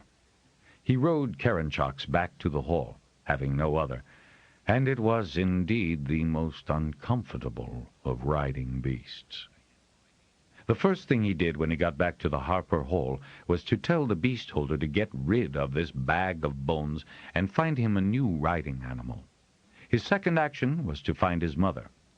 He didn't like what he saw, and taxed her with questions about her health. I'm fine, love, really. Just a little tired. It's been a busy winter, you know." Robinton was not so easily put off, and cornered the master healer the next morning. "She does seem fine, Rob," Jeannie replied slowly. "But I know, as you do, that she's not. She's losing weight, yet I see her eating well at table. I've my eye on her, never fear. And Beatrice." "Beatrice?" Robinton realized that he hadn't seen the Master Harper's spouse, who was usually busy about the hall someplace. "What's wrong with Beatrice?" Was his whole world crumbling about him? Were all the people he loved and admired suddenly showing their mortality? Jeannie laid a hand on his arm, her expressive eyes sad. "There is so much we don't know and can't help." She paused and then sighed. "Sometimes people just wear out. But I promise you, I'm watching your mother carefully." "And Beatrice?" "And Beatrice," Jeannie said with a nod. At dinner that evening, Robinton sat next to Beatrice, noting the slight wobble in her hand as she ate, and trying not to see it. So he regaled her with the funniest incidents he could remember, and her laughter was as ready as ever. Once their eyes met and locked, and she gave him a funny little smile and patted his hand. "Don't worry, Rob," she said in a low voice, turning her head away from her spouse, who was involved in a lengthy explanation of some legal point with a journeyman whom Robinton remembered as another of Shonager's voice students.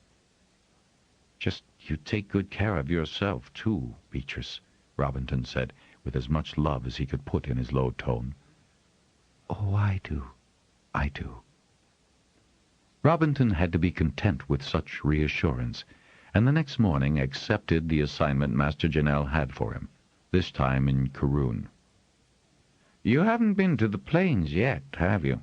Good experience, Rob, good experience. Again, it's a short contract." Janelle passed Robinton a piece of hide. "These are the holes you do not go to."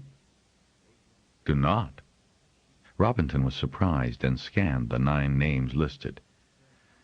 "Yes," the Master Harper said.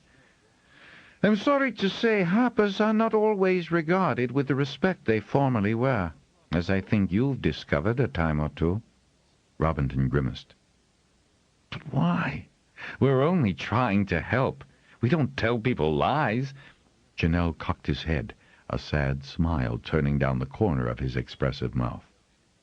"There are many who feel that the duty song is lies." "Honoring the Dragonriders?" Janelle nodded. "That's one so-called lie. You have realized that even in the larger holds, some feel that the Weir and its riders are relics of a past danger we no longer need to consider." "But, Master Janelle—" The Master Harper held up his hand and gave a brief smile. "You have had a long association with the one remaining Weir. Many nowadays have never even seen a dragon in the sky, much less met a dragonrider. Sometimes search is misinterpreted, too, although there have been few enough of them lately." He sighed and gestured to the list. "Just save yourself grief and avoid those holes. We can't force people to learn when they've no wish to listen." As Robinton was on his way out of the courtyard on the new young Ruathan runner beast he had used his savings to purchase, a runner came trotting in, a runner who was very familiar to him. Robinton had formerly met Janelle's invisible minion in the Master Harper's office on 2 occasions. "Call me Nip if my lack of name offends you," the man had said with an amused grin. "I nip in and out, you see." Master Janelle had smiled. "And you're never to see him, Rob." "I know," Robinton had replied. But this time he needed information the runner might be able to provide. You runner, wait a minute." As Robinton reined his mount about, the runner dutifully halted and turned to face him.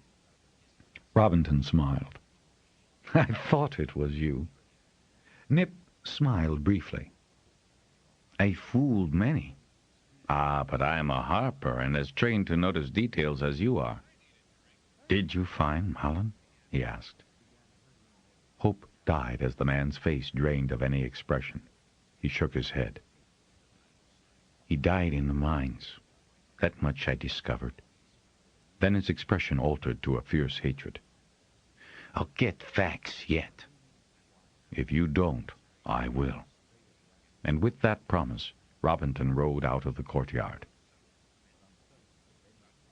Though he was welcomed wherever he went on the Karoon plains, Robinton occasionally felt the resistance to some of the traditional teaching ballads, and did his best to discuss the concepts with the adults in the hold, reminding them of the Charter's provisions. Often his evenings were spent in copying out that document so that it would be available to counteract the question of lying. He did feel that he got his message across to the doubters. Several times he was warned by his host that yon feller's not so friendly, and, if asked to play in the evening, Robinton carefully restricted his selections to unremarkable love songs or dance tunes.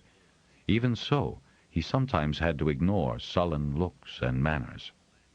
One evening at Redcliffe Hold, he was astonished to see Nip arrive, dressed as a runner and carrying a Craft Hall reply for the holder. Robinton waited for a chance to speak to Nip, and by asking him to take a letter directed to his mother at the Harper Hall, managed a few private words with him. "Didn't expect to see you here," Robinton said, flourishing the letter as if that was what was under discussion. "How do you think Master General knows where not to send harpers?" Nip said. "Station masters are the best ones to ask, by the way, should you be in doubt." Taking the letter from Robinton, he altered his tone and spoke more loudly. "Well, now, Harper, I'll be sure to take good care of this one for you." When Robinton had done his round in Karoon, Master General sent him on to Neerat, to a settlement that was, happily, devoted to the old ways. Robinton was able to relax his vigilance and do a proper job of instructing the young in their traditional songs and ballads. He was relieved to see that Dragonriders often visited this area, collecting fresh fish for the weir. He always sent back greetings to Phelan and tried to speak to the dragons. They would look at him, surprised, but they never responded. Remembering how freely Semaneth had spoken to him as a boy and a man, he was baffled by their reticence. But then he didn't know their riders as well as he had known Phelan and his bronze. When he returned in the spring to the Harper Hall, one look at his mother had him in a panic. She was nothing but skin and bones. All the beauty leached out of her face, with dry hair and a hard cough constantly racking her. She leaned on Patiran to walk even the shortest distance. "You're not all right, Mother. Not at all," Robinton said, glaring at Patiran, who nodded, his expression doleful and worried. "That's why you're home, Rob," Genia said when he stormed into the healer hall in search of her. He stood stock still. "Why I'm home?" He could not seem to comprehend what her words implied. She pressed his arm, her face full of regret and pity. "Yes, I know she's wanted you here. She doesn't have much time left." "But—" Robinton clenched his fists at his sides. "I've only just lost Kasia." "I know, Rob, dear, I know." He could see the tears in her eyes. "She's my dearest friend. All I can do is be sure she feels no pain." He nodded acceptance of that, feeling the coldness of grief yet to come spreading throughout his body. "You must help her, and Patiran." "Her, yes. Patiran. He has lived for her, Robinton." "And I never had the chance to live for my Kasia," Robinton thought bitterly. If he had thought the days after his spouse's death were bad, those he endured while his mother slowly lost all strength, and finally the breath in her body, were worse. Without discussing it, either he or Patiran was with her, Robinton playing her songs, even the humorous setting of "got into, get out of," which made her smile and even chuckle. Patiran played for her too. Music seemed to soothe her. It was Genia who roused Robinton from an uneasy sleep before dawn 3 days later. "The end is near." He threw on pants and shirt and followed her, filled with dread. The end was unexpectedly peaceful. He held one of Marilan's hands and Patiran the other, and she managed a feeble smile and a press of her gaunt fingers. Then she sighed, as Kasia had done, and was still. Neither man could move. Neither wished to relinquish the lifeless hand he held. It was Genia who gently unwrapped their fingers and laid first one hand, then the other across her frail chest. Pern broke first, sobbing bitterly. "How could you leave me, Marilan? How could you leave me?" Robinton looked up at the man who was his father, and thought that Pern was taking Marilan's death as a personal affront. But Pern had been possessive of her all her life. Why should he change at her death? And yet Robinton felt immense pity for the man. "Father," he said, rising slowly to his feet. Pern blinked and looked at his son as if he shouldn't be there. "You must leave. She was all I ever had. I must be alone with her in my grief." "I grieve too. She was my mother." "How can you possibly know my pain?" The older man clutched at his chest, fingers digging into fabric and flesh. Robinton almost laughed. He heard an inarticulate sound come from Genia, and held up his hand to answer for himself. "How could I possibly know, Pern? How can you say that to me? I know far too well how you must feel right now." Pern's eyes widened, and he stared at his son, remembering. Then his sobbing renewed, his spirit so devastated by Marilan's death that Robinton, moving without thought, came around the bed and took his father in his arms to comfort him. Pern never wrote another note of music. Marilan had been his inspiration. Her death altered him as she could have wished he had altered during her lifetime. He and Robinton never became friends, but Pern became easier in his son's company. Master Janelle remarked on how much grief had mellowed the man. The apprentices and journeymen studying composition might not have agreed, for he was as difficult as ever to satisfy, but none of them could fault the depth and knowledge he was able to drill into their heads. Robinton was resident in the hall when Beatrice died of a sudden failure of her heart, so he was able to help Master Janelle deal with that loss. The entire hall felt it, from the youngest apprentice to Pern, and Helena, now a sedate and plumply happy spouse and mother, put in an unexpected appearance. "I owe that woman a great deal," she said. "Almost as much as I owed your mother, Journeyman Robinton." She gave him an odd glance out of the corner of her eye. "In spite of what a nasty child I was then, it was those two who finally stuffed some sense into my conceited head. May I sing for her, with you, and for Marilan? I've always kept my voice going, you know." "I didn't know, but I'm glad you have." "My mother would be pleased," Robinton replied, and he meant it.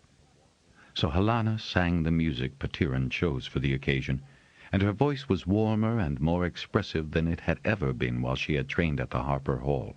In fact, it was such a fine voice that Master Janelle, once he had dried his eyes, wistfully commented that it was a shame there were so few women training at the Harper Hall these days.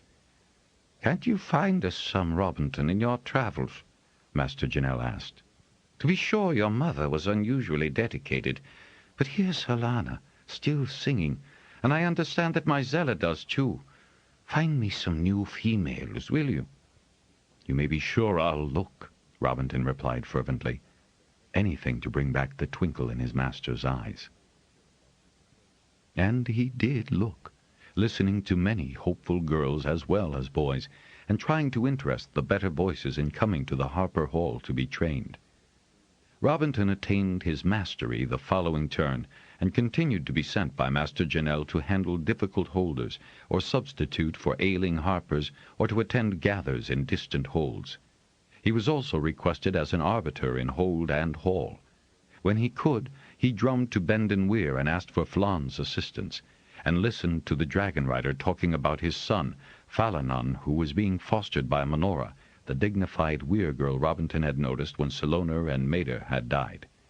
It was no surprise to Robinton to learn that 3 turns after Falarnan's birth she gave Falan a second son, Famanaran. Falan had 2 worries. The first, and more important, was that the lazy Nimorth would never get off her couch in the Queen's Weir for another mating flight, so he could become Weir leader in place of the four-man leadership of Sabrel, Sarob, Meriden, and Modon. The second was that no one would take him seriously about the threat posed by the upstart Lord Holder Fax.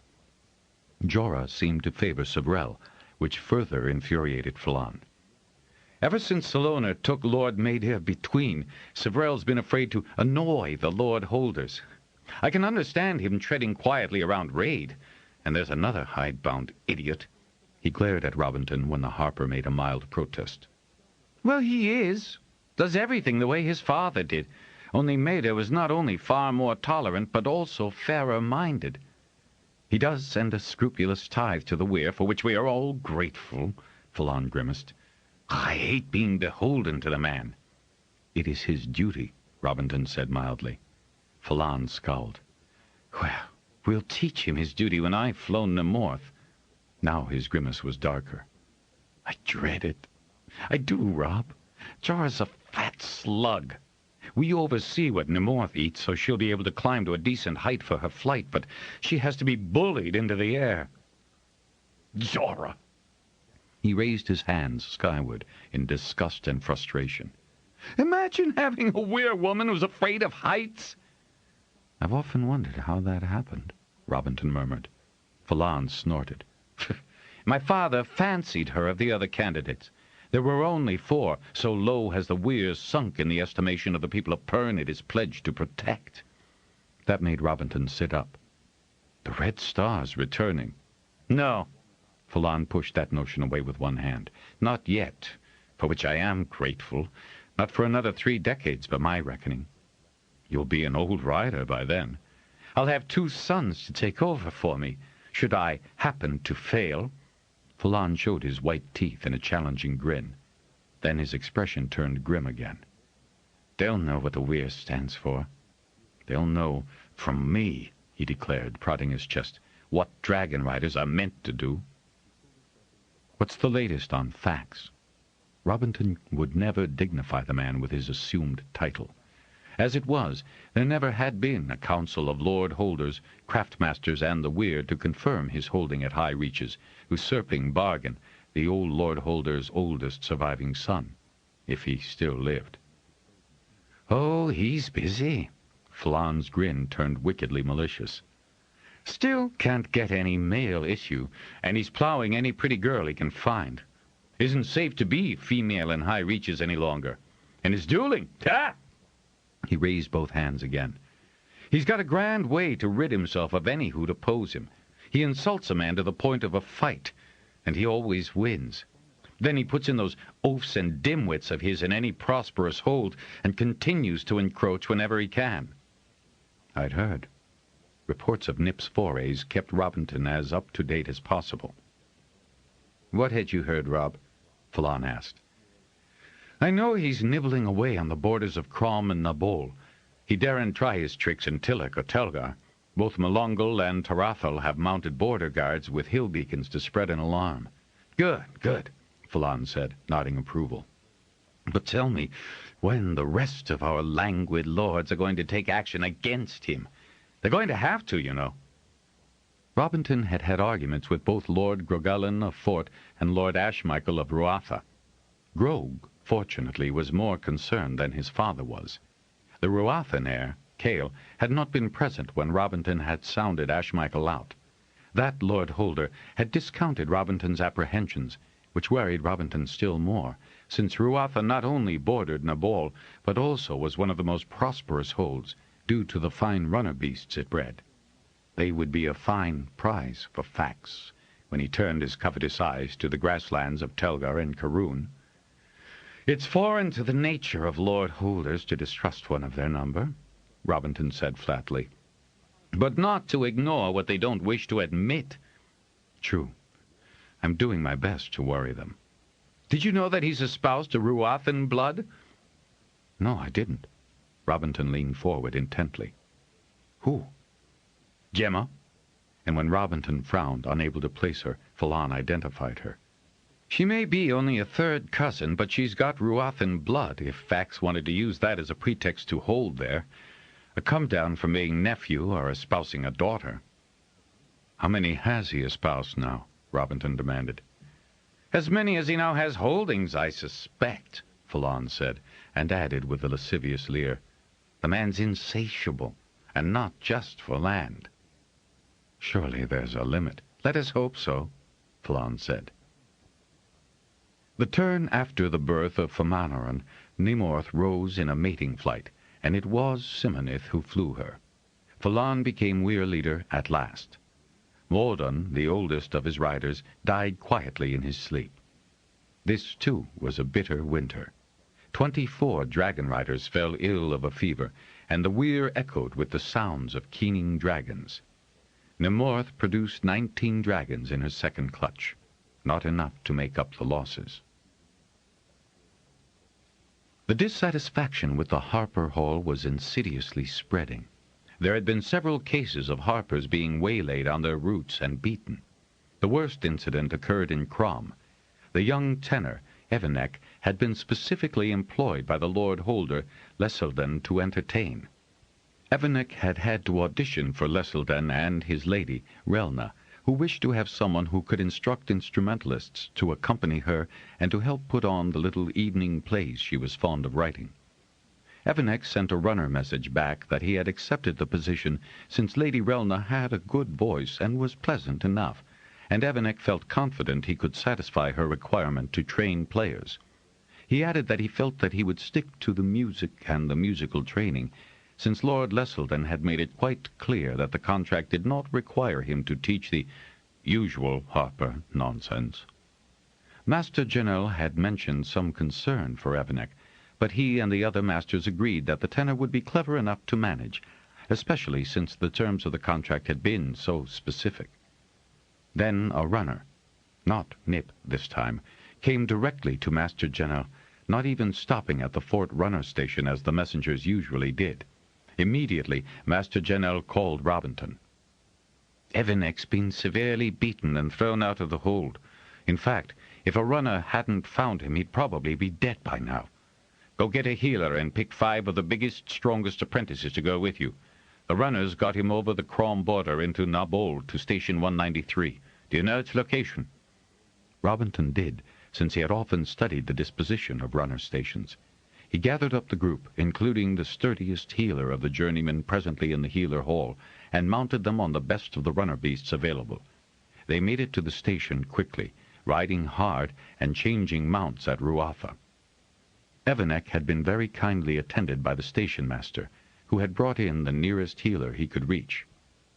I've done what I can. Yermathan, the healer, shook his head, clearly distressed by the incident. They broke every bone in his hands. They also mangled his throat so badly.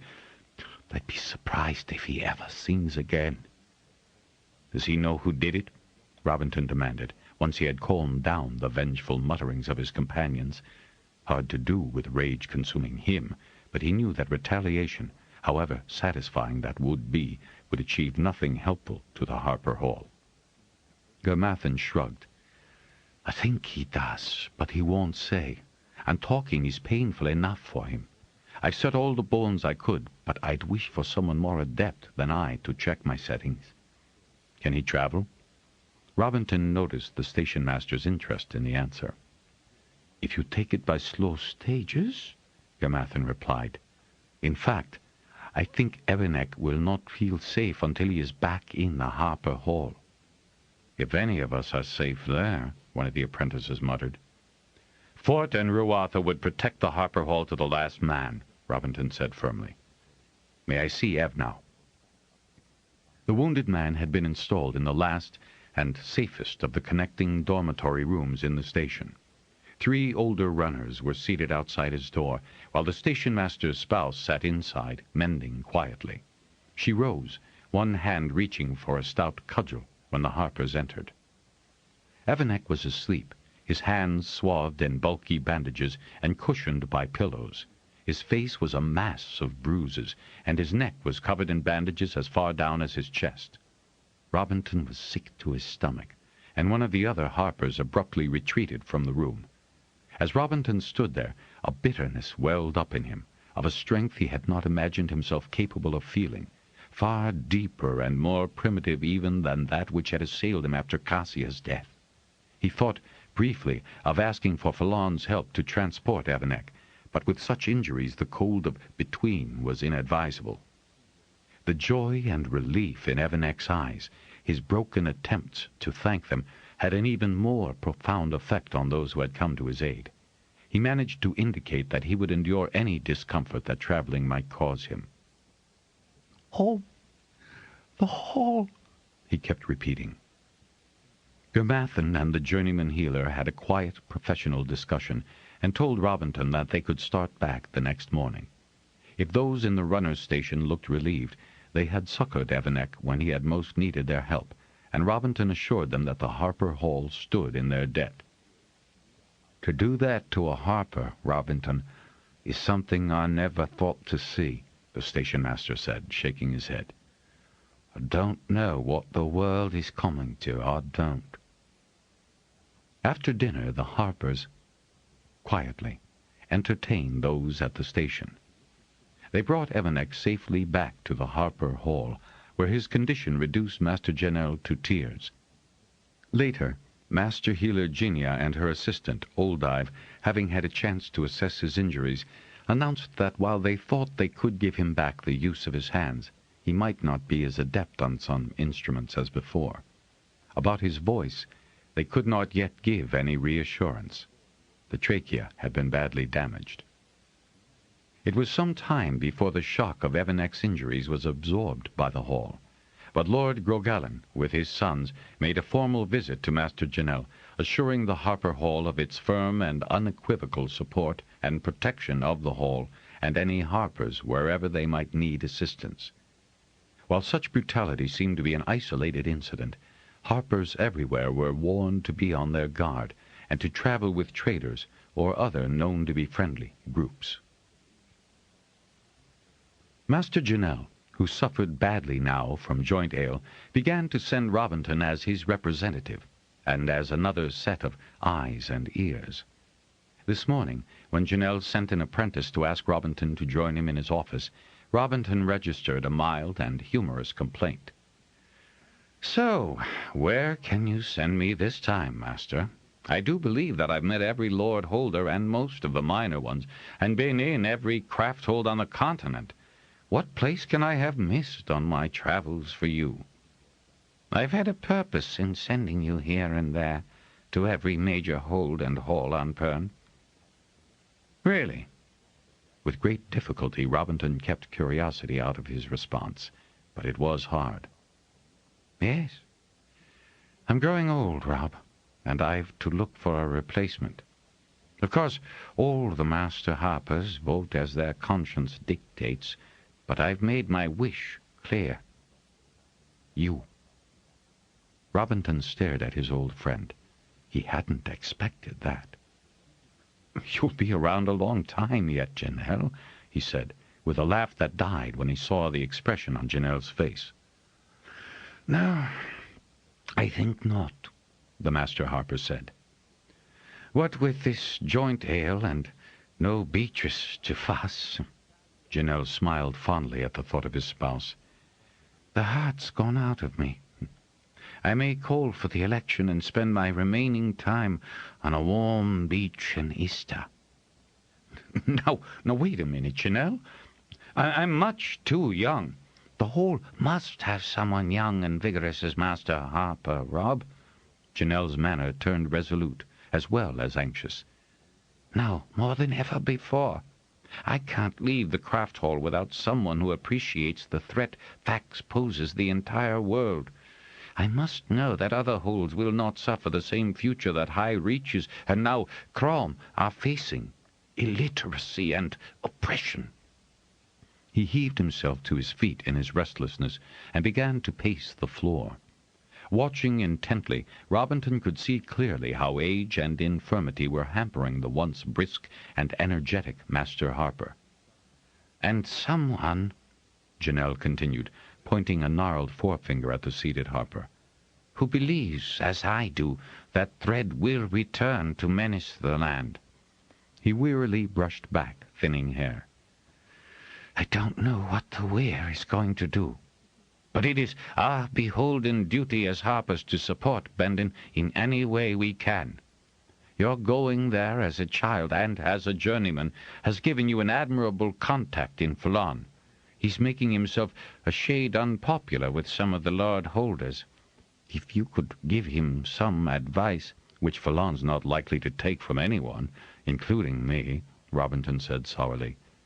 "I think you underestimate your influence on him, Rob," Janelle said, and sank heavily again into his chair, grimacing at the pain. "And I think you've more influence throughout the land now than you may realize. Are you still able to talk to dragons?" Robinton nodded. "Simonith, at any rate. I suspect that's only because of Fulon. Not that our conversations are anything to write ballads about." Janelle waggled a finger at him. "It's more than most non-Weyr folk ever have." "That's true enough." Janelle smiled briefly. "Nip reports that of all the harpers, you're one that even the Hall's worst critics will accept." "Except in the high reaches." "Fax will overstep himself. That sort of man always does. There have been others like him before. There will be more like him in the future. When we live by the Charter, everyone prospers. When it is abrogated, the whole continent suffers." Robinton nodded in complete agreement, though the prospect of trying to ensure that the Charter was obeyed was daunting, especially in the face of Fax's active aggression. "So, Master Robinton, I have named you my choice of successor." Robinton demurred, muttering about his youth and the fact that there were plenty of men who would be more logical choices. "None of them want the job," Janelle said with grim humor. "Minardin strongly urged me to consider you, as did Everell, and certainly I've had support from all the resident masters." "Including Pern?" Robinton asked, grinning. "Oddly enough, yes. Oh, I doubt he would have suggested you, but he did not oppose the selection." That did surprise Robinton. "I admit that I got the position more by default than ambition," Janelle said with a hearty chuckle. "I have served the Hall to the best of my ability." Robinton concurred. Janelle was exceedingly popular as Master Harper. The old master went on. "I shouldn't care to take on the responsibilities of dealing with Fax, much less thread." "You're too kind," Robinton murmured sarcastically. "I've had you marked as my successor from the moment I saw you talking to the dragons. Do you remember that day?" Robinton nodded. That had been one of the high points of his childhood. Once Fulon had mentioned that dragons were whimsical about talking to non-Weyr folk. Sometimes they would. More often they would not. Fulon had added, with one of his mischievous smiles, "The dragons do like you, Rob." But Robinton had thought that was a secret between himself, the dragons, and their riders. "I didn't realize anyone was watching." Janelle grinned. "I've watched you from the moment your mother told me you were piping variations on a theme." "Have I ever thanked you, Janelle, for all you've done for me?" There was no sarcasm in Robinton's voice now. Janelle dismissed the matter with a flick of his fingers. "I was your master harper then, as I am now. Be a good master to all within this hall, and I am doubly repaid. Do not let a tyrant like Fax still the voices of any more harpers." To that Robinton swore purpose and loyalty. "Did you hear the drum message this morning?" Janelle asked in a complete change of subject. "Yes," Robinton smiled. "A new baby at Ruatha Hold. A girl, small but healthy." 2 days later, both Robinton and Janelle were called to Fort Hold. Lord Grogellen had refused the advice of Master Healer Genia, her very capable young journeyman Oldive, and the Hold's healer. He would not allow them to attempt surgery. "Talk some sense into him, can you, Janelle?" Ginia said, her face red with frustration. "I've done this operation. So has old Ive, and it takes but minutes. If we can't remove the inflamed appendix, he will die from a poisoning of his system."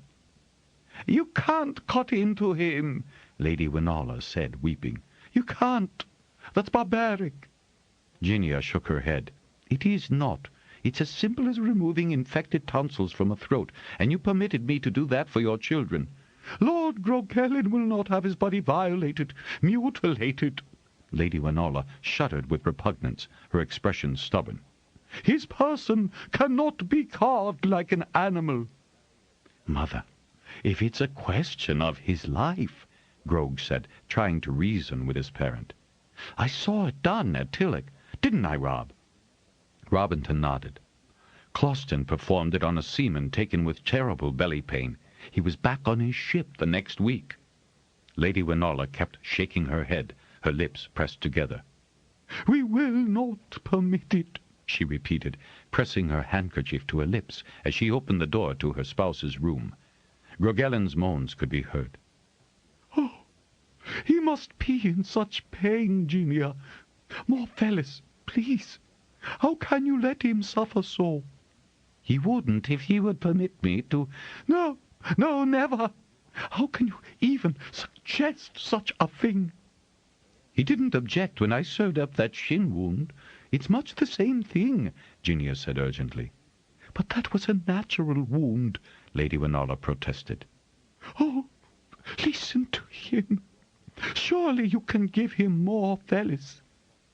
"Yes, I can give him more Felis," Ginia said through gritted teeth. "I can Felis him right into death." "Oh, no, don't say that, Ginia. Please don't say he'll die."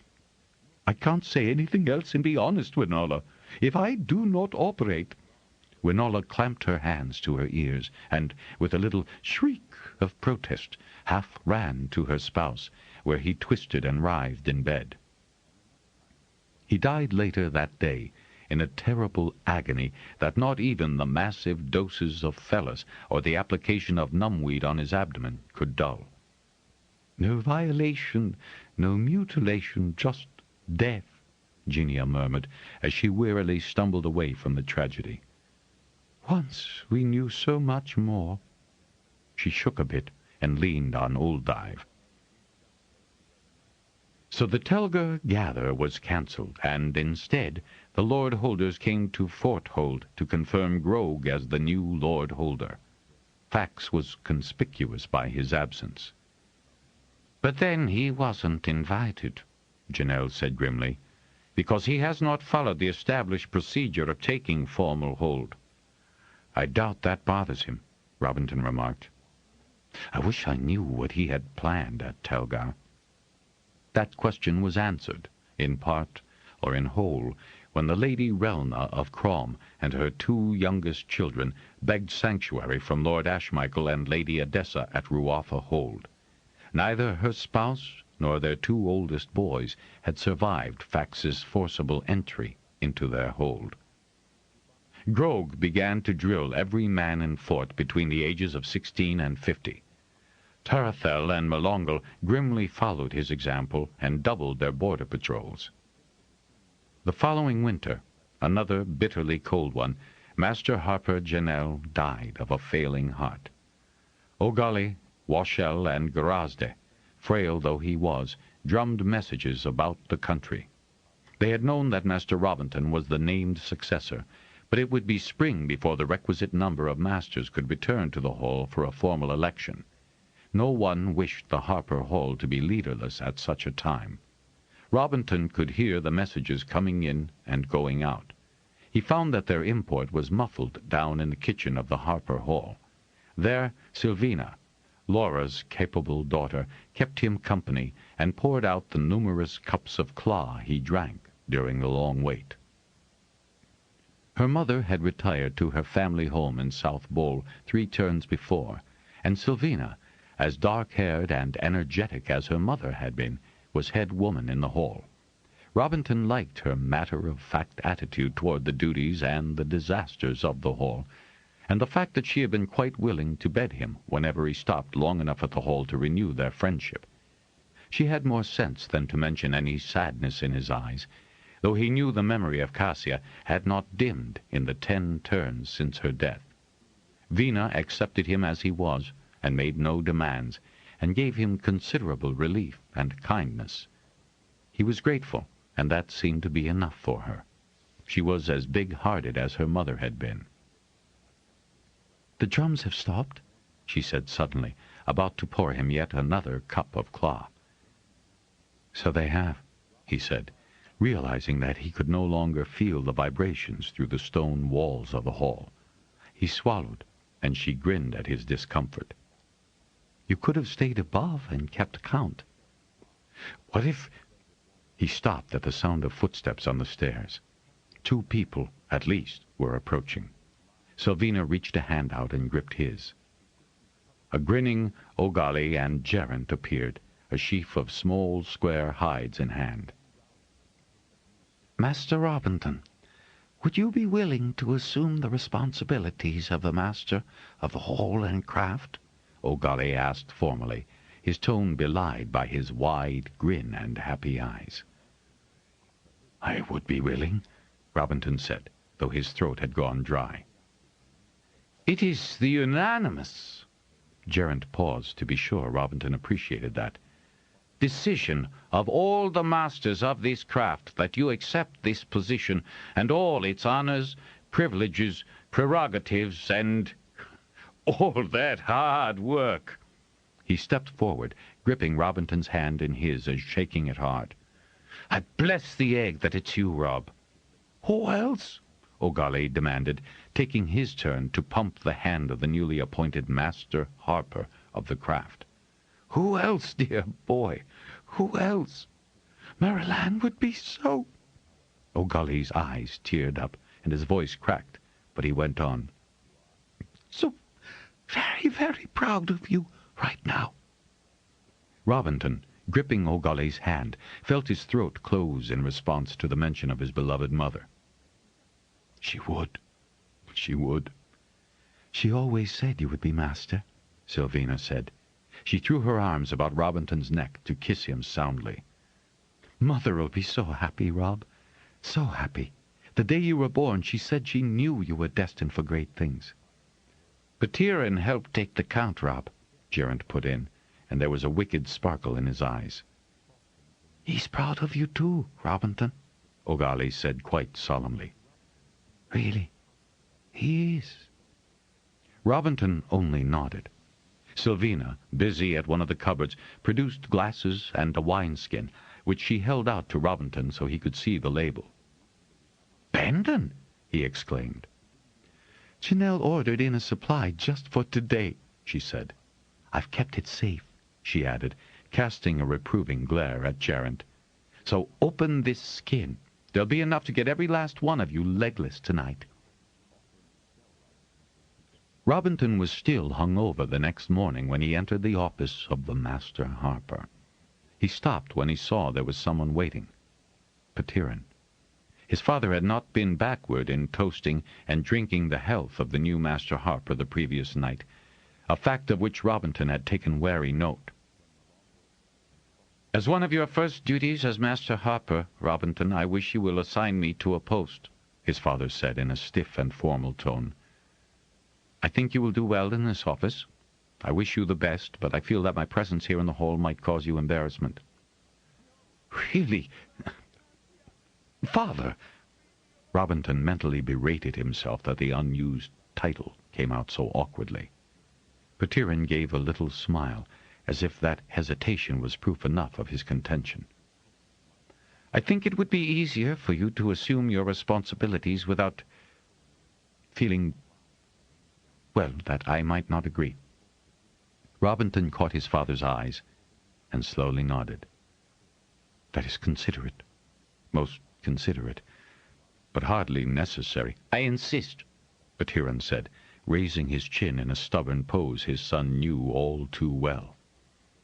"There aren't any major holds. I would prefer a minor one." "You are a master, and as such deserve—" "What I ask for." You have that fine new apprentice. Domic? I thought you were very pleased with his progress." Ptyrin gave a snort and dismissed the matter with a wave of his hand.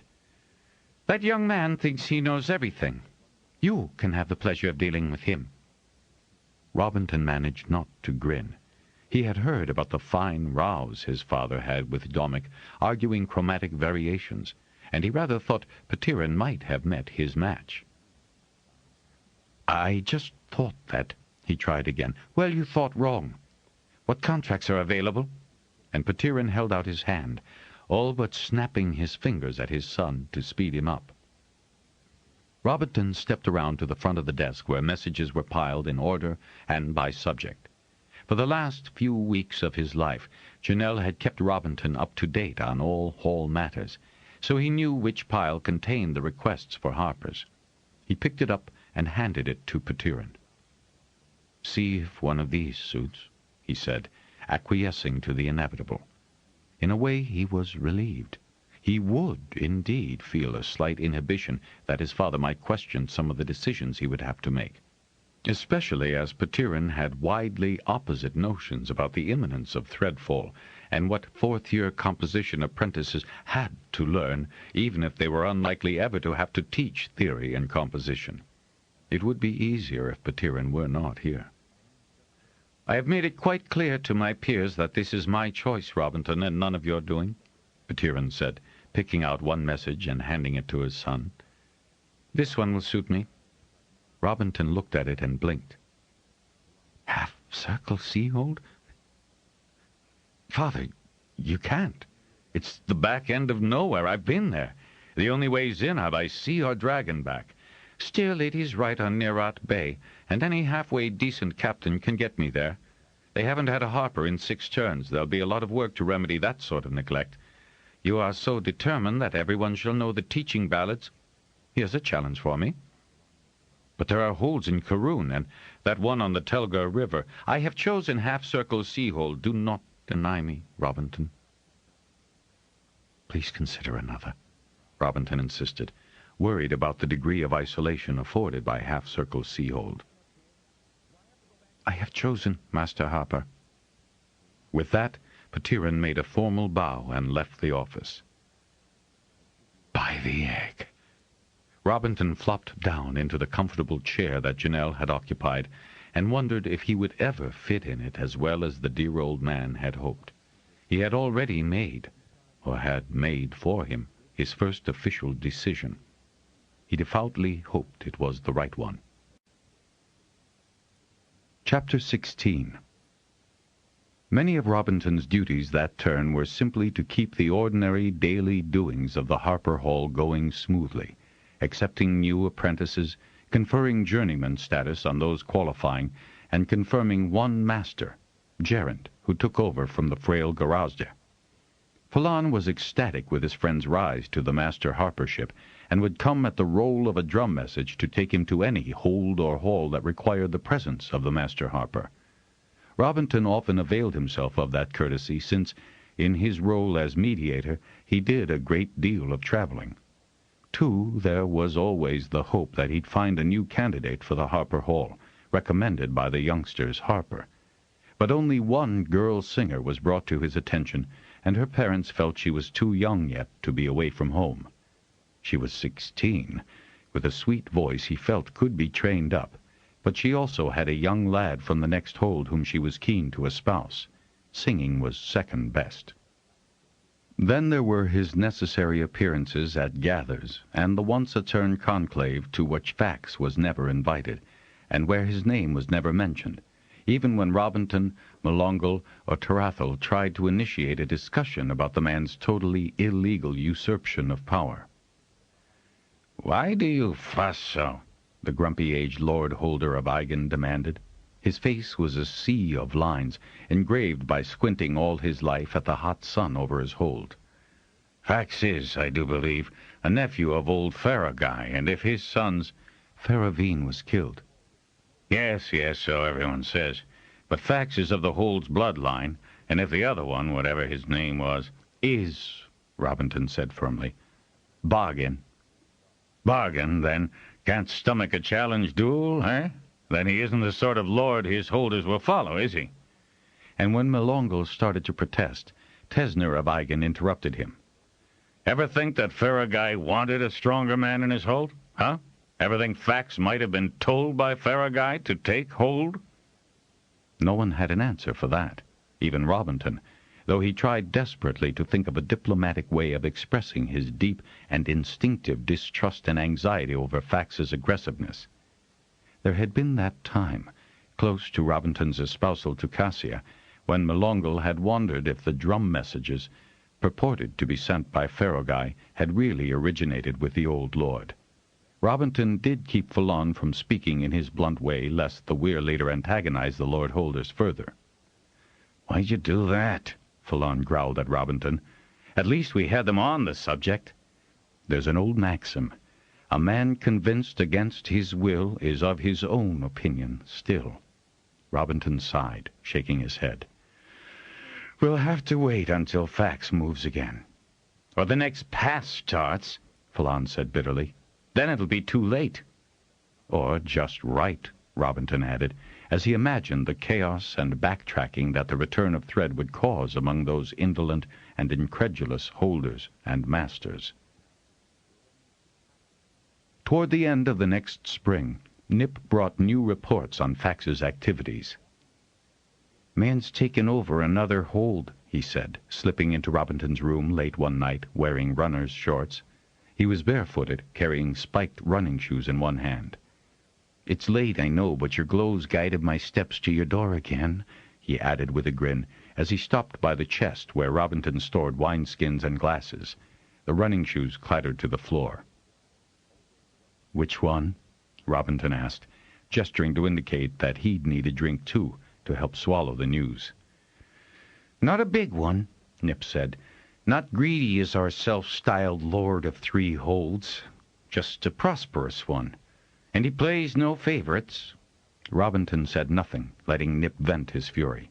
"Just ventures a little ways into Tillich to nobble Radhark."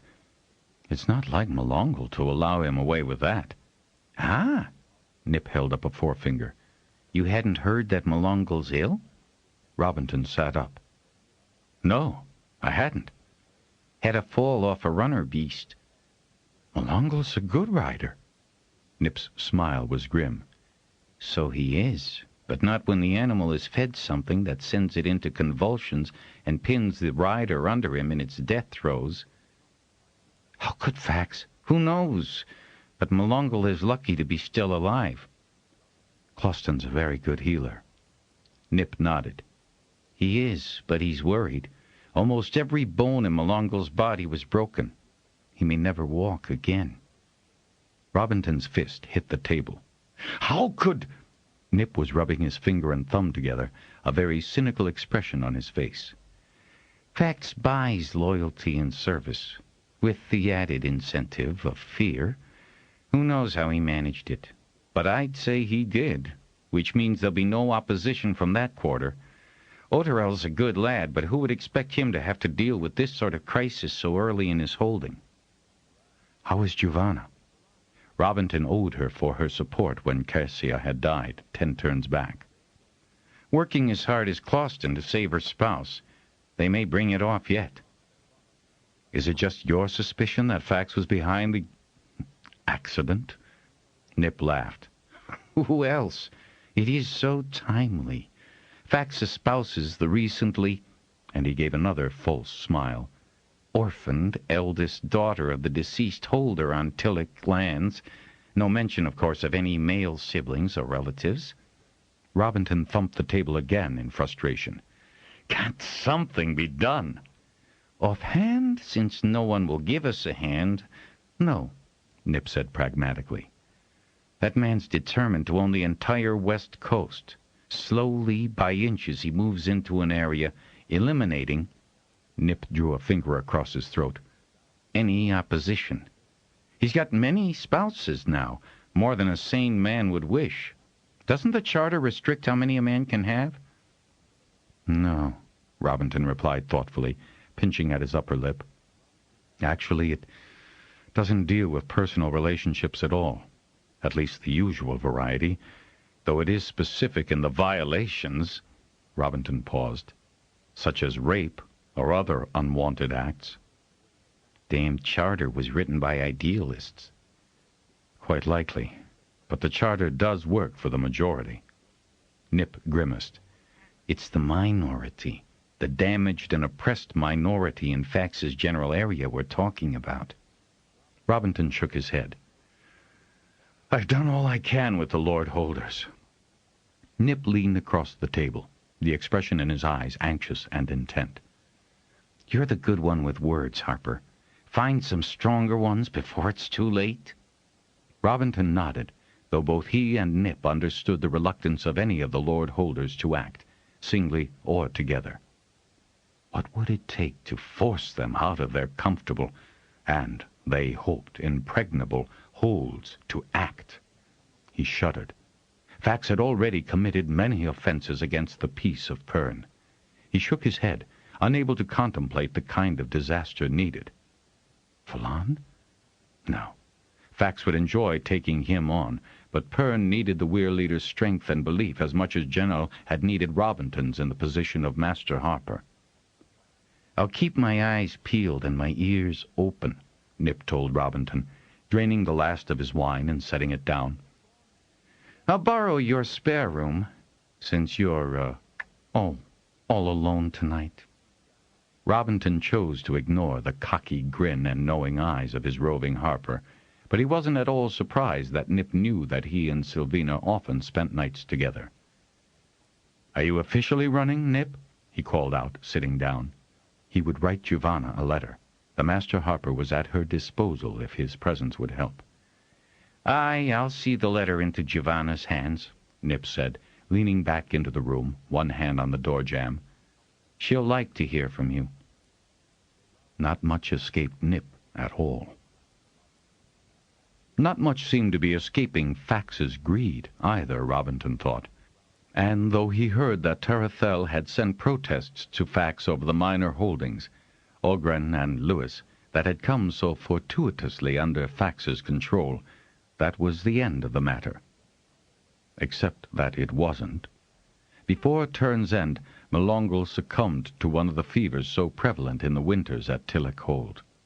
Robinton immediately sent for Phelan, and the two went to Tilloch Hold to comfort Giovanna. The visit was hard for Robinton, since Kasia's spirit was still vivid in his mind in this place, but he tried not to remember, concentrating his attention on Giovanna and her grieving children. "Did you hear that Melongal's fall might not have been accidental?" Grog murmured to Robinton as they followed those carrying Melongal's body to the Northern Maid. "I had. Do you concur?" "It's all a bit too convenient, isn't it? A previously sound, sure-footed animal going into convulsions and rolling on its rider." Grog snorted. "Runner beasts don't eat lure wheat, and farmers clean it out of their fields whenever it sprouts, so someone would have had to put it in the animal's manger on purpose." Robinton nodded agreement, and then had to take his place with Menardon on the prow of the ship to harp Melongal to his last resting place. When the last harp note was whipped by the breeze, as Melongal's body slid into the sea, he must have only thought he heard another harp's last dissonant strum. He bowed his head, and others respected his solitude. During the next turn, Robinton kept wondering what would happen next. Fax made no further obvious moves to extend his holdings. Not that Nip or Robinton trusted him. Otterel, confirmed at the conclave following his father's funeral, enlarged the guard posts along his borders. That had been Nip's advice, filtered through Robinton. The Master Harper also recommended that Otterel make as many tours of his border with the high reaches as he could to reinforce the determination of his folk. Since most of the border holders, like Chokhol, had succored refugees from Fax's initial expansion, they were only too eager to comply. In the spring of that turn, Sylvina informed him that she was pregnant with his child. "I will espouse you," he began. "Oh, no, you won't, because I do not care to be the spouse of the Master Harper of Pern." "What?"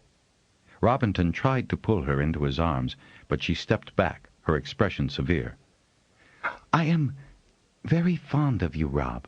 We suit each other in an informal arrangement, but I will not espouse you. She shook her head for emphasis.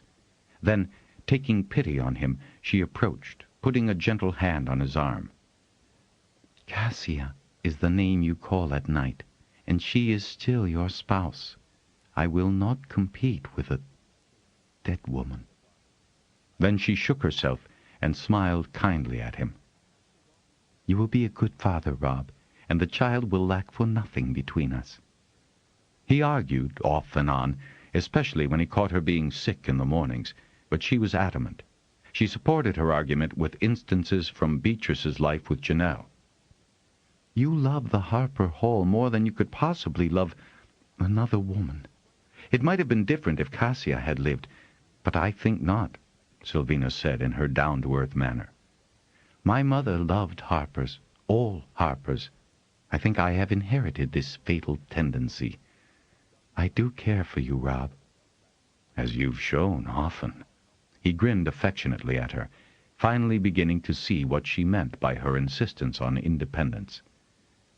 As you know, but I'd rather not be tied. I don't really think I'm cut out for sexual loyalty. She gave him a very wicked grin. There are so many of you to love. That he knew of no others with whom she had formed any sort of relationship was immaterial. So he made sure everyone in the hall and hold knew that he acknowledged the unborn child, and that Sylvina had his affection and support. And, as often as he could in his myriad duties, he spent time with her. When he told Phelan, the weir leader was delighted, and asked how many lullabies he had composed. Kasia was not mentioned, and, for once, tactful, Phelan asked if there would be an espousal, too. No, Robinton made a rueful face. I asked, and she refused. Phelan regarded him for a long, thoughtful moment. I give her full marks for her wisdom. You'll make a loving father, but a terrible spouse. Think of all the friendships you'd have to forego. Robinton managed a creditable laugh. There was no sense in denying the fact to Phelan that Robinton was enthusiastically welcomed by many Holder girls for the pleasure he gave above and beyond the music he played. Robinton tried to stay in the hall as much as he could toward the end of Sylvina's pregnancy. The winter was a stormy one, and so there were few calls on him to mediate. He taught more classes than he had for many months, and was pleased with the way the boys would work for him. The elaborate music of his father had to be put aside since there were no coloraturas available, though he managed to get Helena to come and sing at Turn's End, reworking a ballad so he could sing with her. Once again he tried to entice her back to the hall, even offering her a mastery, but she turned him down. What? Live in this cold all the time? I think not, Rob, though it's kind of you to offer me the post and the honors. The Harper Hall will get the reputation that girls and women are not wanted here, he said, continuing his argument. She only smiled. If my daughter is at all musically inclined, I'll send her to you. I promise. Even if she isn't? Robinton asked, pleading. You. And Helena left him with that ambiguous remark. Sylvina was delivered of a fine, big boy in due course, and Robinton was besotted with the infant at first sight of him. If Sylvina seemed unusually subdued, he at first put it down to the rigors of the final month of pregnancy and the delivery. Then he began to realize that this infant was unusually quiet, sleeping and eating fitfully, and only occasionally wailing in a thin, petulant way. "All right, Sylvina, what's wrong with him?" Robinton asked, as the baby briefly waved its fat arms and then sank into unwinking silence. She gave a long, sad sigh. The cord was around his neck when he was born. Genia said he didn't get enough air to breathe normally. Robinton stared at her, disbelief foremost, even as he admitted to himself the hideous fact that this child of his was obviously not normal. "And?" he asked quietly, slowly sinking to the nearest chair, seeing once again his pleasant dreams turning to ashes. "He will be slow," she said. "I've seen the same sort of thing before. There have been 2 cot babes the same way. But they are sweet and docile." Sweet and docile. Robinton tried hard to absorb what that would mean in terms of his child. He buried his head in his hands and tried not to think of what could have been. How ironic that his first and only child would be sweet and docile instead of the curious, interested, clever, tall, fine, straight child he had yearned for. "Oh, Robbie, you cannot know how sorry I am." Sylvina's fingers twined in his hair. "Please, don't hate me. I so wanted to give you a fine child." "How can I hate you, Vina?" He glanced sideways at the baby. "Or him. I'll care for you both." "I know you will, Rob." There was little more he could say just then. Over the months of Camo's first turn, he kept looking for signs that his condition might have been exaggerated, and the bright intelligence that should have been his legacy might somehow blossom. He was even somewhat encouraged when Camo first smiled at him. "He knows your voice, Rob," Sylvina said sadly. "He knows you bring him something good to eat." She ignored the little drum that Robinton had made with his own hands to amuse his son. The child had regarded it with the vacant eyes he turned on anything that was offered him. "He has a very sweet smile," Robinton remarked, and then he had to leave the room. Chapter 17. A very weary Nip appeared late one night in the 2nd month of the new turn. "He's at it again," he said, dropping a tattered hide coat to the floor and pouring himself a drink. He swallowed it down. "I can get you soup," Robinton suggested when he saw how blue Nip was about the lips. He rose from his comfortable chair. Nip shook his head, poured himself a second glass, and came over to the fire. "What's he at?" "His tricks," Nip said, sinking gratefully into the chair Robinton had vacated. "How he plans his invasion of holes, large and small." "Really?" Robinton poured wine for himself, and, hooking his foot around a stool, slid it to the hearth and made himself comfortable to listen. "Do tell." "Oh, you'll get chapter and verse from me." "If you don't fall asleep first." "I won't. My subject matter will keep me wide awake," Nip said bitterly. He downed the second wine. "Pity to waste it like that, Rob, I know, when it's good bending. But it goes to a good purpose." "I'm listening," Robinton said patiently. He filled Nip's glass a third time. Nip sipped this one slowly. "He visits his intended victim, all smiles and reassurances, compliments the man on his fine holding, buys whatever the hold produces, pays over the mark for what he calls the best quality. He asks how such yields are achieved on such poor, good, medium, excellent soil, under such trying, hot, cold, dry conditions. In short." "He makes himself a friend of the hold," Robinton said, nodding ruefully. Then he sends down a man to learn from the holder. Or he starts buying the produce at higher prices and brings others to see how well this holder is doing with his land. I mean, how can they be taken in so easily?" "Some of those upland holds are isolated. Often they don't get to but one gather a turn."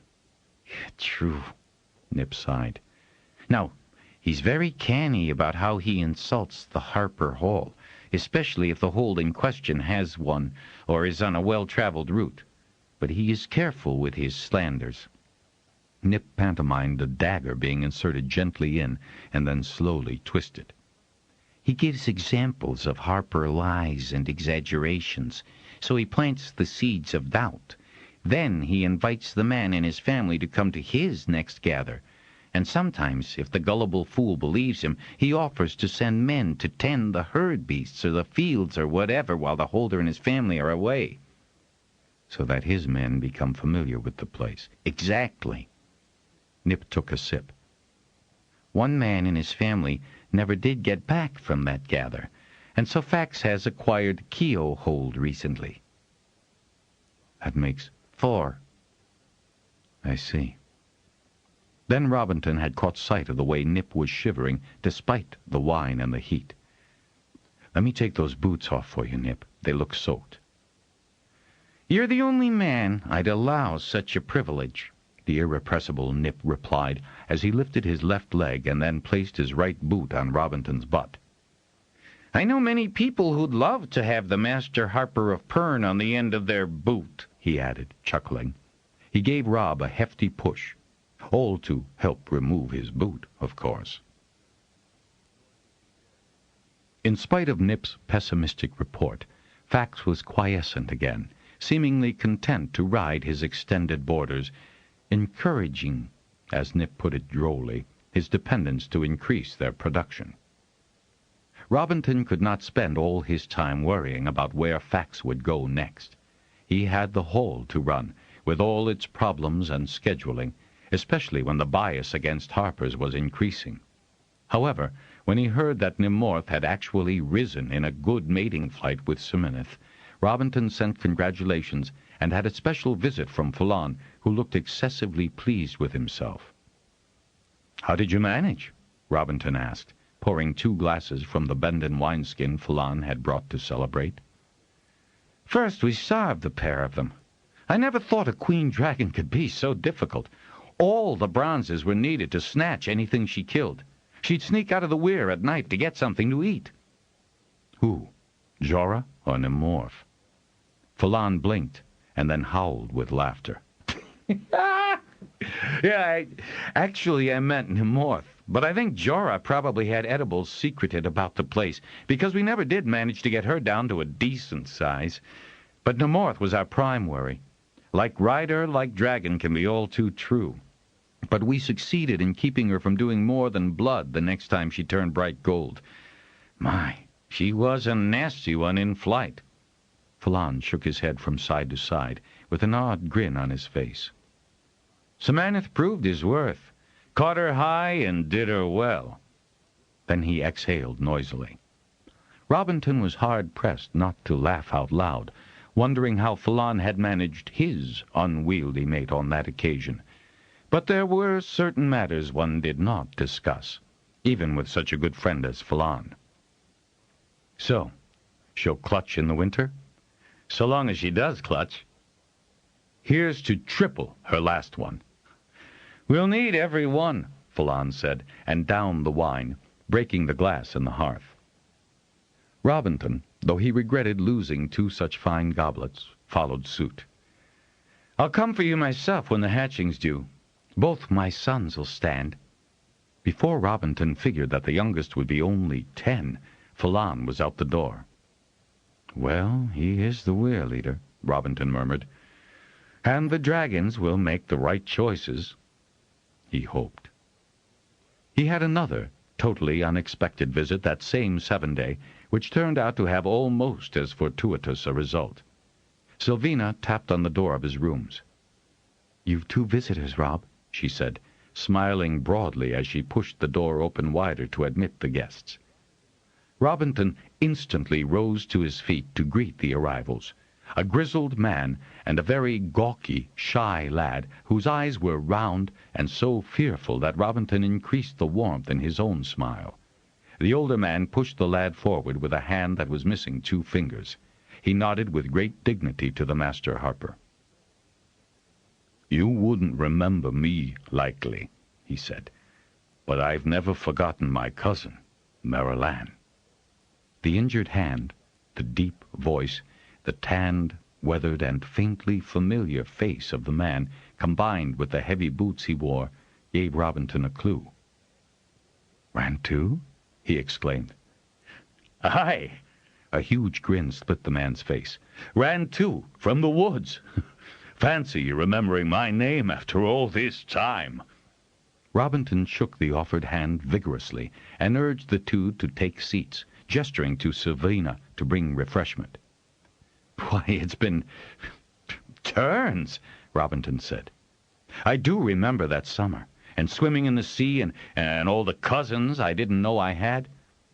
"Heard Marilyn had died a while back," Rantu said, his expression sober. "Heard her sing at South Bowl gathers now and then." "You had a fine voice, or so she often said." "Did she?" The old man's face lit up. The boy wriggled in his chair, uncomfortable and not certain what to do or how to act. "She did," Robinton said warmly, turning kindly to include the boy in the conversation. Rantu cleared his throat and sat forward on the chair. "Well, that's what I'm here for." "Oh?" "Yes." Rantu gripped the boy by the shoulder. "This is my grandson, Sibel. He can sing. I want him to be a harper, if he's good enough." "Why, that's wonderful, Rantu." "He's better off here, much better than in the woods. I never forgot your father, you know." Rantu grinned slyly. "He didn't think that much of us." "Oh, now, don't mix the truth up, lad. I mean, Master Harper." Rantu suddenly realized that he had no right to reprimand such an important person. Robinton laughed. He hated to lose any promising musical talent. "I want Sibel to have the chance," Rantu said. "He's smart. He already plays pipes he's made, and our old guitar. Knows all his teaching songs and ballads. We don't have a regular harper down there, too small, but I've seen that Sibel learned as much as we could teach him." Robinton turned to the very nervous boy, who jerked his chin up almost defensively at such scrutiny. He was as tanned as his grandfather, with a shock of sun-bleached hair and wide-set, dark eyes that had been surreptitiously noting everything in the room, from the instruments on the walls to the musical notations on the sand table. He was 10 or 11 turns, Robinton thought, more bone than flesh, but with a suggestion of height and strength in his frame, and bony wrists and ankles that protruded from pants legs that were too short. "I started on pipes, too, you know," he said gently, and pointed to them on the wall. The boy looked surprised. "Did you bring yours with you?" Robinton asked. "He's never without them," his grandfather said proudly, and nodded to Sibel. The boy reached behind him and produced multiple pipes that he had tucked into his waistband, hidden from view under his shirt. Robinton rose and got his own boyhood pipes. He grinned at Sibel as he tried to make his adult fingers fit the stops that had been made for much smaller hands. Then he did a quick scale and glanced at Sibel. The boy's grin was slightly amused as he repeated the scale, quickly and well. "How about this one?" And Robinton essayed a more complex arpeggio. The boy's grin broadened as he set his lips to the pipes and immediately brought forth the same run. "Which is your favorite teaching ballad?" Robinton asked. The boy began the duty song, which is not the simplest of the ballads, and Robinton joined by piping a descant around the melody. Sibel's eyes twinkled at the challenge, and the two pipers ended the song with quite a flourish, for Sibel had variations of his own. Robinton chuckled. "Can you sing it for me, too, while I accompany you?" The boy's treble voice was not the least bit breathy, so someone had taught him a few vocal tricks. It was a good voice, too, and he had a good sense of rhythm and pitch, and imbued the words with appropriate feeling. Shawnagar would be overjoyed to have a new student. "He's your kin, Rantu, and kin of yourself as well, Master Robinton." "Why, so he is." Robinton quickly suppressed a wish that this had been his son, rather than poor, retarded Camo. "Why, so he is," he repeated more firmly, and held out his hand to the boy. "The Harper Hall would be pleased to have you join us. Very pleased. He won't expect any favors, kin or not." "I do him none by giving any," Robinton said, and then smiled encouragingly at Sibel. A tap on the door, and Sylvina entered with a tray of refreshments, including newly baked cookies that brought an eager expression to the boy's face. "Sylvina, meet Sibel, grandson of Rantu, from my mother's hold, and by way of being a relative of mine," Robinton said. Having settled the tray on the long table, Sylvina held out her hand to Sibel, who jumped to his feet and gave her a shy bow before accepting her clasp. "A new apprentice?" she asked, smiling kindly. "And a new treble for Shoniger to train. Pipes well, too," Robinton said with pride. He couldn't resist ruffling the lad's hair in his pleasure at his coming. "I met Rantu when I was much younger than Sibel." "You are related to Master Singer Marilan?" Sylvina asked, as she poured claw and passed around the sweetener.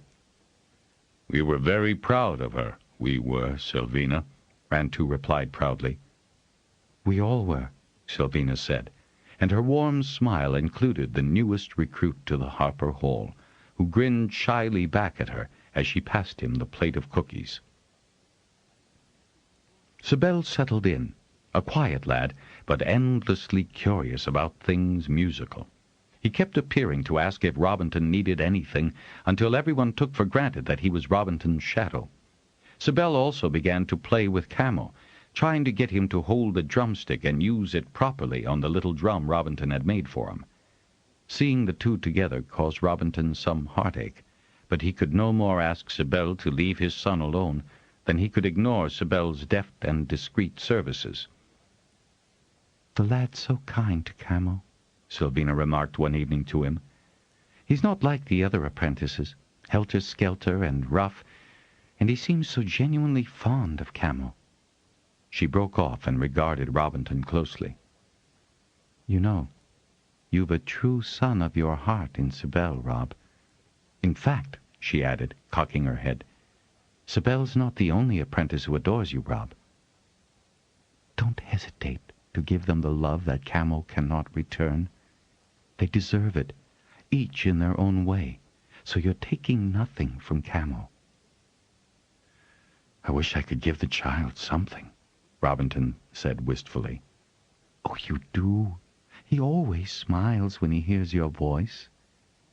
On reflection, he realized that Sylvina's remark about concentrating on his many sons was sound advice.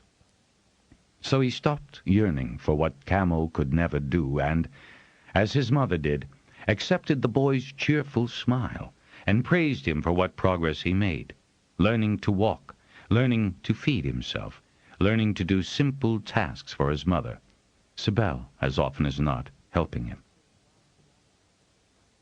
Robinton had occasional visits from Phelan, especially after Nemorth deposited a very good clutch on the hatching ground sands. Not triple her last clutch, but a respectable 24. Sometimes when he asked for conveyance, a dragonback, Phelan would send the blue rider, Sagan, but Robinton was just as glad to see the young-faced weir-singer. Sagan's infallible good nature was a tonic in itself.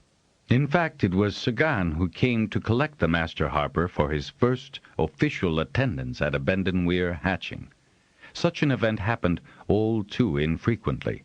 Harper records spoke of many more in former times, before the 5 Weirs disappeared. "The older lad's well grown, but frankly, I think Minora's son's a bit young," Sagan informed the Master Harper as they hurried to Blue Tagath, waiting impatiently in the courtyard.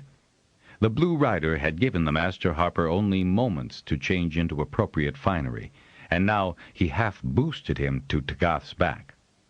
But Phelan was not going to risk not having both sons dragonriders. No, he wasn't. And it's true we don't have as many clutches, nor as many eggs in 'em as we should do.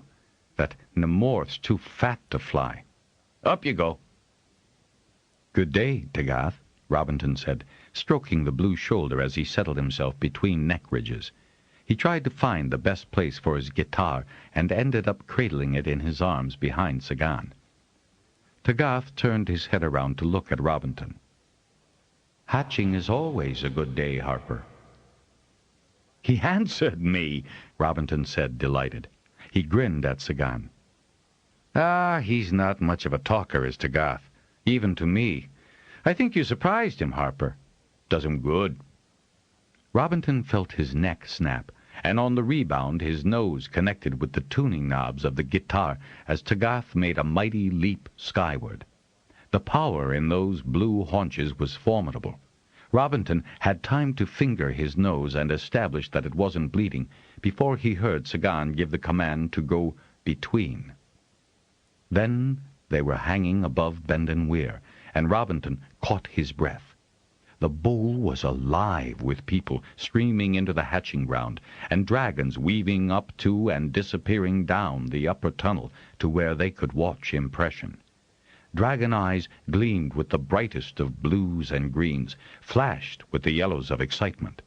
Tagath landed neatly quite close to the entrance to the hatching ground, deftly avoiding two groups of holders running in. A hum warned both Harper and Dragonrider that the event was almost upon them.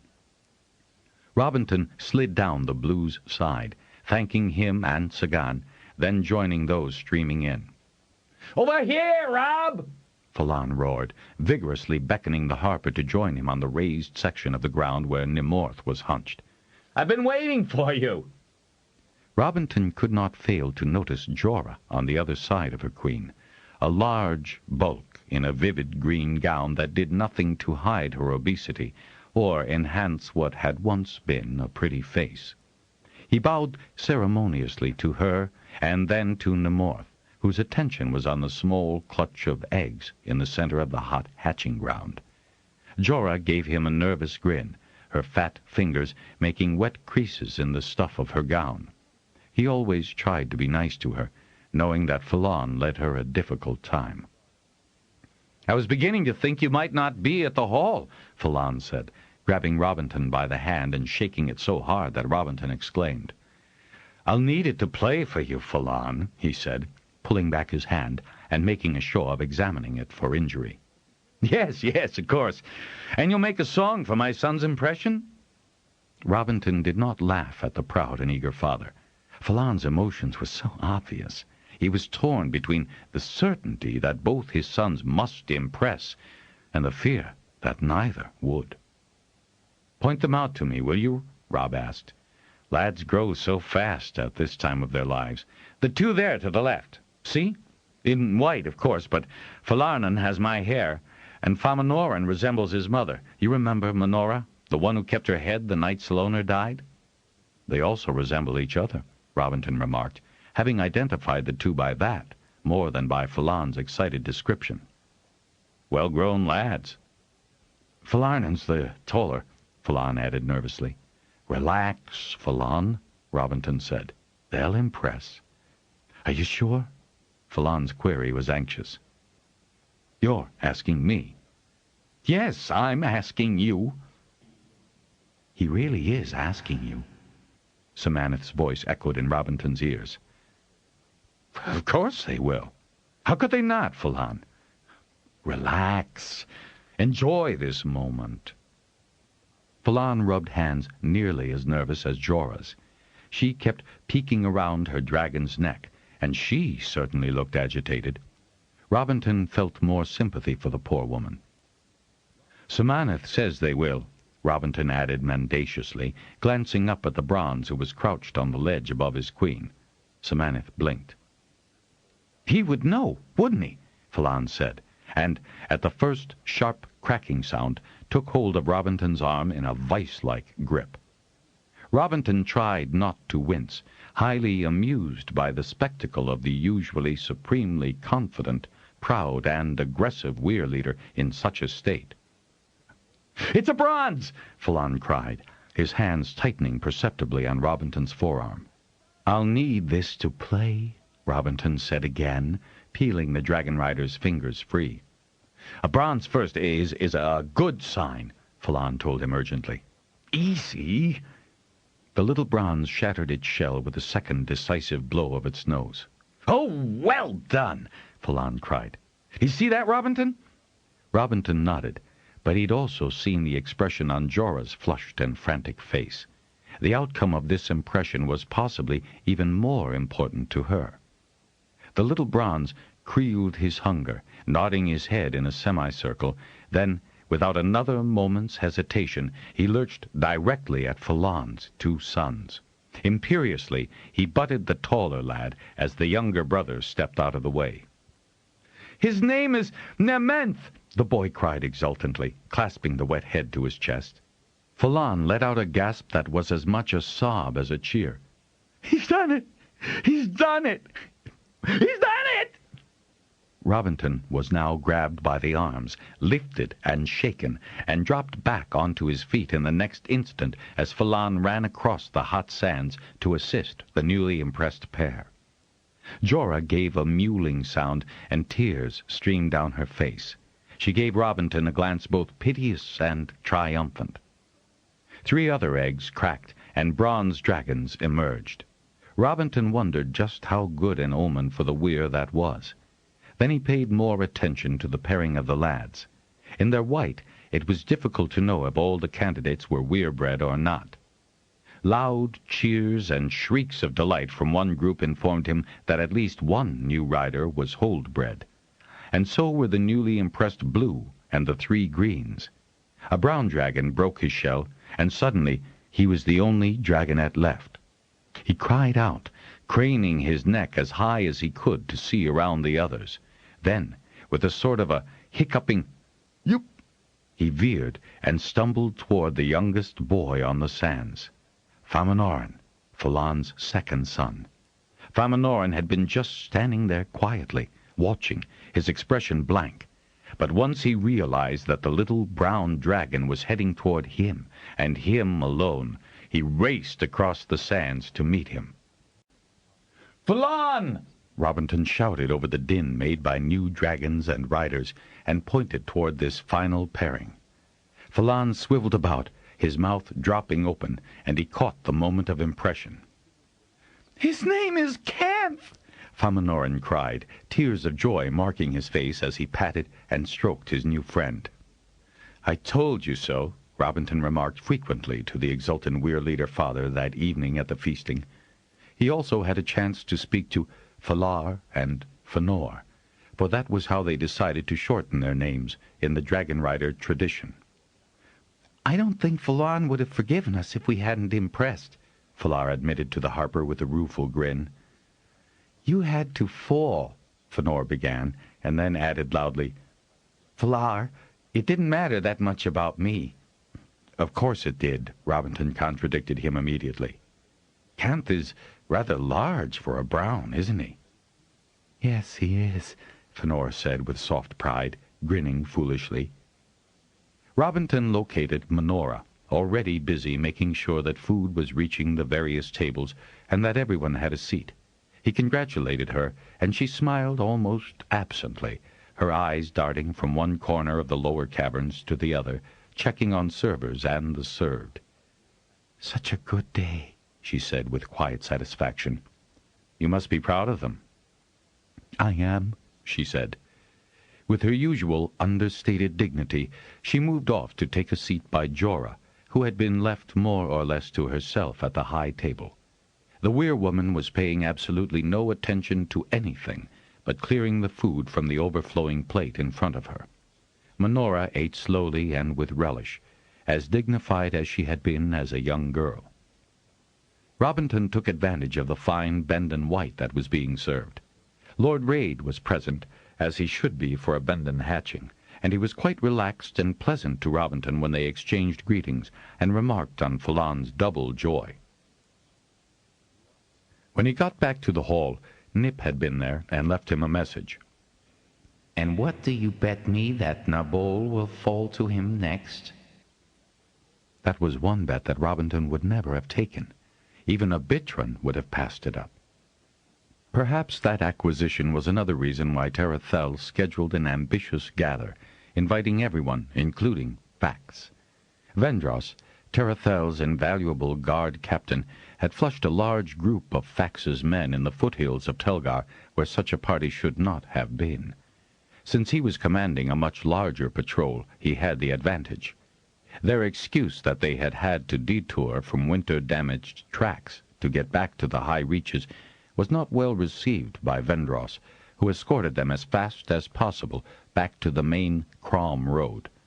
Terathel was determined to have a few private words with this self-styled Lord of 5 Holes to ensure Fax did not try to encroach on Telgar lands.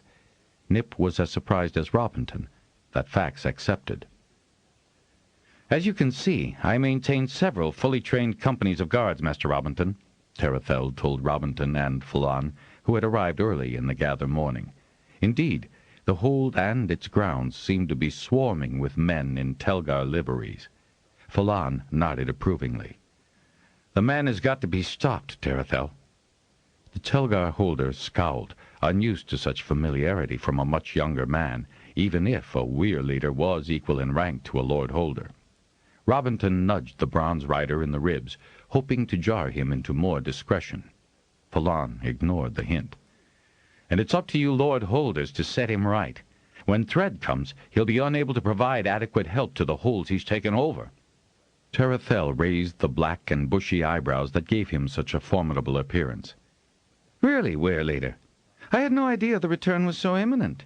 May I ask what Bendon Weir will be able to do to provide adequate help to us?" Fulan stiffened, and Robinton kept his expression bland with an effort. As far as the Masterharper knew, this was the first time a lord holder had openly challenged the Weir. Clearly, Fulan didn't like it one bit. "Bendon Weir will be ready to meet Thread when it comes, Lord Terathel. On that you can rely," he said with such dignity and purpose that Terathel nodded approval. "When it comes," he murmured as he moved off to greet the next wave of guests arriving by dragon. "Look, Fulan, I've been your friend since we were boys," Robinton said, drawing the dragonrider to one side for privacy. "But you've as much tact as a tunnel snake. It doesn't do the Weir or you any good to antagonize all the lord holders." "I don't mean to, but Terathel's as hidebound as Raid, and that's saying a lot. Terathel will be long dead before Thread comes. Were I you, I'd start right now getting young Larad on your side. Unless, of course, Fax decides to duel with him and remove competition." "Humph." Robinton was relieved to note that Fulan did not dismiss that suggestion out of hand. In fact, the bronze rider made a point to seek out the lad who, like any male his age, was gratified to be in a Weir leader's company. What happened later that afternoon was so grotesque that afterward Robinton cursed himself, plagued with a sense of guilt that his idle remark could have such devastating consequences. He saw the beginning. A lad wearing Fax's colors knocking into Larad at Fulan's side, and then irritably demanding an apology. Larad was surprised and started to comply, but Fulan stopped him. "You knocked into Larad, boy," Fulan told the lad. "You will apologize to young Lord Larad. He ranks you." "I'm with Lord Fax, Dragonrider." The boy's tone and sneer were contemptuous. Robinton had not yet reached the little group when Fulan backhanded the boy, cutting his lip. "You will keep a civil tongue in your head, and you will apologize to Lord Larad, who is of Telgar blood. I doubt you can claim even half-blood rights." "Kipiru, who gave you a bloody lip?" And a heavy-set man, also wearing Fax's colors and the shoulder knot of a captain, though generally these were reserved for ship's captains, pushed through those watching the encounter. Robinton felt the tension in the air as he reached Fulan. "Now, what appears to be the problem?" he said, in his best conciliatory manner. Larad gratefully turned to the Masterharper. He was confused and highly embarrassed. "That Dragonrider," the captain's tone was as contemptuous as Kipiru's had been, "has struck my young brother, insulting our blood. The matter requires redress." "Redress from your brother to Lord Larad, most certainly," Fulan said, bristling. Robinton caught Fulan by the arm, pressing it hard to cool him down. He was beginning to fear that this trivial incident had been contrived. The underfed lad looked no more like a brother to the captain than Larad did. "That's right. I observed the whole thing as I came," the harper said, smiling pleasantly. "An accident." He leaned heavily on that word, pulling at Phelan even as he felt the tension and anger building in the dragonrider's body. "This is a gather, a meeting of folk in good faith and for pleasant purposes." He smiled winningly at the two in Fax's colors, but they were having no more of his mediation than Phelan was. Then, to emphasize Phelan's indignation, Semanith rose from his perch on the heights and spread his wings, bugling. "Lared requires an apology," Phelan insisted. "That lout deliberately knocked into him." "This is a gather, Phelan," Robinton said urgently, scanning the growing crowd for anyone he could call upon for assistance. He looked beyond to see if he could spot Lord Terrathel nearby. He was relieved to catch a glimpse of Nip, and jerked his head. He saw Nip raise a hand in reply and dash off. Accidents can occur when folk are sometimes less careful in this relaxed atmosphere. "Enough," Phelan said, shaking off Robinton's restraining hand. "It was as deliberate as the slurs on dragonriders." "Ha! Dragon women," the captain said in a scathing tone. That insult inflamed Phelan. "I'll show you, dragon women," he said, and drew the knife from his belt. The captain's knife seemed to appear with uncanny speed in his hand, and Robinton's fears increased. He made another attempt to gain control of the situation. "This is a gather," he repeated, stepping between the two men who had eyes for no one but each other. "Out of the way, Harper," the captain snarled. "Your color doesn't protect you or him." The crowd had backed away the moment the flash of steel was seen, and formed a circle around the five. The next moment, Kipiru barged out of the way and disappeared from sight. "Move off, Robinton. This is not your fight," Phelan said, crouching as he shoved Robinton out of the way. "Wait! The Lord Holder has been summoned." "Then let him watch the weir-leader die!" the captain cried, a wild smile on his face. Crouching, he stepped sideways, not toward the dragonrider, but close enough to Robinton so that when he moved, it was the Masterharper his blade scored. Robinton clutched at his arm, blood oozing out of the long gash. Phelan let out an inarticulate cry of rage and rushed the captain. "I'll see he regrets that, Rob." "Harper's dragon women, much the same cowardly clutch." "Keep your head," Robinton called to Phelan.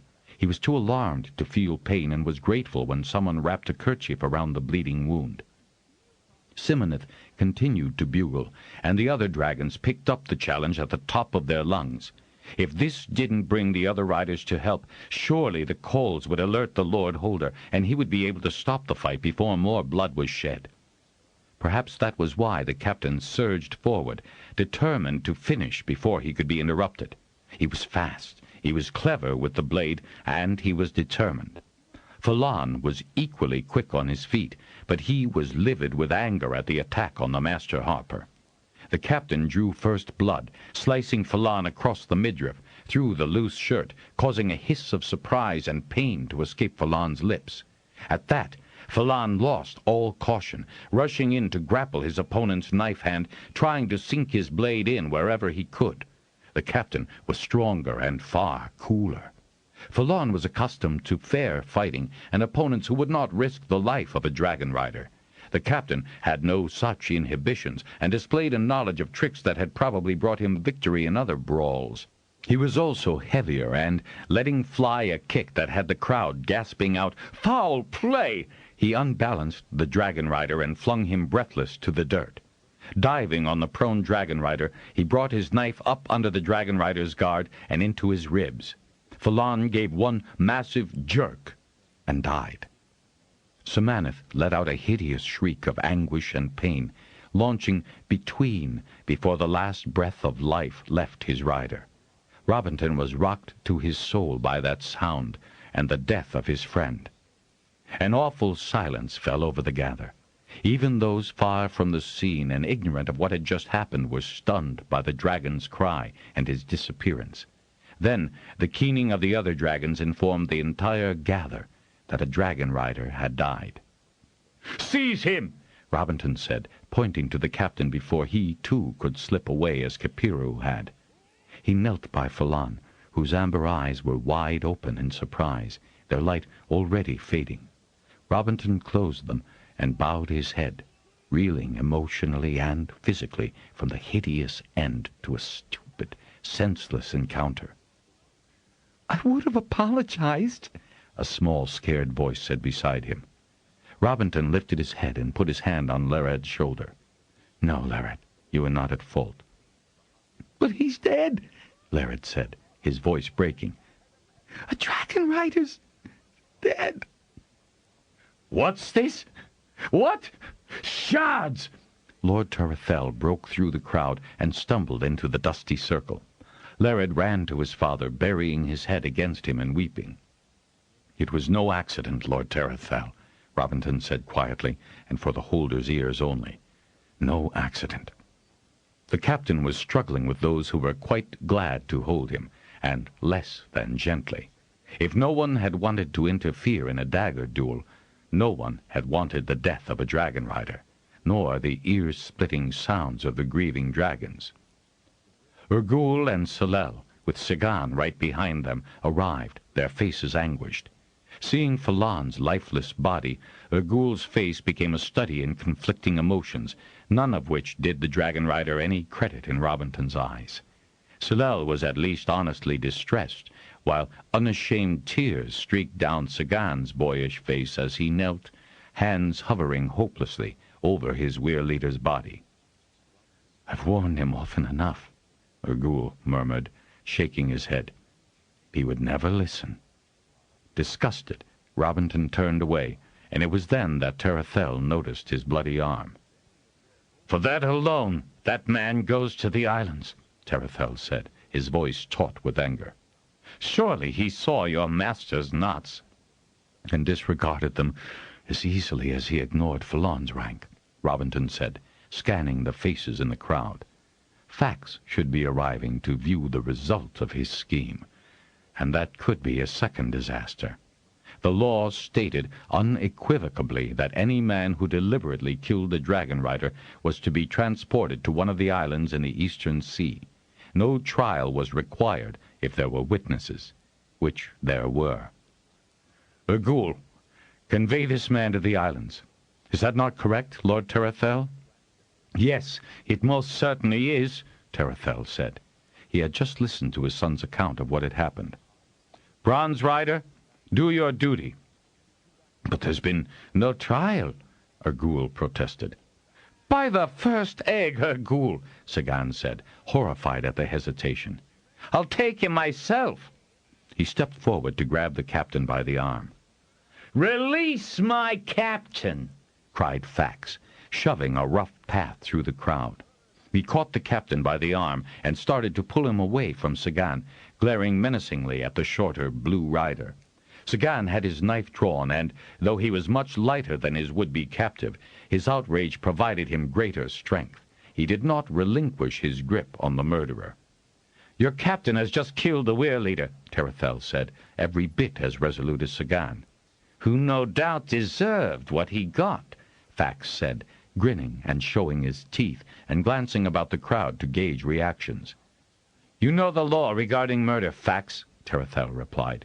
"There is no recourse if a dragonrider has been slain. Sagan, since you have—" "There's been no trial," Fax said. "Since when did you reinstate trials?" Tyrant said ominously, his hand going to his knife hilt. "I am Lord Holder here. The death occurred on my lands and at my gather. I judge your man guilty of unprovoked attack, first against my son, second against the Masterharper, and finally, and most outrageously, against the Bendon weir-leader, an attack that ended in murder. For either of the 2 second counts he merits banishment." "I think not," Fax said. "Release him."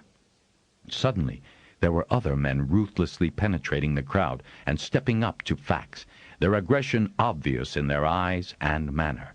They all wore Fax's colors. Tyrant's eyes widened with fury. "No!"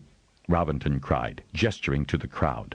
Fax's crew might be armed and dangerous, but there were only 8 of them, while the crowd must number close to 100. Telgar! Defend your holder! With a roar of protest, Fax and his men were overwhelmed as those around them grabbed at their arms and bodies, preventing them from drawing their weapons. Even Ergul and Salel assisted, while Sagan tried to keep a firm grip on the murderer. Suddenly, the Blue Rider cried for assistance as the man sagged and collapsed, a dagger through one eye. And the dragons bellowed with triumph. One look at the hilt of that slender throwing knife, and Robinton knew who had cast it. He marveled that Nip had been able to fling it so accurately through the milling crowd. Fax and his men were hurried away to their camp, where they were made to pack up. A force of 50 willing holders and crafters assembled to escort the unwelcome guests all the way back to their borders. Lord Tarathel supplied food and runner beasts to those who had none. Ergul, Salel, and the other Dragonriders took the body of their dead weir leader back to Bendon. With a fresh wound, Robinton was prevented by the hold healer from accompanying his friend, but he drummed the awful message to every hold and hall. Only when he had completed that task could he rest. Nip slipped into Robinton's guest room late that night, rousing the Master Harper from a restless sleep. "Bad wound?" Nip asked solicitously. "Annoying," Robinton replied, pulling himself carefully up in the bed as Nip kindly stuck pillows behind him. He grimaced at the pain of resettling the arm. The hold healer had given him quite a lecture on the stupidity of drumming messages with an arm in that condition. It shouldn't have required stitching if it had been attended to immediately, he was told in a sour voice. So he had endured the process, well fortified by a hefty Fellis draft. "Good throw." "You saved my knife? I'm fond of that blade. Superb balance," Nip said. "Over there in the first drawer," Robinton said, nodding to the chest opposite the bed. "You'd no idea what Fax had planned?" "None." Nip shook his head sadly as he retrieved his knife. "You may be sure I would have warned you had I had any idea. It must have been planned before they got here. I've been lurking," he grinned, "where I might overhear something of value. But going after the weir leader—" Nip paused, again shaking his head. "That was something else. I do know that Fax intended to take Phelan out as soon as he could. Tarathel just gave him the perfect opportunity with his invitation to show off his guard companies. And they were taking no chances. I saw several other unlikely pairs, a lad and a bruising fighter, circulating together. Wondered at such a pairing for Fax's men. My wits are slowing down, I think. And then it was too late." "My feeling, too. Shards! They may have been planning such an assault since the last Telgar gather was cancelled when Grogellen died." Robinton sighed heavily and reached for the numbweed salve. As he fumbled with the sling around his arm, Nip took over and, with unusually gentle fingers, daubed the sewn wound with the salve. The relief was intense. "Didn't realize Giflin got you." "Giflin?"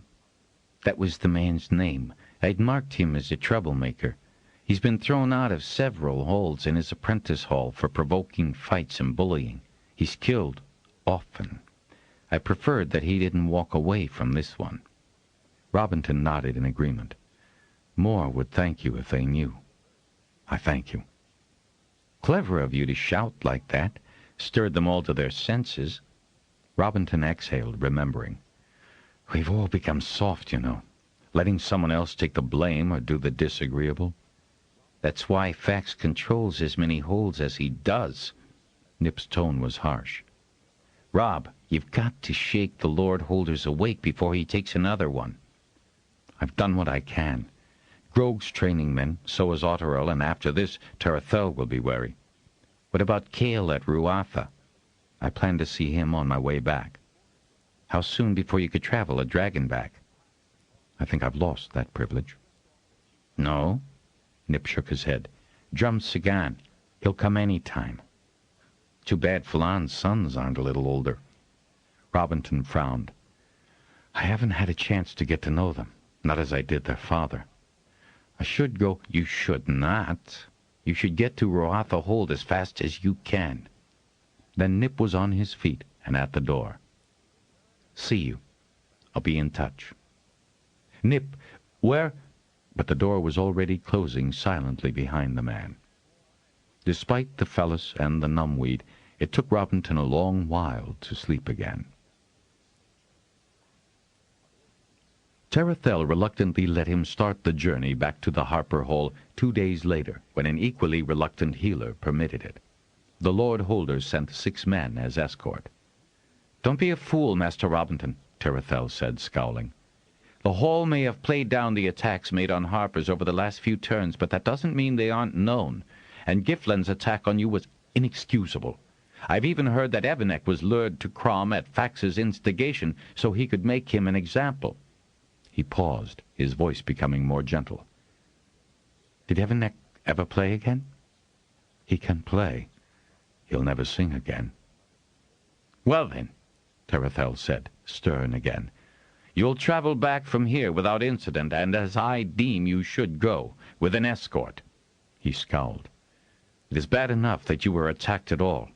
I fear a man so lost to honor as Fax has proved himself would not hesitate to attempt your life again if you were not close guarded. He has scarcely had time to return to—" Robinton paused. "I will believe anything of that man now," Terathel said. "You do well to limit your wanderings, Master Harper, or ride with an escort." "Limit my wanderings? That I cannot in conscience do. Not now." "Be careful then, Robinton." Terathel pressed his hand warningly against Robinton's uninjured shoulder. "I've put one of my best runner beasts at your disposal." Robinton thanked the Lord Holder, though he wasn't so sure how thankful he should be when he tried to mount it. 3 men had to hold the black's head. Once he was in the saddle, the runner became obedient, at least to Robinton. No one on foot could get near enough to hand the Harper his saddlebags. After that, his gear was attached to the saddle when the runner was tacked, and even that took several men. The runner beast was, however, a very smooth-gaited, powerful creature, with a habit of charging on ahead so that Robinton's escort were hard put to keep up with him. Gradually, he got the trick of dealing with Big Black, and they came to an understanding, largely encouraged by the sweetener which Robinton would offer the animal when he had reached the saddle unscathed. But reining him in was another story. The trip went faster than perhaps the healer could have wished. Robinton was almost faint with relief when he saw the children playing on the front court of Harper Hall. The journey was 7 days of hard travel. If Robinton regretted the absence of dragon wings, he knew more now about this area than he previously had, information that might prove valuable. The way into Harper Hall was appallingly open. He would have to incite Lord Cale to post guards, raise beacons, and alert the outlying cots and holds, in case Fax had his eye on this prosperous hold. "Surely there must have been some good reason behind the captain's attack on Falon," Lord Cale remarked to Robinton as he offered hospitality to the Master Harper. He was a tall, slender man with dark hair and gray eyes, but his manner was gentle, and it was obvious from the affection in which his stewards held him that he was a good holder, considerate of his people, and painstaking in his dealings with them. That made for contented holders, but it was a frail weapon against a man of Fax's proven character. Robinton was more fearful than ever. "If you'd been there, Lord Holder," said Macaster, the leader of the escort, with an earnest scowl of anxiety, "you'd have known it was no accident, and we're lucky the Master Harper wasn't killed too. Giflen was out to do as much damage as he could, and then try to snake his way out of banishment."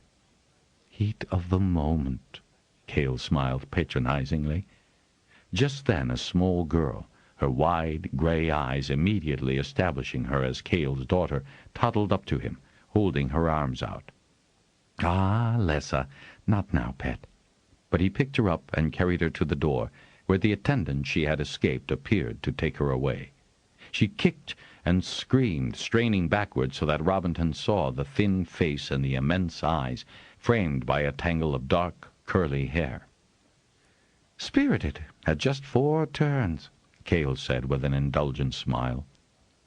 "Lord Cale, as Masterharper of Pern, I implore you to follow the examples of the other lord-holders in the West, to train men to defend this hold, to set up a border guard with beacons to alert—" Cale held up his hand, smiling in condescension. "My people are very busy with ordinary tasks, Master Robinton. It is spring, you know, and we've herds to manage and young animals to train to saddle. Did it never occur to you that your fine runner beasts would be invaluable to Fax when he needs to cover the plains to Telgar?" Robinton said insistently. "Oh, come now, Master Robinton. He buys our runner beasts, and that's good for Ruatha," Cale replied with a laugh. "Morclaw, surely you have time to stay the night. Ruatha Hold would be honored." Suddenly, Robinton wanted to put distance between himself and this trusting fool. He got purposefully to his feet, about to refuse, when he saw the weary look on McCaster's face and the man's obvious inclination to spend a night in the comfortable surroundings of one of the major holds. "And we are extremely grateful for the courtesy," he said, as graciously as he could. The door to Cale's private office was still open after his daughter's entrance, and the sounds of a struggle, man against a furious animal, could be heard. "He's at it again," McCaster said under his breath as both he and Robinton moved to the door. Cale, curious, followed them out to the broad outer court, where Big Black was attempting to take chunks out of the Ruathan who had hold of his reins. Robinton noted wryly that none of the escort had taken charge of the beast. "That's a splendid animal," Cale said, pausing on the top step to take in the scene. "Circle him, Jez!" he called to the handler. "One of Terathel's mountain breeds, isn't he?" "Yes," Robinton agreed, dispassionately watching the beast's antics. He felt for a sweetener lump in his pocket and, finding one, stepped forward, speaking in soothing tones and reaching for the reins as a very wary Jez circled. "Easy now. There's a fine lad." His voice got through to Big Black, and the animal extended his nose toward the Master Harper, seeking the treat he expected. "Quite a handful," Cale remarked. "Until you're in the saddle," Robinton said, rather pleased he could say that honestly in front of a noted rider like Lord Cale. Cale chuckled. "Now, McCaster, if you'll have your men lead your mounts up to the beast hold," he pointed up the lane to the left, "we'll see to your comfort." "And if your healer would check Master Robinton's arm," McCaster said, ignoring Robinton's protest, "I would be easier." "Your arm?" Cale was all concern. "Surely it was only a glancing blow." "Which required 7 stitches," McCaster said in a growl. So Cale hurried the harper back into the hold and shouted for the healer. "I had so hoped to hear some new music this evening," the lord-holder began wistfully. "Oh, you will," Robinton said, dismissing his injury. "You've Struan here." He grinned at the prospect of seeing his old dorm-mate, now a very competent journeyman. "And I understand Lady Edessa plays harp as well as any harper." "But your wound—" "Didn't touch my throat, Lord Cale." And mentally Robinton reviewed the sort of songs that might alter Cale's indolence. He could but try. In ordinary times, and these were definitely not, Cale would be the ideal lord-holder, tolerant, easy-going, affable, immersed in his hold's business, and sure of its continuing prosperity. After Robinton's wound was tended to, he climbed to the drum tower, greeted the young holder on duty there, and asked for and received permission to signal the Harper Hall of his imminent return. The child, Lessa, appeared briefly at the beginning of the evening entertainment, but fell asleep in her father's lap. Robinton was amused, since he'd been singing a rousing song that had occasioned much stamping of heavy boots and rhythmic clapping. One of the nearby holders who had been invited to the evening meal was clever with spoons, and joined the other players. Ruatha's main hall, with its excellent acoustics, was marvelous to sing in, though Robinton rather thought the wall hangings helped. He sat opposite the largest one, a stunning spectacle of dragonriders hovering above what was obviously Ruatha Hold, though the design of the facade had been improved since the tapestry was hung. There were queens, too, their riders carrying long wands from which flame spewed, matching the ones used by the crews on the ground. He could even make out the Fort Weir device on the ground crew's shoulders, so detailed was the scene. Lady Edessa had certainly taken hold here. He recalled the hall from a previous visit with Lord Ashmichael, and at that time the chamber had been dark and dingy, the hanging dulled by dust. What was the old saying about new spouses and brooms? The next morning, after a good sleep in a wide and comfortable bed, Robinton felt well rested for the remainder of his journey. He only wished, as Jez gave him an experienced leg up to Big Black's back, that he had been able to get more cooperation from Lord Cale. At least the holder had agreed to setting up border patrols along the Nabolese border and erecting fire beacons on the heights. "I doubt they will ever be used," Cale had said in parting, leaving Robinton sighing as he turned the Black's head south and east to the main ford of the Red River. On the way back, spouses and brooms did a stately dance in the Masterharper's mind as he took the incident and tried to make it musical. Melodies seemed to plague him at the most inauspicious moments, but he was grateful for the return of such spontaneity. He used it as a gauge to check his grasp on the essence of his responsibilities. Nip returned to the hall several weeks later, looking gaunt and weary. "You're staying until Master Oldive says you're fit for it," Robinton said, escorting Nip to the healer premises beyond the Harper Hall. "It?" Nip said, grinning up at his Master Harper with mischief as he tried to keep up with Robinton's long stride. "Whatever it is you'll be up to next," Robinton shortened his steps in deference to Nip's condition. "Let me report first, Rob," Nip said. "I won't listen to a word until you are gone over, washed, and fed," Robinton said firmly. Nip knew when to give in to a superior. Master Oldive commented on the number of bruises and scrapes, and the 2 swollen and empurpled toes on one foot. "He must bounce," the master said with a sly grin after he had completed his examination. The spinal deformation that marred the healer's back and brought him to the hall in the first place seemed to fascinate Nip, who kept trying not to look at it.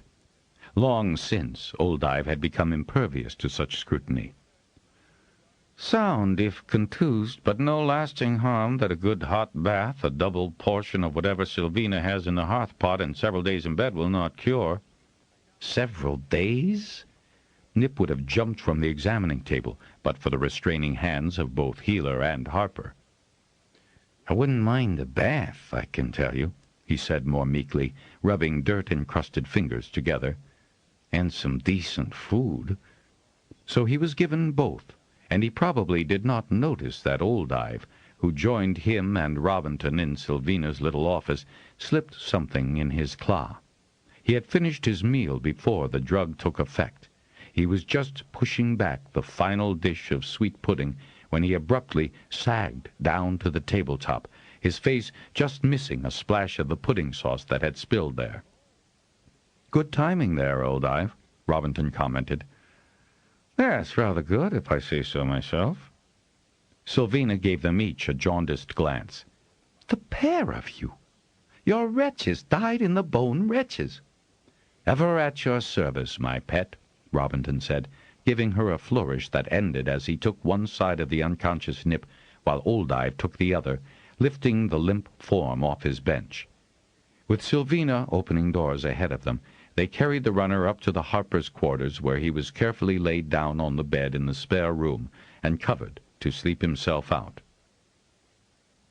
"That was a rotten trick, Robinton," Nip complained when he woke a day and a half later. Then his face dissolved into a grin that was singular enough to give him a totally different appearance. "I needed that." He stretched and took the cup of claw that the harper had readied as soon as he heard noises from that room. Robinton was privately glad that Nip's timing was good. He had begun to worry about the man's whereabouts. "So I'm ready to listen," Robinton said as he started to pull the chair forward. "Unless you wish to eat first." "No, I'd rather not turn my stomach while I'm eating." And with that dour statement, Nip warned Robinton that his report was bad. "It's as well Terathel sent so many. Vendros, who captained them, is a good man and a canny leader. He took no chances. There were more of Fax's louts camped at the Crom border. Vendros spread his men out across the border and turned back those that tried to sneak into Telgar lands. There were a good number of Terathel's regular guards, and those Vendros set to watch at the river holds and report any sightings. The others he sent back home." Robinton nodded. At least Terathel would take no chances that Fax might be coveting the broad Telgar Valley, not to mention the Smithcraft Hole at the junction of the great Dunto River. "I sort of went forward 3 steps and back a few, trying to keep track of how many were splitting off, but the main group of 14 continued on back to Crom. When I was sure that Vendros—" "Does he know you?" Nip made a face, tilted one hand back and forth, and then grinned again. Sort of. He never asks, I never tell. But he trusts my reports." "As well he should." "Thank ye kindly, Master Harper, sir," Nip retorted cheekily. "So, I kept on ahead a bit to see which way they might go." He shook his head, his expression sad. "I wouldn't want to be under that man's hold for any reason. What he does to those unfortunates there—" He shook his head, sighed, and then seemed to shake himself out of such reflections. "I'll tell you this now, Harper, in case you ever need to know." The tone made Robinton regard Nip fearfully. "Oh, I'm not saying you ever do need to know, but times being as they are, a little precaution is not untoward. Lighthall, who was Ultall," and Robinton nodded to show that he knew who was meant, "is trying to keep his family's craft hall going, managing in spite of Fax, and I have a safe haven in the storage loft. It could well be that a dragonrider and a harper will bring that man down when the time's ripe. On the good side, I found bargain." "Have you now?" Robinton sat up straight with real pleasure at such tidings. "Where?" Nip gave one of his little chuckles. "Not dumb, our young Lord Holder. He's up at High Reach's weir with 1 or 2 others that made it safely out of Fax's clutches. Last place that one'd go." "What's Bargain doing? Is he well?" "Well, and doing a few exercises that may annoy Fax." "Nothing that would endanger any of the innocent—" Robinton raised an anxious hand. Nip cocked his head, grinning. "Little that can be traced back to anyone in particular. I think Bargain's grown up. A bit roughly, but it'll work to his advantage." "Do remind him that the Harper Hall will assist him any way it can." Nip smiled ruefully. "When and if the Harper Hall is able, my friend, considering harpers are in nearly as bad odor as dragonriders these days. At that, he could do little with the few men he has except wait." And that ruined Robinton's fleeting dream of seeing Bargain holding High Reaches in the near future. "Any luck with Lord Cale?" Robinton shook his head. "The man's too good, too trusting. He's already had Fax as a guest, selling him runner beasts, so why would I suggest that Lord Unconfirmed Holder Fax would not continue such blameless behavior?" "Spare us!" Nip waved a hand over his head in despair at such innocence. "He has agreed to mount a border patrol and build beacons." "Oh, that's quite a concession," Nip said with a degree of sarcasm and a grim smile. Then he rolled his eyes thoughtfully. "You know, as a proper harper, I could drop a word in his ear now and then, keep him on his toes." "Have you ever Been a proper harper, Nip?" Robinton asked, grinning. "Oh, now and then," Nip said, wiggling the fingers of his right hand. "Not that I dare flaunt the blue in Fax's vicinity." He finished the last of the claw and stood. "I need another bath. That one only got off 5 layers of dirt and 2 of ache. Then I'm for another of Sylvina's meals. She's, quite a woman, isn't she?" "One of a kind, as her mother was," the master harper said blandly. Nip chuckled and, whipping the towel off its peg on the door, whistled as he made his way to the bathing room. The master harper's quarters had its own facility. Chapter 18. Nip departed several mornings later, riding the most nondescript runner in the Hall's beast hold. "Out of deference to my toes," he explained.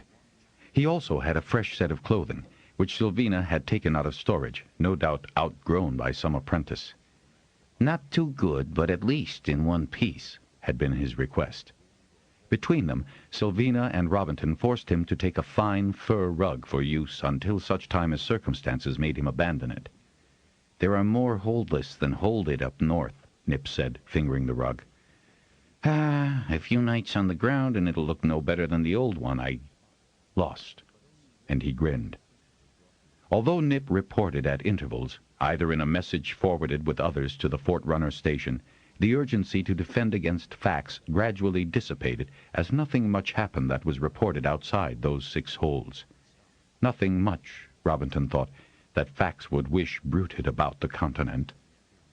How Nip managed to get his information, Robinton never knew, but the self-styled lord of 6 holds had internal management problems of mysterious natures. A mine collapsed, a very productive one. Several of the larger ships of the High Reaches fishing fleet disappeared in stormy weather. Timber, stacked to season, either burned dramatically or ended up in splinters on its way down the rivers. A blight was discovered infecting grain fields and reducing the yield. Fax's men were forced to attend to all these minor disasters, for which no one could be seen to be at fault by omission or commission. There were rumors of minor rebellions among the overworked holders, but the revolts were viciously suppressed by Fax's brutal guards, the culprits sent to the mines, their families turfed out to fend for themselves as best they might. There were fights among his guards, fights that usually produced several corpses, often those of his more brutal captains and stewards. So, gradually, over the following turns, even Grog slackened his vigilance, though he kept his border guards. Terethel died, of natural causes, Robinton discovered by asking the Telgar hold healer outright. "Oh, quite natural causes, my dear Master Harper," the man said. "I attended him myself. Bad heart, you know. Never quite forgave himself that the Weyr leader was killed in Telgar hold while guesting, though it was trying to keep pace with younger men like Vendros and young Lared. I should say Lord Lared now, shouldn't I? Well, old bones can't do what young ones can." Lared was confirmed by the conclave after an hour's deliberation. Lared was young, at 15, though a well-grown lad, so most of the time was spent picking his mentors, Vendros and Harper Hall, a former dorm mate of Robinton's and an excellent teacher. There was a brief flurry when Lared's elder half-sister, Thella, insisted that the conclave had to hear her right to the holding. Lord Tessner of Eigen, the most senior of the holders, was outraged at her impudence and refused her admittance. The other lord holders and masters were only too happy to second his motion. Robinton looked for her during the following reception, wanting to see a woman who was brave enough to speak up as eldest in the bloodline, but there was no sign of her. He often wondered what happened to her, because she disappeared from Telgar hold shortly afterwards.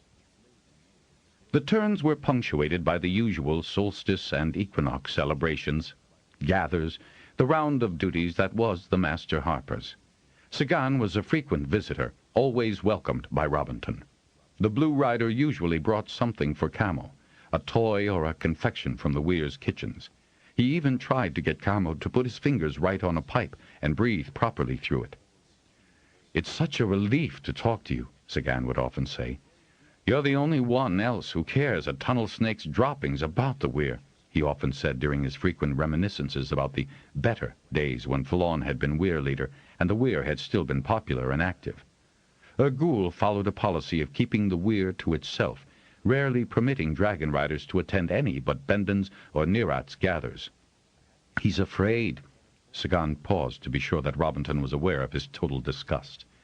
"To annoy the Lord Holders, especially Nerat and Bendon, who tithe as they should. And so does Bitra, when Lord Cypher happens to remember to send any. Raid is charmed by his attitude." He rolled his eyes. "How are the sons progressing?"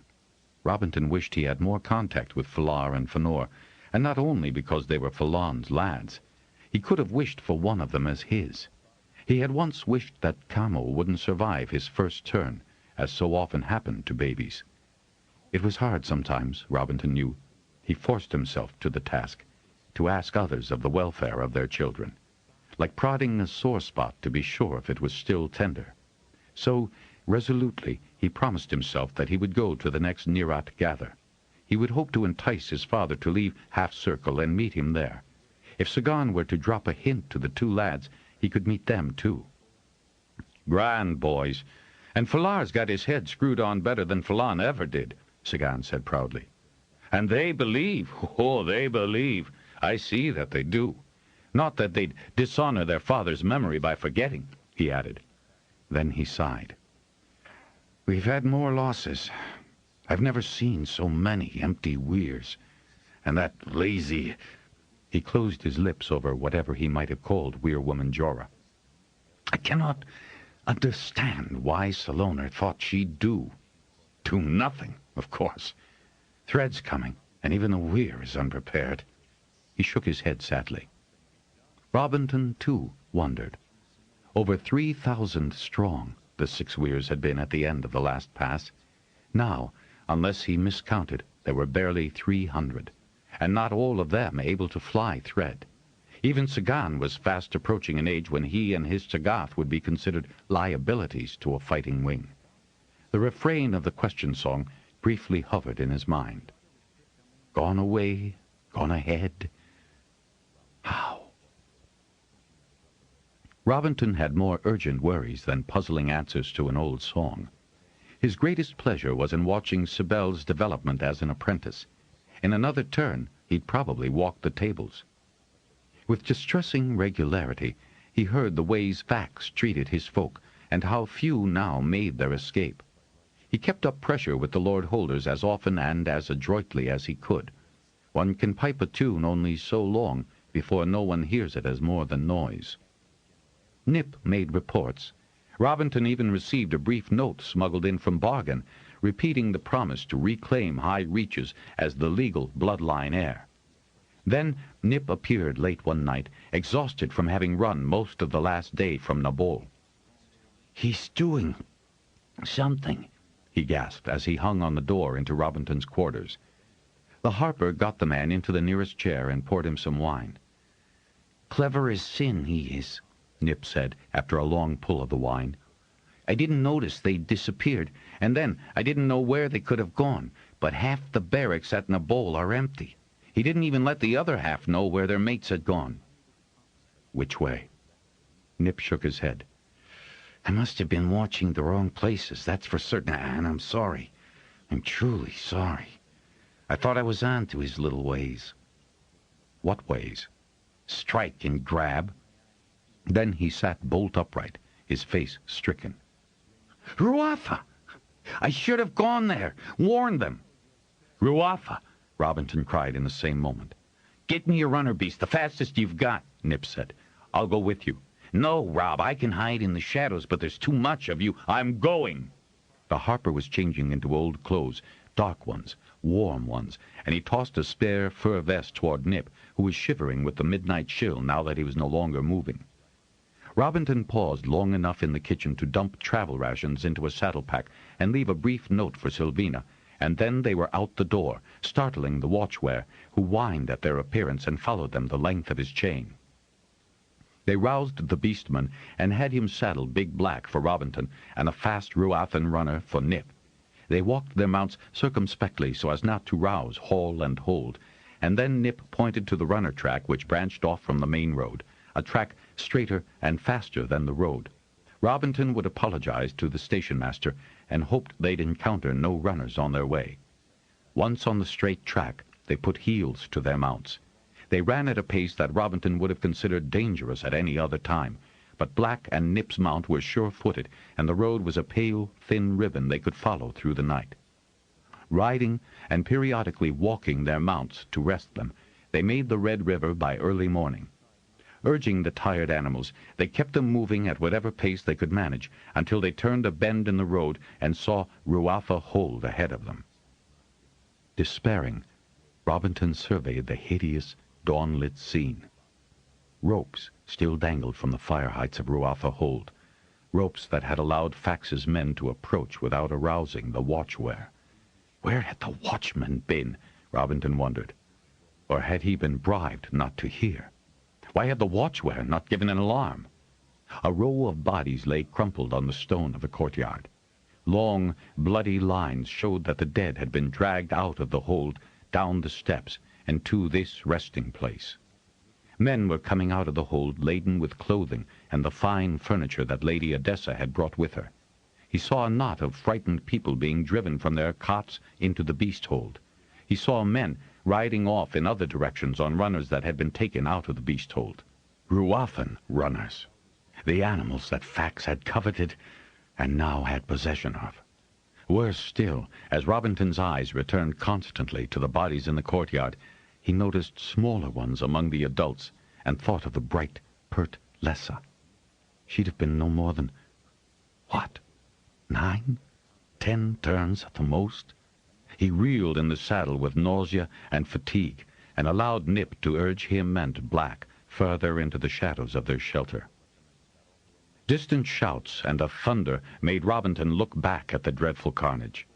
The fields were being emptied of their runners, and these were being herded back to Fax's beast holds. Grog must be warned. So must Lared and Otterel. There was nothing Robinton and Nip could do here. They got the best speed possible out of their exhausted mounts on their way to the nearest of Grog's border checks, where they roused the startled guards and told them to light the beacons to spread the alarm.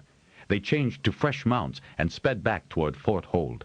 There, while Nip charged up the stairs to the drum tower, Robinton banged on Grog's door, rousing not only the Lord Holder but the entire corridor.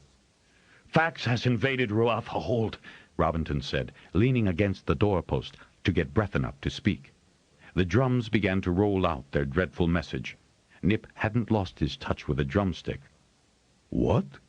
Grog stared unbelievingly at the Master Harper. "He can't have." "He has, and killed them all, even the children. I saw their bodies. I've warned your bordermen. The beacons are lit." "Oh, Master Robinton, you do look awful," Grog's wife said, guiding the Harper to the nearest chair and sensibly getting him a cup of wine. "You don't mean to tell me dear Lady Odessa's dead as well? Surely—" She broke off, seeing the answer in the bleakness of his expression. "Oh, how awful! How simply awful! You're right to fear that man, Grog." "I don't fear him, Benoria. I despise him." Grog unbuckled his belt and threaded a hefty dagger onto it before he girded himself again. "Oh, don't, Grog!" she cried. "I've got my eyes well and truly open about Fax, my dear, and hiding from him is not an option." "There's nothing you can do, Grog," Robinton said, shaking his head. "By the time you can get there, he'll have completed his looting and be on his way back to Nabol." "Well, then, the guards he'll have left at Ruafa shall see me and my men lining the border, Master Harper, and know that they may not encroach on my lands." "I'll rouse the hall. You'll need as many men as you can muster," Robinton said. "Not you, though," Grog said. Down the hall came Groden, the current Fort Hold Harper, already armed. "Good lad," Robinton said, catching him by the arm. "Go to the hall. I want every journeyman and apprentice, anyone who can ride and carry a sword, to mount and go with Grog. If anyone challenges this order—" He could not continue. Groden gripped his shoulder. "No one will, unless they're too deaf to have heard the drums." "Good man." And Robinton watched him clattering down the hallway. Grog was banging on doors to speed the mustering, and the place was alive with armed men and anxious women.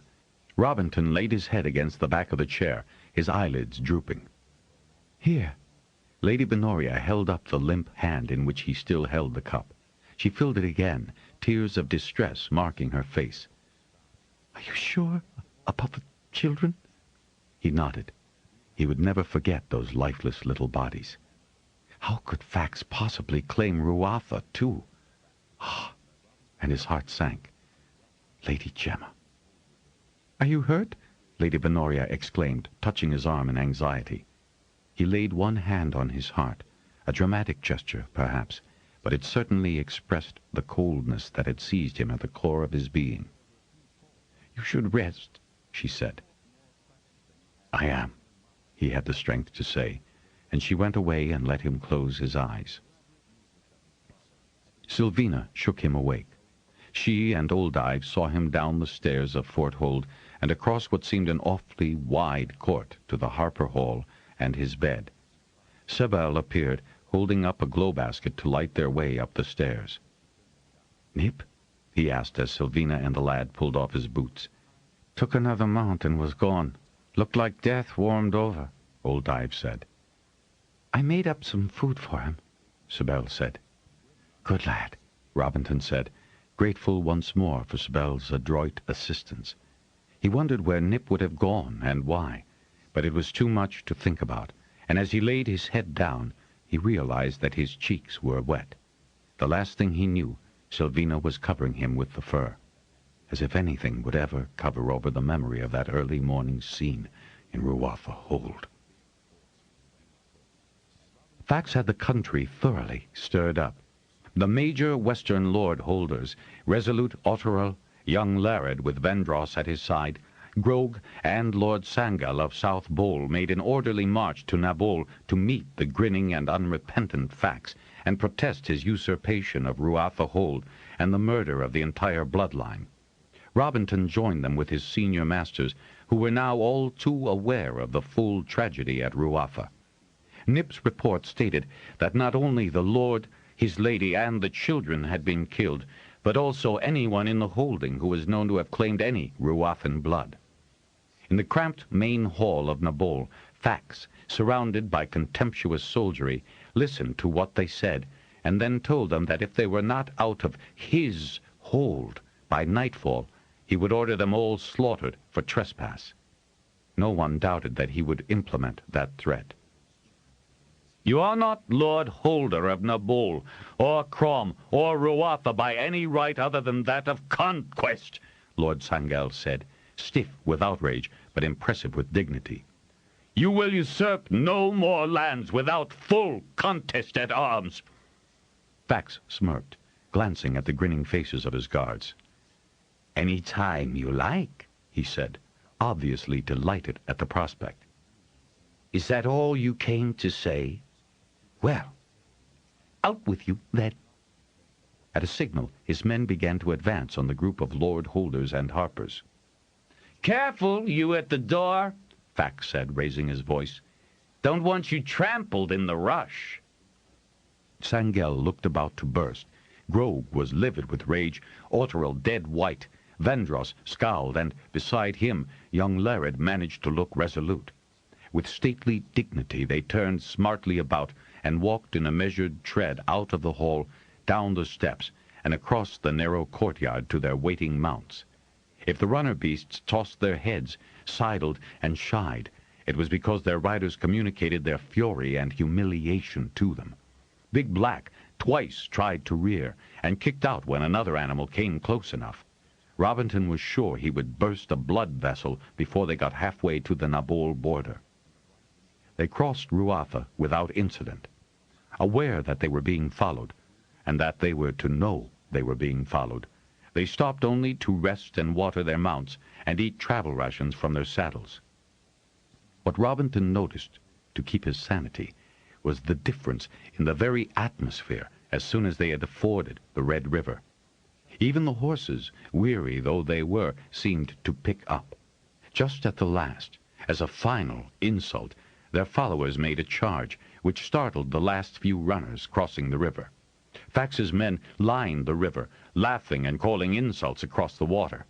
With those final reminders of their opprobrious rout ringing in their ears, the Lord Holders continued down the fort road to the nearest border post. There, at last, they could give vent to their repressed feelings and argue that they should have come in force, with enough men to show Fax that they meant business about meeting any further aggression with equal force, and its defeat. Robinton, food and drink in his hands, could no longer listen to such useless ranting, and wandered off far enough so he did not have to hear a recapitulation of what ought to have been said, or done, or implied, or threatened. He felt that, considering the large contingent of armed men that Fax had around him, they had been lucky indeed not to have been harmed, except in pride and dignity. Such a delegation had been futile from the outset, and only let them in for ridicule. But some show of protest had to be made. That much he knew. If only Ergul had been willing to let them ride dragons to Nabol, their retreat would not have been such a blow to their esteem. But Ergul had denied them the convenience of dragons, saying he knew too well what Fax's opinion of dragonriders was, and had no intention of jeopardizing another dragon and rider. Robinton had argued against confronting Fax at all, not from a lack of courage, but from a desire to avoid what had happened. Fax's contemptuous disregard of their condemnation, as if Fax cared a straw in the wind. "Bad idea, all told," a voice said at his elbow, almost causing him to drop the claw and his food. They were taken out of his hand by filthy fingers. "You can get more, and I'm starving of the hunger. Haven't had a drink in 3 days.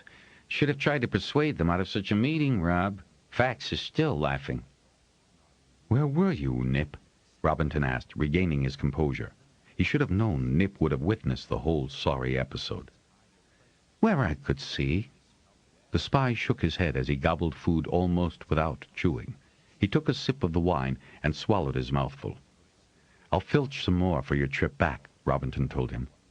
"That is, if you're going back." "Oh, I'm needed where I will be by morning more than ever, I assure you." Nip crammed the rest of the roll into his mouth, rolling his eyes at his own greedy hunger, and chewing vigorously. He took the last sip and handed the cup back to Robinton, almost regretfully. "There's more when you got that, isn't there?" "I'll get more for you, and me," Robinton said. He slipped back into the camp and helped himself to a skin as well as a saddlebag full of travel meat roll. Everyone was so busy trying to air their own hindsight wisdom that no one noticed him sneaking in and out. "Here," and he stopped, seeing Nip propped against a tree, fast asleep. He sat down, hoping the courageous little man would rouse to tell him what he had in mind. The gleam of Nip's eyes had suggested that his devious mind had already thought of several interesting ways to harass Fax. Robinton was almost half asleep himself when he heard his name called, so he left the wineskin and the full bag of food and retraced his steps. Chapter 19. Some good did come out of that disastrous confrontation with Fax. Master Smith Fonderel withdrew all masters from the 7 holds. Other craftmasters followed that example.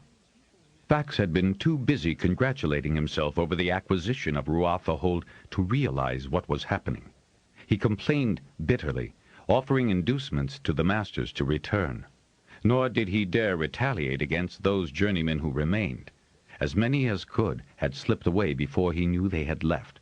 Even the master miner at Crom had removed himself and set up a new headquarters for his craft in one of the smithcraft halls at Telgar. Despite substantial rewards, Master Idarolan, who had succeeded Gostel as Master Fisher, refused to lay any keels for Fax to replace the ships that had so mysteriously disappeared from the high reaches fishing villages. All that were left were small sloops or ketches, which were restricted in cargo space or range. The only hall that did not withdraw skilled assistance was the Healer Hall. Master Healer Oldive quietly stated that such a measure went against the purpose and grain of his craft. He was respected for it, as were those of his hall who remained to succor the ill and injured, and there were many who needed such help. Fax hadn't counted on the loss of masters, Robinton said, thoroughly pleased. Of course, harpers had long since been driven away or hunted down by Fax. Indeed, It had become almost a crime, Nip said, to admit to owning an instrument, much less playing or singing. The man is determined to make life as miserable as possible. He's succeeding rather well, a fact which will eventually go against him. We hope, Robinton remarked dryly. Oh, wait and see, Nip said with unusual optimism. I'm waiting. While the Master Harper waited over the next 5 turns, he busied himself improving all within his hall. He asked Grog for the best fighter of his guard, and had the man teach classes from apprentice level on up in self-defense, and though this did not sit well with the more self-confident young students, when to run and hide and how to do that, leaving the least evidence of escape. To Robinton's surprise, Sibel turned out to be almost ferocious in the drills. Only Soltor, the head guard, or his burly assistant Emfor would partner him. Sibel's amazing, Robinton remarked to Soltor when Sibel had pinned Emfor to the mat in 3 moves. Soltor regarded him with amusement. It's you he's determined to defend, Master Robinton. Keep him at your side and you'll never need to fear. Not that I can keep him from my side, Robinton replied, wondering how he had managed to generate such devotion in the lad, kin though he was. That goes for every one of them, you know, Solter continued, and Robinton felt decidedly uncomfortable. Just as well, you ask me, the guard added, then walked off to correct the wrestling hold. Sibel's prowess was by no means limited to such physical skills. He soaked up sufficient expertise and abilities to gain his journeyman's rank almost as quickly as his adored mentor had. Robinton reluctantly sent him for a turn's teaching in Eigenhold, and found out just how much he had come to rely on the lad, and brought him back. As if Sibel could sense where Robinton needed help, the young journeyman assumed many duties so adroitly that both masters and the older journeyman could not deny the Master Harper his invaluable assistant. It was Sibel who suggested a new role for young Trawler, an exceedingly mischievous apprentice who sorely tried the patience of every master in the hall with his pranks and strategies to get out of any task he did not like. Trawler never seemed to be to blame for boyish tricks. It was always someone else in the dorm. He was never there when work was assigned, and always had a plausible excuse for such an absence. He could ride any runner beast in the beast-hold, pin a fly to the wall with his dagger at 100 paces, survive the best tricks of heavier lads on the wrestling mats, and he was totally without conscience. He possessed a lively wit, however, as well as an inventive mind for excuses. He was the personification of contrariness, and yet Robinton liked him, however often the boy was up before him for disciplinary action.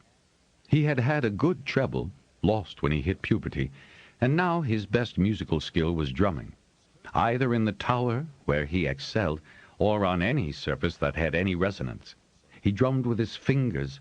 One of his dorm mates said he drummed with his toes at night against the bedstead, with sticks, and even upon occasion in the dining hall with the thigh bones of a fowl.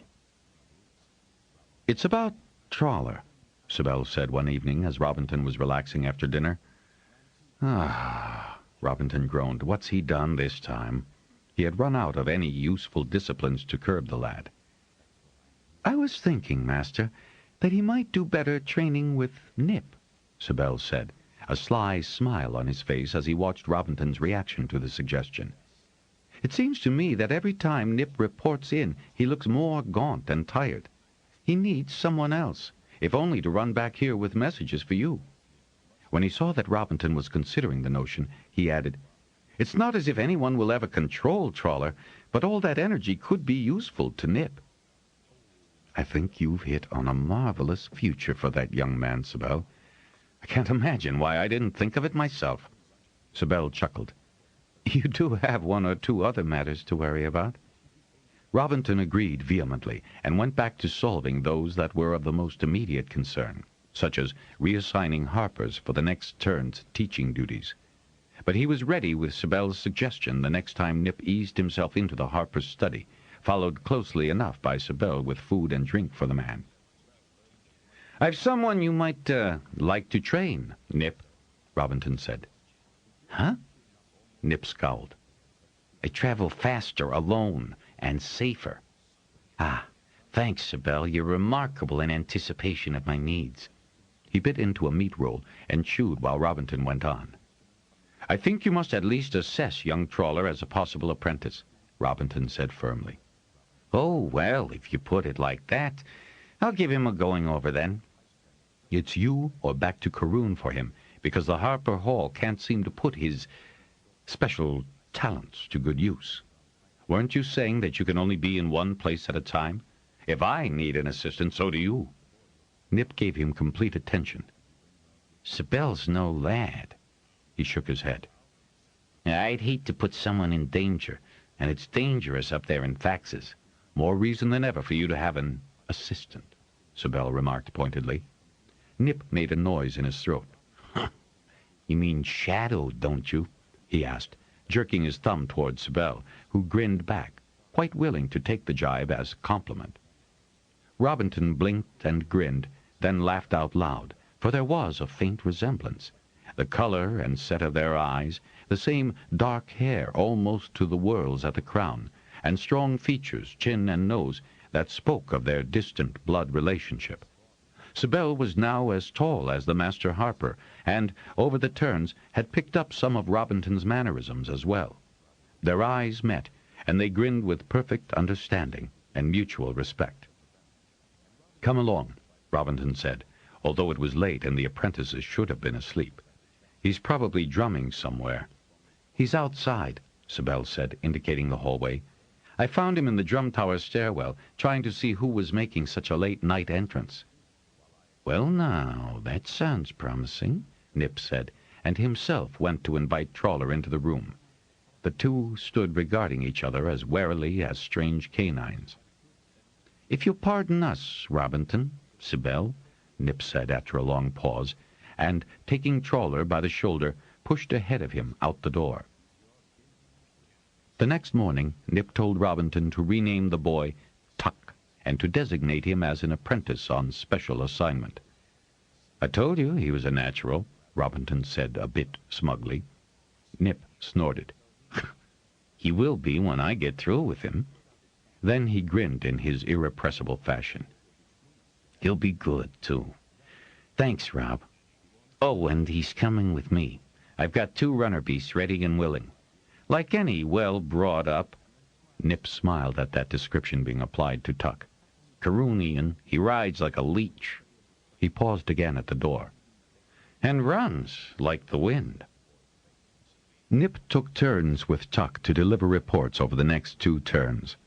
Then Tuck appeared unexpectedly late one night, grinning with delight when he had startled Robinton from reading term reports on the current apprentices.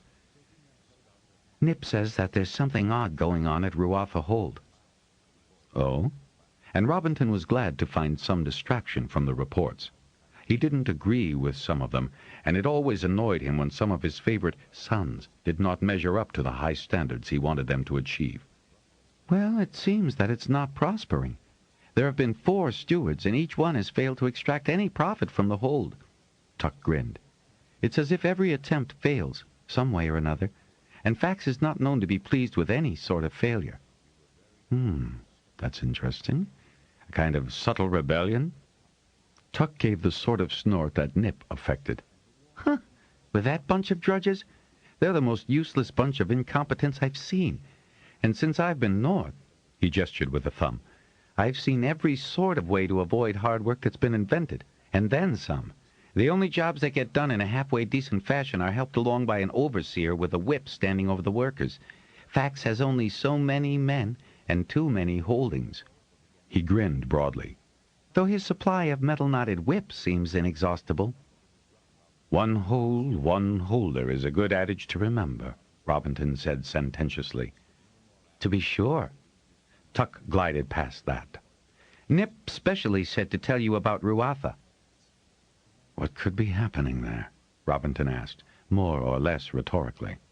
If there is no one able to foment trouble, is it trouble or pure carelessness on the steward's parts? Tuck shrugged his shoulders. He had grown into a wiry man, not much taller than his companion. He might practice being nondescript, but he hadn't quite the knack Nip had, and could never disguise the bright, interested gaze of his dark eyes. But there's something there. Sort of... He tilted his hand sideways in a gesture he had obviously learned from close association with Nip. A general uneasiness, like something watching all the time. Only who'd watch? And what are they watching? I should take a... No, you shouldn't. Tuck held up a hand. Harper Blue is a target for any of Fax's soldiery. I don't say the best is at Ruafa, but you're not to risk your neck. Master Robinton. He added the title as a respectful afterthought. Bargain's increased his activities in high reaches, by the way, now that he has more folk in the weir. He's being careful, isn't he? Bargain's so careful he's womanish, Tuck said with disgust. Then he sighed. Of course, he wants to stay alive long enough to take High Reach's hold back, so no one really minds when he sends them out to do what he plans. And he's pretty good at making trouble. Without embroiling others? They'd rather do something, Master Robinton, than nothing, Tuck said. They've got some pride left, you know. Robinton nodded. Isn't the Bendon clutch about to hatch? Tuck asked. Soon. Jorah's dead. Robinton had had the details from a letter sent to Master Oldive by Lord Raid's journeyman healer, who had been brought by Ergul to try to keep the weir woman alive. Remembering how Jorah had gorged herself at the impression feast, and that had been turns ago now, he had no trouble believing that the woman had died of overeating. The healer had been appalled at the state she was in, and had agreed that she should be interred between. I heard the drums, but did I hear correctly that the Queen did produce a gold egg? Tuck cocked his head hopefully, and Robinton nodded. Whew, that's pulling up pretty close, isn't it? Robinton nodded again, and Tuck asked, You'll be going to the impression? I hope to. Robinton wasn't sure that any invitations were going out from the weir, but that didn't mean that a craftmaster could be excluded. There had been few enough clutches and impressions since Saloner had died. Nemorth'll last? Tuck's expression was anxious. Probably. At least that's my reading of Queen Dragon behavior. Even without her rider, Nemorth will try to last until her clutch hatches. Do you think the next weir-woman will be an improvement on Jorah? Robinton gave a snort. I don't see how any woman could be worse. Then the riders will be on search, won't they? I would presume so. Tuck was the one to nod now. I'd best go. Where to? I'm to meet him, which always meant Nip, at High Reaches. Fax is there preparing, he grimaced, to go on one of his tours. Tours? Inspections, to find out why he isn't getting what he expects out of his holdings. I wish him luck, Robinton said drolly. Not him. The poor unfortunates he'll be beating up. Then Tuck was out the door. Over the next few days, Robinton had a feeling of imminence, of something impending. He was not surprised then to have Sibel escort a runner, mud-spattered and exhausted, into his office. He was stunned by the message. Tuck says you'd better come, Master Robinton. Come where? Robinton had been on his feet the instant he saw Sibel's companion. Master and journeyman helped the man to a chair, and then Sibel poured him wine. Fax has left for Ruafa Hold. Dragonriders with him. At Ruafa? Dragonriders with him? The runner nodded, sipping the wine. On search, and he grimaced. Takes guts to go to the High Reaches. Robinton was amazed. Who? The runner shook his head. You're to do a nip and tuck, he said. How much time do I have? Robinton asked, waving aside the objections he could see Sibel about to utter. Fax is forcing his march. You'd best be in place. Yes, I hadn't I? Robinton felt a surge of wild excitement and sighed with relief. He ignored the pointed anxiety on Sibel's face. Take care of him, will you, Sibel? And Robinton bolted down the steps to Sylvina's rooms. I'll need rough clothing, suitable for a drudge, he told her. And what are you up to? She demanded, hands on her hips as she glared up at him. Now don't you start on me too, he warned, far more sharply than he intended, and pointed to the keys on her belt. I have to look the part. If you think you can do a nip, you're gone in the head, Rob. Send Sibel for you. No, not Sibel, Robinton said angrily. I won't risk him. "But you will yourself," she complained, as she reluctantly led the way down to the storage rooms. "How can you possibly disguise your height?" she demanded, trying another tack to dissuade him. He immediately pulled in his shoulders, scrunched down, and with one hand bouncing loosely, affected a hobbly gait. "A limp might even be better," she said after a moment's observation. As if you'd been kicked by a boot in the wrong place." Then she sighed in surrender. By the time Sibel joined them, a look at his master's face, and Sibel kept his objections to himself, the two had found appropriately ragged clothing for Robinton to wear. Even Sibel had to agree that once Robinton assumed his odd stance and gait, he no longer resembled the tall, dignified Masterharper of Pern. "If you've time, I can cure them in the midden," Sylvina suggested helpfully, but her eyes gleamed with mischief. Sibel began to chuckle at Robinton's expressive shudder, and was caught off balance when Robinton thrust the clothing into his hands and told him to see to it. "The smell will undoubtedly keep others from examining me at too close range," he said with a long-suffering sigh. "Now, while I'm away, Sibel, you'll tell everyone that I've caught a fever, and keep them out of my rooms." Sibel nodded, though he was clearly unhappy with his master involved in such a subterfuge. Still, he knew when to keep his comments to himself. Robinton waited until he got to the Red River before he put on his disguise. Black had sidled away from the saddle-pack holding the reeking clothes. He left the runner beast with the border guards and warned them to be extra vigilant. From there, Robinton made his discreet way to the beast hold at Ruafa to discover that there weren't but 2 sorry-looking milch animals to be cared for. He was looking around the beast hold in dismay when a wing of dragons appeared mid-air, and a frightened man came running so fast he was in danger of tripping over himself as he shrieked his message at the top of his lungs. "Dragonriders! And Fax comes! Dragonriders!" Still yelling, he disappeared into the hold. In his guise of a witless drudge, Robinton could come out to stare up at the amazing sight of a full wing of dragons, some of whom had the remnants of flame still trickling beyond their muzzles, appearing in Ruathan skies. One after another, they bugled. They sounded surprised, he thought. As the dragons wheeled to come in for a landing, he spotted a blue who had to be Tagath. That confirmed his suspicion that this was Falar's wing after all. Searching at the high reaches would take the nerve of Falan's son. Maybe he could get a word with Sakan somehow. Maybe even get a chance to meet the adult Falar at long last. He wondered if Ergul had authorized the search in this area. Somehow he doubted it. Then he put his mind to the pressures of this moment.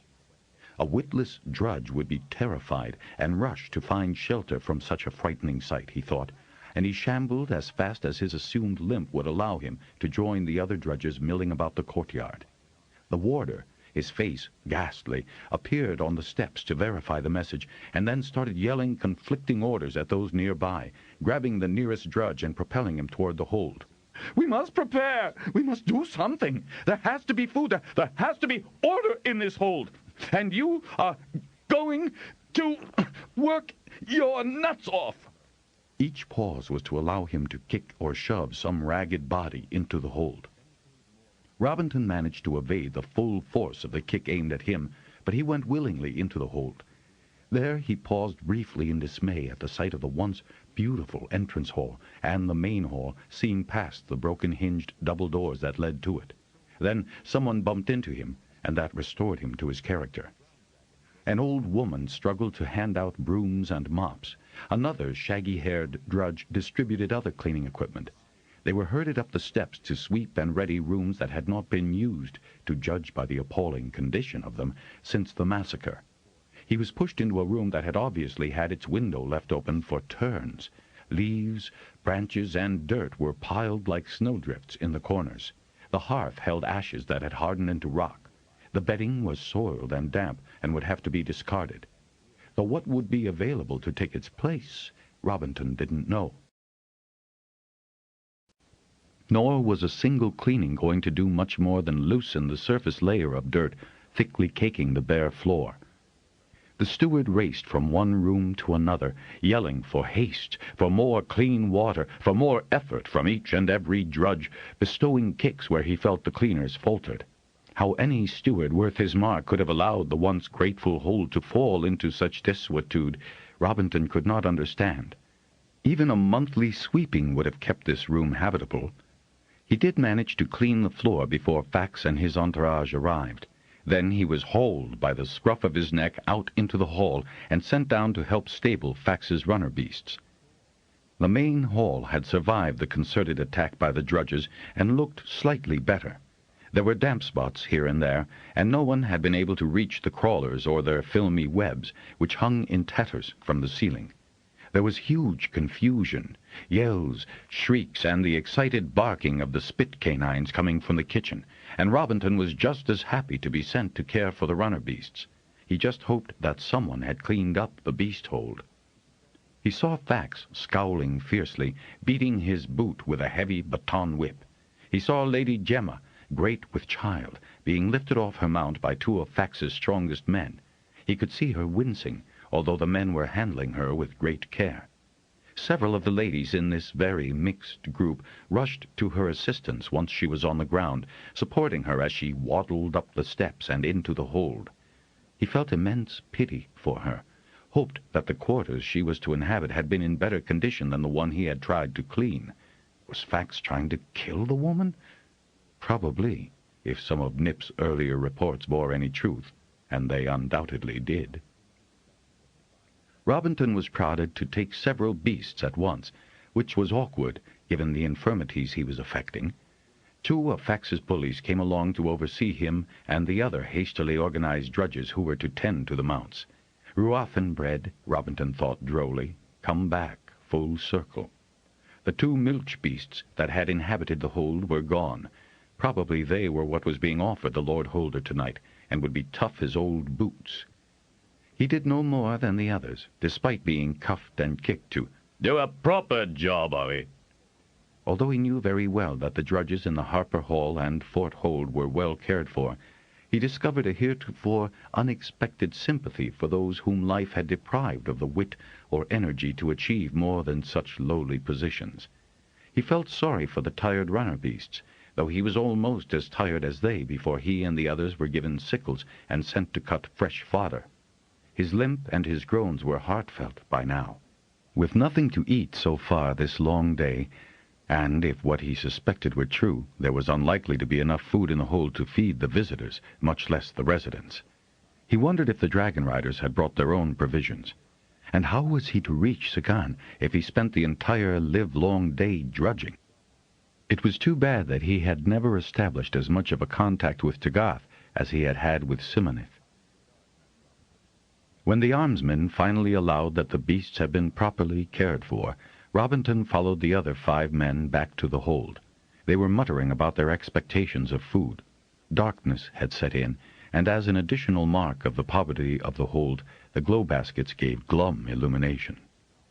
"Bread, if we're lucky," said one, trudging along. "When's luck got anything to do with us?" another demanded. "I'd be anywheres but here." "Yes, always the gripe, never the go," the first one said. "Who are you?" he suddenly asked Robinton, peering up at him. "Came with them," the Masterharper said, jerking a thumb at the soldiers striding along in front of them. He wanted to straighten up, to relieve the ache in his back, but doubted it would help, and besides, he daren't unbend. He was still a good head taller than his erstwhile companions. The first man made an inarticulate sound in his throat that was half snarl. "Going on with 'em, then?" "Not going nowhere but here," Robinton said in a dour voice. They made for the kitchen entrance, and the first man recoiled, startled at the chaos within, the slamming and clanging of pots, and the screams as a drudge was hit. One male voice rose above the others, giving orders, yelling if the response wasn't immediate. "Shots! It's burned on the one side and raw on the others!" The sentence was bellowed in a tone of fury and frustration. A canine yipped piteously. Robinton could hear slapping and more screams and groans, as the cook evidently vented his feelings on his helpless drudges. "Us'n's 'd have it, if it's meat," the first drudge muttered to himself, wistfully licking lips. He took a deep breath. "Smells all we's likely to have," the other said. Not that the smell was at all appetizing. But Robinton used their interest in the kitchen activities to cover his movements as he stealthily backed off into the shadows. He had noticed as they passed the main hall door that there were no guards either at the door or in the hall. He couldn't enter in his guise of a drudge, but surely he could sneak into the guard barracks and change into something more appropriate. He slipped in just in time to hear one of the underleaders assigning posts for the evening, and he ducked into an alcove as they tramped past him, the dim glow baskets neatly shadowing him. Fortunately, many of Fax's soldiers were of a generous size, and they had brought several changes of clothes with them. He found the cleanest, and, happily shedding his filthy, sweaty rags, put them on. A bit loose at the waist and a bit short in the leg, but he used his own belt and secured the trousers. He took the sleeve of his shirt and scrubbed at his boots, getting the worst of the stable muck off them. "Where the shards were you?" a harsh voice called. Robinton whirled around to see a guard underleader in the doorway. "Relieve myself," he muttered, wondering if the sudden pounding of his heart would give him away. "Up to the hall, then. Want every one of you up there, case us shodden dragonriders don't know these manners." The grin suggested that the man was aching to teach dragonriders manners. "Yes," Robinton said. He squared his shoulders, which was not easy after a day's crouching, and passed the underleader cautiously, as if expecting a kick on his way. But no kick came. A quick look back told him that the man was bending over his saddlebags, extracting his sword belt. Reaching the hall, Robinton slowed before he stepped on the heels of Fax's 2 underleaders, who were escorting their lord into the hall with one of his ladies. The warder was effusively bowing them in. Robinton slipped along the wall as if he had been in the wake of the latest arrivals, and took a position halfway between the guards already in place. Neither took note of him. Their attention focused on the dragonriders seated at one of the trestle tables set up perpendicular to the raised dais that held the head table. With relief, Robinton spotted Sagan's silvery head, and then looked up the table to spot the young rider, Fëanor. There was no mistaking his lineage as Fëanor's son. It was there in the cocked head and the slight smile. Fëanor was watching his half-brother at the head table, talking to one of Fax's ladies seated beside him. Lady Gemma occupied the seat on the other side. Fëanor didn't seem all that happy in such company. Just then, a crawler dropped from the ceiling onto the table, and Lady Gemma noticeably winced. Fax went stamping up the steps to the head table. He pulled back his chair roughly, slamming it into the Lady Gemma's before he seated himself. He pulled the chair to the table with a force that threatened to rock the none-too-stable trestle-top from its supporting legs. Scowling, he inspected his goblet and plate. The warder approached the head table, clearly apprehensive. A roast, my Lord Fax, and fresh bread, Lord Fax, and such fruits and roots as are left." "Left? Left? You said there was nothing harvested here." The warder's eyes bulged, and he gulped. Nothing to be sent on," he stammered. "Nothing good enough to be sent on. Nothing. Had I but known of your arrival, I could have sent to Crom." "Sent to Crom?" roared Fax, slamming the plate he was inspecting onto the table so forcefully that the rim bent under his hands. The warder winced again. "For decent foodstuffs, my lord," he quavered. Robinton felt a sudden ripple, like an odd push at his mind. "The day one of my holds cannot support itself, or the visit of its rightful overlord, I shall renounce it." The Lady Gemma gasped, and Robinton wondered if she had felt the same remarkable ripple as he did. As if confirming that, the dragons roared, and Robinton felt the surge of something. Fëanor felt it too, the Masterharper thought, for he sought his half-brother's eyes and saw Fëanor's almost imperceptible nod, and those of the other wing riders. "What's wrong, dragon man?" snapped Fax. Robinton admired the way in which Fëanor affected no concern, stretching his long legs and assuming an indolent posture in the heavy chair. "Wrong?"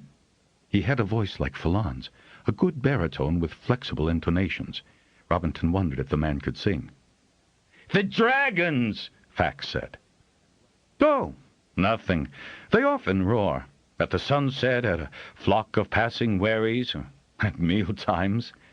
Flar smiled amiably at Fax.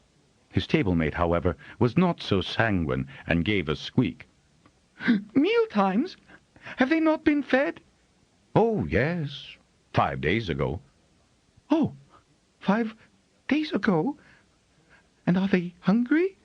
Now?" Her voice trailed into a whisper of fear, and her eyes grew round. "In a few days," Flar assured her. Robinton watched him scan the hall with a good appearance of detached amusement. "You mount a guard?"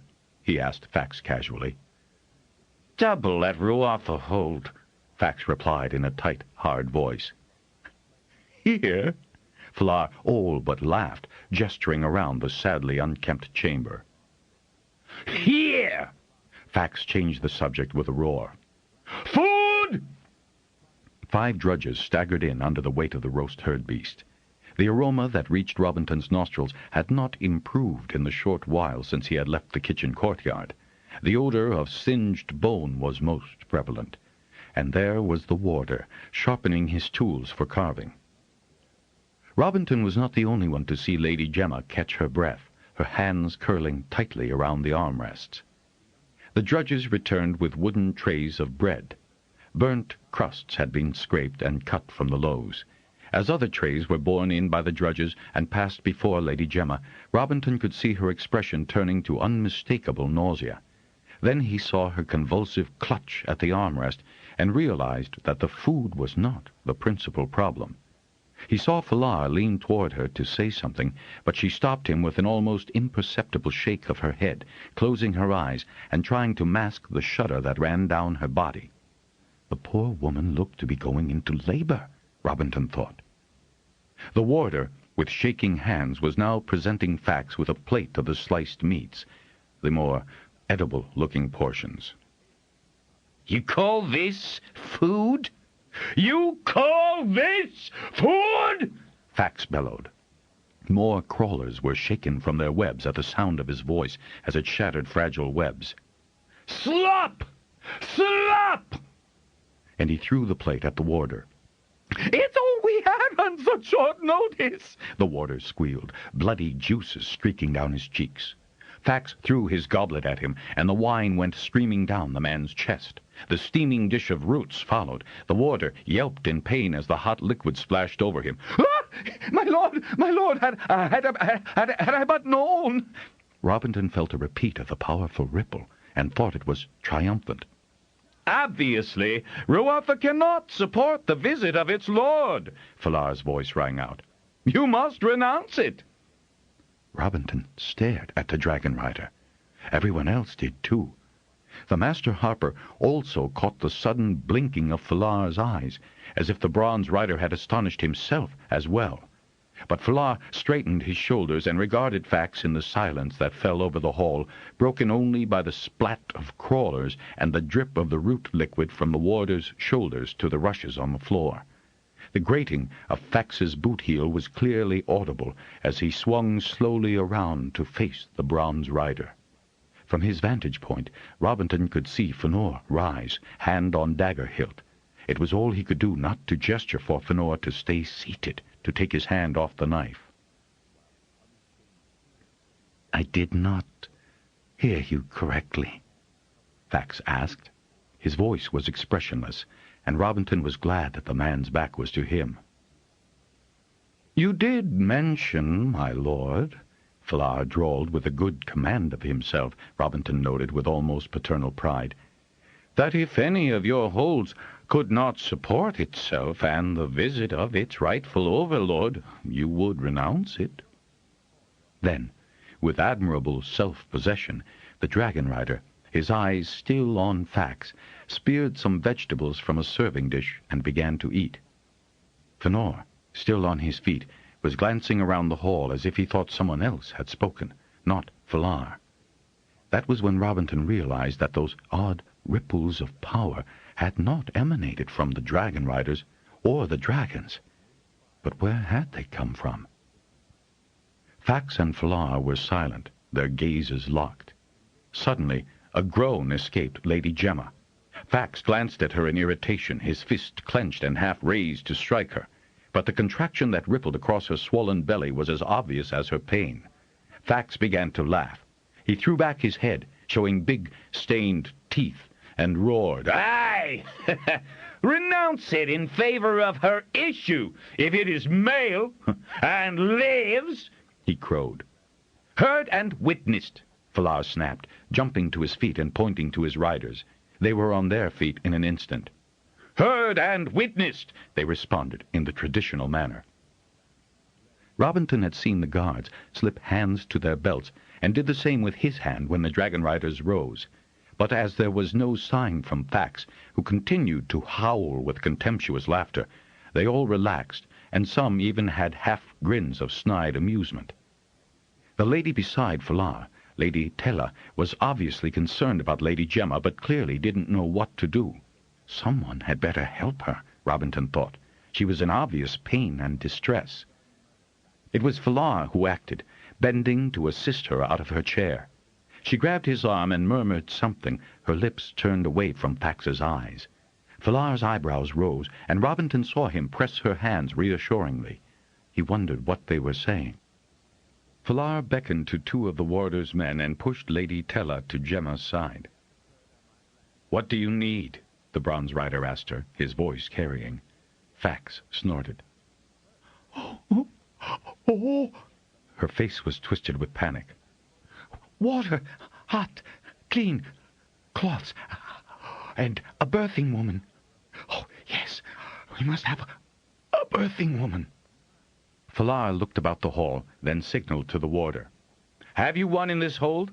"Well, of course." The warder sounded affronted. "Then send for her." The warder caught Fax's nod, and then kicked the drudge on the floor. You, whatever your name is, go get her from the craft hold. You must know who she is." With a nimbleness probably developed from years of avoiding kicks, the drudge moved with astonishing speed and scurried across the hall and out the door to the kitchen. Fax came down to the platter of roast and began slicing meat, which he speared on the point of his knife and ate from the blade. Occasionally he would glance up in the direction the women had taken and bark out a laugh. Falar sauntered down to the carcass and, without waiting for a direct invitation, began to carve neat slices, beckoning his men over. Those of Fax's men who were seated at the table waited, however, until Fax had eaten his fill. The men standing on guard were not relieved, and the proximity to food became almost unendurable. Bad as the roast was, it was food, and Robinton's belly rumbled. He was also very thirsty, and his feet hurt. His whole body hurt, for that matter. He vowed not to get so unfit ever again. A master harper ought to be ready for anything. Clearly, he was not. The drudge returned rather more quickly than he had thought possible. She strode right through the main door, leading a woman at least slightly cleaner than herself, though almost as ancient. The birthing woman stopped in the doorway, frozen by the sight of those in the hall. Falar strode up to her and took her by the arm, leading her toward the steps. "Go quickly, woman. Lady Gemma is before her time." He was frowning with concern. The drudge caught the other arm and pulled the old woman past the guards and to the stairway. Falar stood watching until they disappeared into the upper level. Then he made his way to the rider's table, where he spoke quietly to Fënor and the rider Robinton recognized as Bronze Pianth's rider, Canet. Robinton would have given anything to sit, or to have a piece of the trimmed bread that lay in a bowl 2 strides from him on the guard's table. He noticed that the other 2 guards were surreptitiously shifting their feet and easing their shoulders. The waiting continued. Nothing could be heard from the upper level, but there were sounds of weeping and scufflings rising from the kitchen. No doubt the warder rewarding the drudges for their efforts. Then suddenly there was a screeching, and one of the women came running out of the upper hall and paused briefly at the top. "She's dead! Dead! Dead!" Her cry reverberated down the staircase and through the hall, causing yet more crawlers to be loosened from their strands. Fax whirled, watching the woman's hysterical progress down the stairs. "Oh, dead! Dead! Poor Gemma! Oh, Lord Fax, we did all we could, but the journey—" She ran to where Fax was sitting. Casually, Fax slapped her, and she fell sobbing in a heap at his feet. Robinton saw Falar reach for his dagger hilt. Women in the weir were rarely treated in such a harsh manner. It would definitely go against a dragonrider's grain. Robinton tightened his hands into fists, willing the bronze rider to relax. The men were muttering, not all of them happy to hear that their lady had died. Fax, however, seemed decidedly pleased. "The child lives!" cried a voice from the top of the stairs. Robinton looked up to see the drudge who had gone for the birthing woman. "It is male!" Her voice was rough with anger and hatred. Robinton was astonished. Rising, Fax shoved the weeping woman out of the way with a heartless kick and scowled at the drudge. "What are you saying, woman?" "The child lives. It is male," she repeated in a firm voice that belied her apparent age. Incredulity and rage suffused Fax's face. The warder's men, on the verge of cheering, stifled themselves. "Ruatha has a new lord," the drudge continued. The dragons roared. The drudge's eyes appeared to be focused on Fax as she made her way down the stairs. Robinton was altogether astonished at her sudden assertive behavior, as well as the robust quality of her voice. She even seemed oblivious to the roar of the dragons outside. She didn't see her danger, as Robinton certainly did when Fax erupted into action, leaping across the intervening space, bellowing denials of her news. Before the drudge could realize his intent, his fist crashed across her face. She was swept off her feet and off the steps and fell heavily to the stone floor, where she lay motionless, a bundle of dirty rags. "Hold, Fax!" Falar cried, as the lord of the high reaches lifted his foot to kick the unconscious body. Robinton had started forward, too, but caught himself before he inadvertently dropped out of disguise. Fax whirled, his hand closing on his knife hilt. "It was heard and witnessed, Fax," Falar cautioned him, one hand outstretched. "by dragon men. Stand by your sworn and witnessed oath." In spite of himself, Robinton shook his head at such a challenge, made to Fax, of all people. "Witnessed? By dragon men?" cried Fax. He gave a derisive laugh, his eyes blazing with contempt, one sweeping gesture of scorn dismissing them all, just as he had dismissed the lord holders and masters in the hall at Nabol. "Dragon women, you mean?" But he took a backward step as the dragonrider moved forward, knife in hand. "Dragon women?" Flar queried, his voice dangerously soft. Glowlight flickered off his circling blade as he advanced on Fax.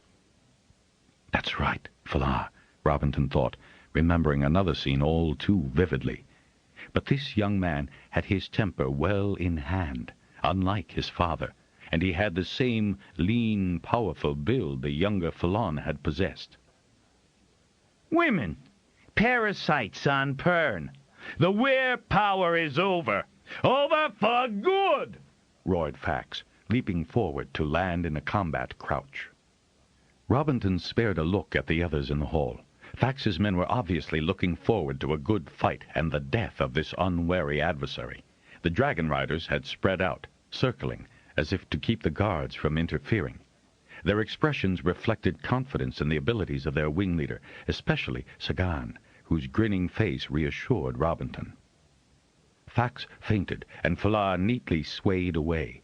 They crouched again, facing each other across 6 feet of space, knife hands weaving, their free hands spread-fingered, ready to grab. Again, Fax pressed the attack. Falar allowed him to close just near enough to dodge away with a backhanded swipe. Fabric tore, and Fax snarled. He lunged immediately, faster on his feet than Robinton would have expected for such a bulky man. Falar was forced again to dodge. This time Fax's knife scored across the dragonrider's warehide jerkin. Fax ploughed in again, trying to corner Falar between the raised platform and the wall. Robinton caught his breath, hoping that neither would stumble over the unconscious drudge. Falar countered, ducking low under Fax's flailing arm and slashing obliquely across his side. Fax caught at him, yanking savagely, and Falar was trapped against the other man's side, straining desperately with his left hand to keep the knife arm up. Falar brought up his knee, at the same time making himself collapse. As Fax gasped from the blow to the groin, Falar danced away, but Robinton could see blood welling up on his left shoulder. Red with fury and wheezing from pain and shock, Fax straightened up and charged.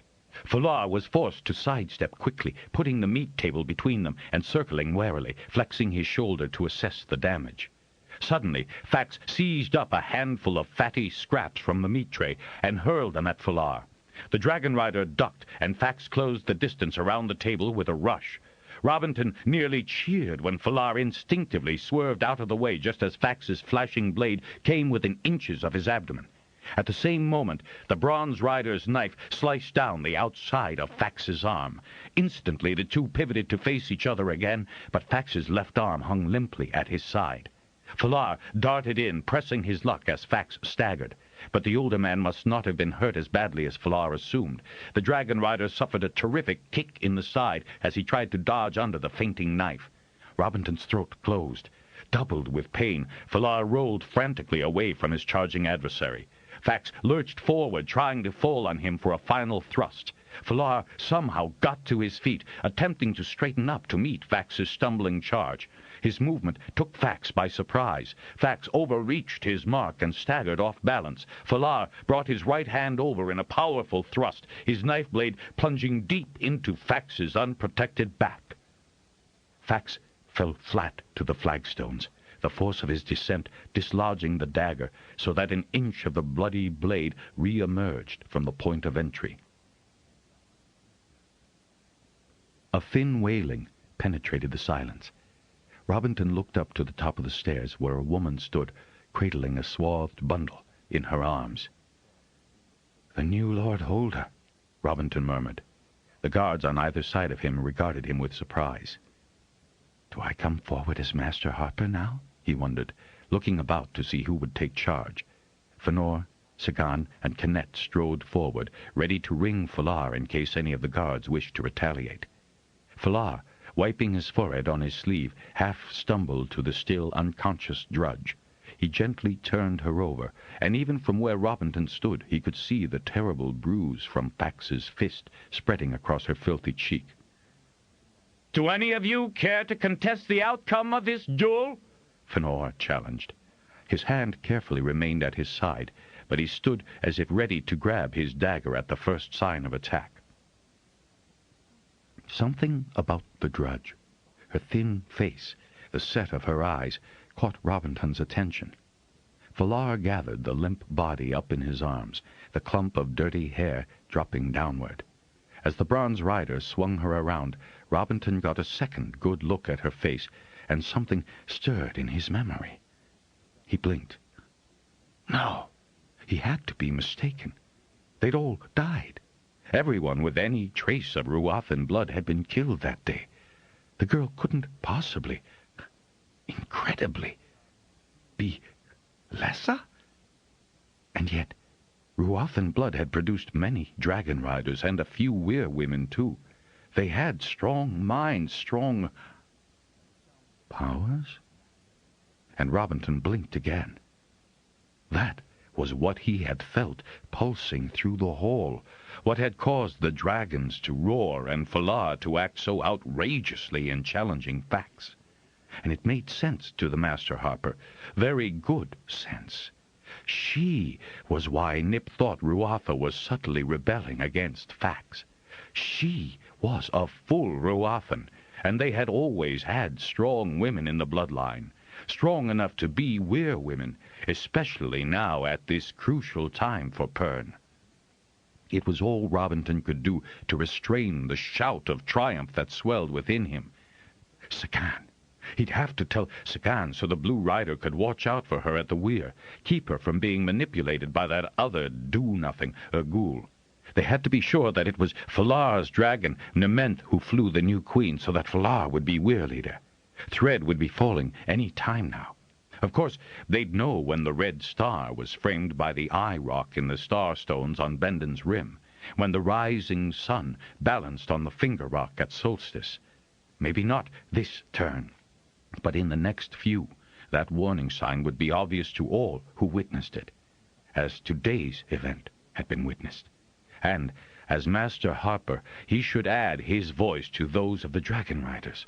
His was the more important, even though he was not supposed to be here. "You got here, I see." The voice was a soft whisper at his side. "Nip, you'll frighten the heart out of me one of these days, appearing like that." Robinton leaned back against the wall, sighing with relief. "Where have you been?" Nip pointed to the kitchen, and indeed, now that Robinton got a good whiff of the man, he recognized the odors of singed bone and stale food. "Well, I don't know about you, but I'm hungry, and there's, well, some bread." Robinton strode to the table and grabbed a slice in each hand, chewing vigorously. "Where'd he take her?" Nip asked. "Lessa?" "Lessa?" Fortunately, Nip was so astonished that he had gasped the name out in a startled whisper. "Shh! Only person I know of who could do what she did today." And Robinton grinned. "What about Falar? That was a grand fight he fought. Got hurt, too, I think." "Didn't seem to hinder him." Robinton kept looking up the stairs, waiting for Falar to reappear. "And I think it's about time one of us started taking charge here, don't you?" "Indeed, though I think the Dragonriders have it well in hand. Fax bought loyalty. His death has lost the marks they need. They'll scatter at your command." The Master Harper was glad enough to shed the helmet, which had worn a sore ridge around his brows. "You'll be wanting to make your way back to Nabol, or Crom, or High Reaches," he said, addressing Fax's soldiers. "I don't think the Dragonriders will detain you." "Who the shod are you?" demanded the underleader, whom Robinton had encountered in the barracks. "Master Harper Robinton, and this is my colleague, Journeyman Harper Kinsale," Robinton said in a firm, commanding voice. "The Master Harper?" the armsman repeated, dumbfounded, looking from one ragged man to the other. "Now, wait just a minute," he began, suddenly with a new lease on his authority. Just then the drums in the tower started. So Tuck had been here too, Robinton thought, delighted. This sort of thing could be rather a lot of fun, if it didn't involve quite so much hard physical work. "By the egg!" the underleader snarled. "It'll be all over if we can't silence those drums." Two Dragonriders immediately took positions at the stairs, hands on their knives. "I'd advise you all to make a sudden departure," Nip Kinsale said, nodding at Sagan, who was quick enough to pick up the message. "Lord Grogue's men will be arriving soon enough from his border posts," Robinton added. "I spoke with them on my way here. Were I you, I'd be well gone by the time they get here." His advice caused the soldiery to reconsider their positions. They could scarcely fail to understand that Fax's protection had died with him. Most of them looked worried and glanced anxiously about the hall. "Arant? Brefley?" Robinton said, picking out riders whose names he knew. "Accompany them to the barracks so they can pack. I suppose the runners have had enough of a rest to go through the night, at least as far as the Nabol border." Then he turned to Kennett. "How long do you think it will take Lord Grogue's men to make it here?" "Not long," Kennett said amiably. "Of course, we riders could go get a few if we needed them." He made to signal Fënor, who was walking toward the door. "We'll go," the underleader said. "I'd like you to send someone to collect Bargain from the High Reaches Weir," Robinton said to Fënor, who was staring at him. "He's the legitimate heir to that hold, and we'll have to see if there's any of the bloodlines left alive in the other ones Fax took over." "I didn't know he survived," Fënor said, surprised. "I've a list of where the other survivors got to," Nip said. "Oterel at Tillich Hold has given refuge to several, you know." "No, I didn't. But it's like him." "We've a lot of work to do then, haven't we?" Robinton smiled happily at the thought. One hold, one holder. That point had been well proven over the past turns. He hoped it could be a moral lesson for a long time. And we must do something about... He stopped, realizing that Fax's dead body had already been removed from the hall. First thing I had my fellow drudges do, Nip said.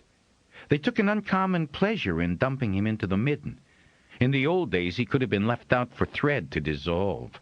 Neater that way. Then he added as the Master Harper shuddered. Well, that was a deterrent, you know. A hungry wail alerted them to another problem that required an immediate solution. And a wet nurse for the new young lord of Ruatha Hold, Robinton said, trying to remember if there were any nursing women back at Harper Hall. The others regarded him blankly. I doubt any female here has succor for him, and I intend to keep the babe alive, since he had such trouble getting here, Robinton said. We'll find one somewhere, Fëanor said firmly. Get Tuck to send another message, Nip suggested. Before they could start that search, Fëanor appeared on the steps, racing down them. Has that creature come this way? He demanded, catching Fëanor by the arm. Fëanor seemed to know that Fëanor was referring to the drudge. No. Is she the source of power after all? Fëanor was astonished. Yes, she is. Fëanor looked angrily about him. And of Ruathan blood at that. Robinton grinned with intense satisfaction. Oh, does she depose the babe, then? Fëanor asked, gesturing to the birthing woman, who occupied a seat close to the blazing hearth. Fëanor looked blank, his body half turned to go about his search for the missing Lessa. Babe? What babe? The male child Lady Gemma bore, Fëanor replied, surprised by Fëanor's uncomprehending look. It lives? Yes, a strong babe, the woman says, for all that he was premature and taken forcibly from the dead dame's belly. Fëanor threw back his head with a shout of laughter. Then they all heard Nementh's roar, followed by the curious warble of the other dragons. Nementh has caught her, the bronze rider cried, grinning with jubilation. He strode down the steps and into the darkness of the main court. Robinton could just see the huge bulk of the bronze dragon settling awkwardly onto his hind legs, his wings working to keep him balanced. Carefully, Nementh set the girl on her feet and formed a cage around her with his huge talons. Robinton could see that she was facing the wedge-shaped head that swayed above her. Not afraid of a thing, that one, the Master Harper thought, and wisely he decided to let Fëanor handle the interview with the recaptured Lady of Ruatha. The 2 fragments of bread that he'd managed to eat were insufficient to calm his growling stomach, and for once hunger got the better of his harperly curiosity. There had to be something edible on that roast carcass, and he meant to have it before he expired of starvation. Besides, Fëanor had better learn to handle the girl now, before she impressed a queen. Then he grinned to himself. He rather thought the young bronze rider up to the task. He did find some edible, if tough, bits off the roast, quite a few, and he shared them with Nip and Tuck, who had descended from the drum tower. Good lad, Robinton mumbled, his mouth full of the hard-to-chew meat. Where were you hiding, Master Robinton? Tuck asked, accepting slices from the harper's knife. I was a drudge during the day, before I changed into soldier, Robinton said with a sigh. I never understood the word drudge properly before now. I shan't be one again, I assure you. Nip and Tuck smothered their chuckles at his vehemence. All well and good for you two. You're used to it, the Master Harper went on, finding yet another not-too-scorched bit. A sudden, bestial scream startled them and brought them to the whole door. Then Lessa's cry, "Don't kill!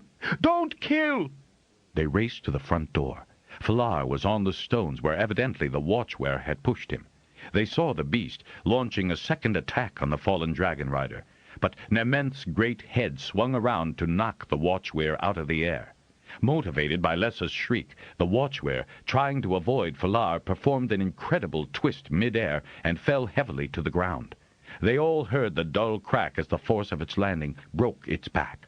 Before Fëanor could get to his feet, Lessa was cradling the hideous head in her arms, her face stricken. "It was truly only defending me," Lessa said, her voice breaking. She cleared her throat. It was the only one I could trust. My only friend. Robinton watched Falar pat the girl's shoulder awkwardly. The bronze rider would have to do better than that, and yet the awkwardness was appealing. In truth, a loyal friend, Falar said. The light in the watchware's green-gold eyes dimmed and died. All the dragons gave voice to the eerie, hair-raising, barely audible, high, keening note that signified the passing of one of their kind. He was only a watchware, Lessa murmured, obviously stunned by the tribute. The dragons confer honor where they will, Falar said dryly. Lessa looked down for one more long moment at the repulsive head. She laid it down on the stones, caressed the clipped wings. Then, with quick fingers, she undid the heavy buckle that fastened the metal collar around its neck. She threw the collar violently away. She rose in a fluid movement and walked resolutely to Nament without a backward glance at Ruatha Hold. So, thought Robinton, Falar did manage to persuade her to abandon Ruatha Hold and become Weir-woman. He was not surprised, though he did wonder just what Falar had said, or done, to convince her to leave her beloved Ruatha Hold. Fëanor, Sagan, and 4 others remained on the steps as the other riders strode into the court to wait for their dragons. "We need to get Letol from high reaches," Fëanor said, as one by one the riders mounted their dragons, "to take charge here." "Good idea," Robinton said. "And who might you be?" Fëanor spoke without rancor, but he had clearly not missed the fact that Robinton was wearing Fax's colors. Sagan chuckled. "The Masterharper of Pern, Fëanor." He turned to Robinton. "I thought I recognized you standing on guard at the wall, but the light was poor, and I couldn't imagine how you'd been able to sneak yourself into Ruatha." While Fëanor regarded Robinton with growing respect and interest, Nament launched himself up and out of the courtyard, the other dragons following in quick succession. "Do you think I would have missed tonight for anything?" Robinton asked. Then he looked past the others to the dining tables in the hall and asked, wistfully, "There wouldn't be any decent wine, would there?"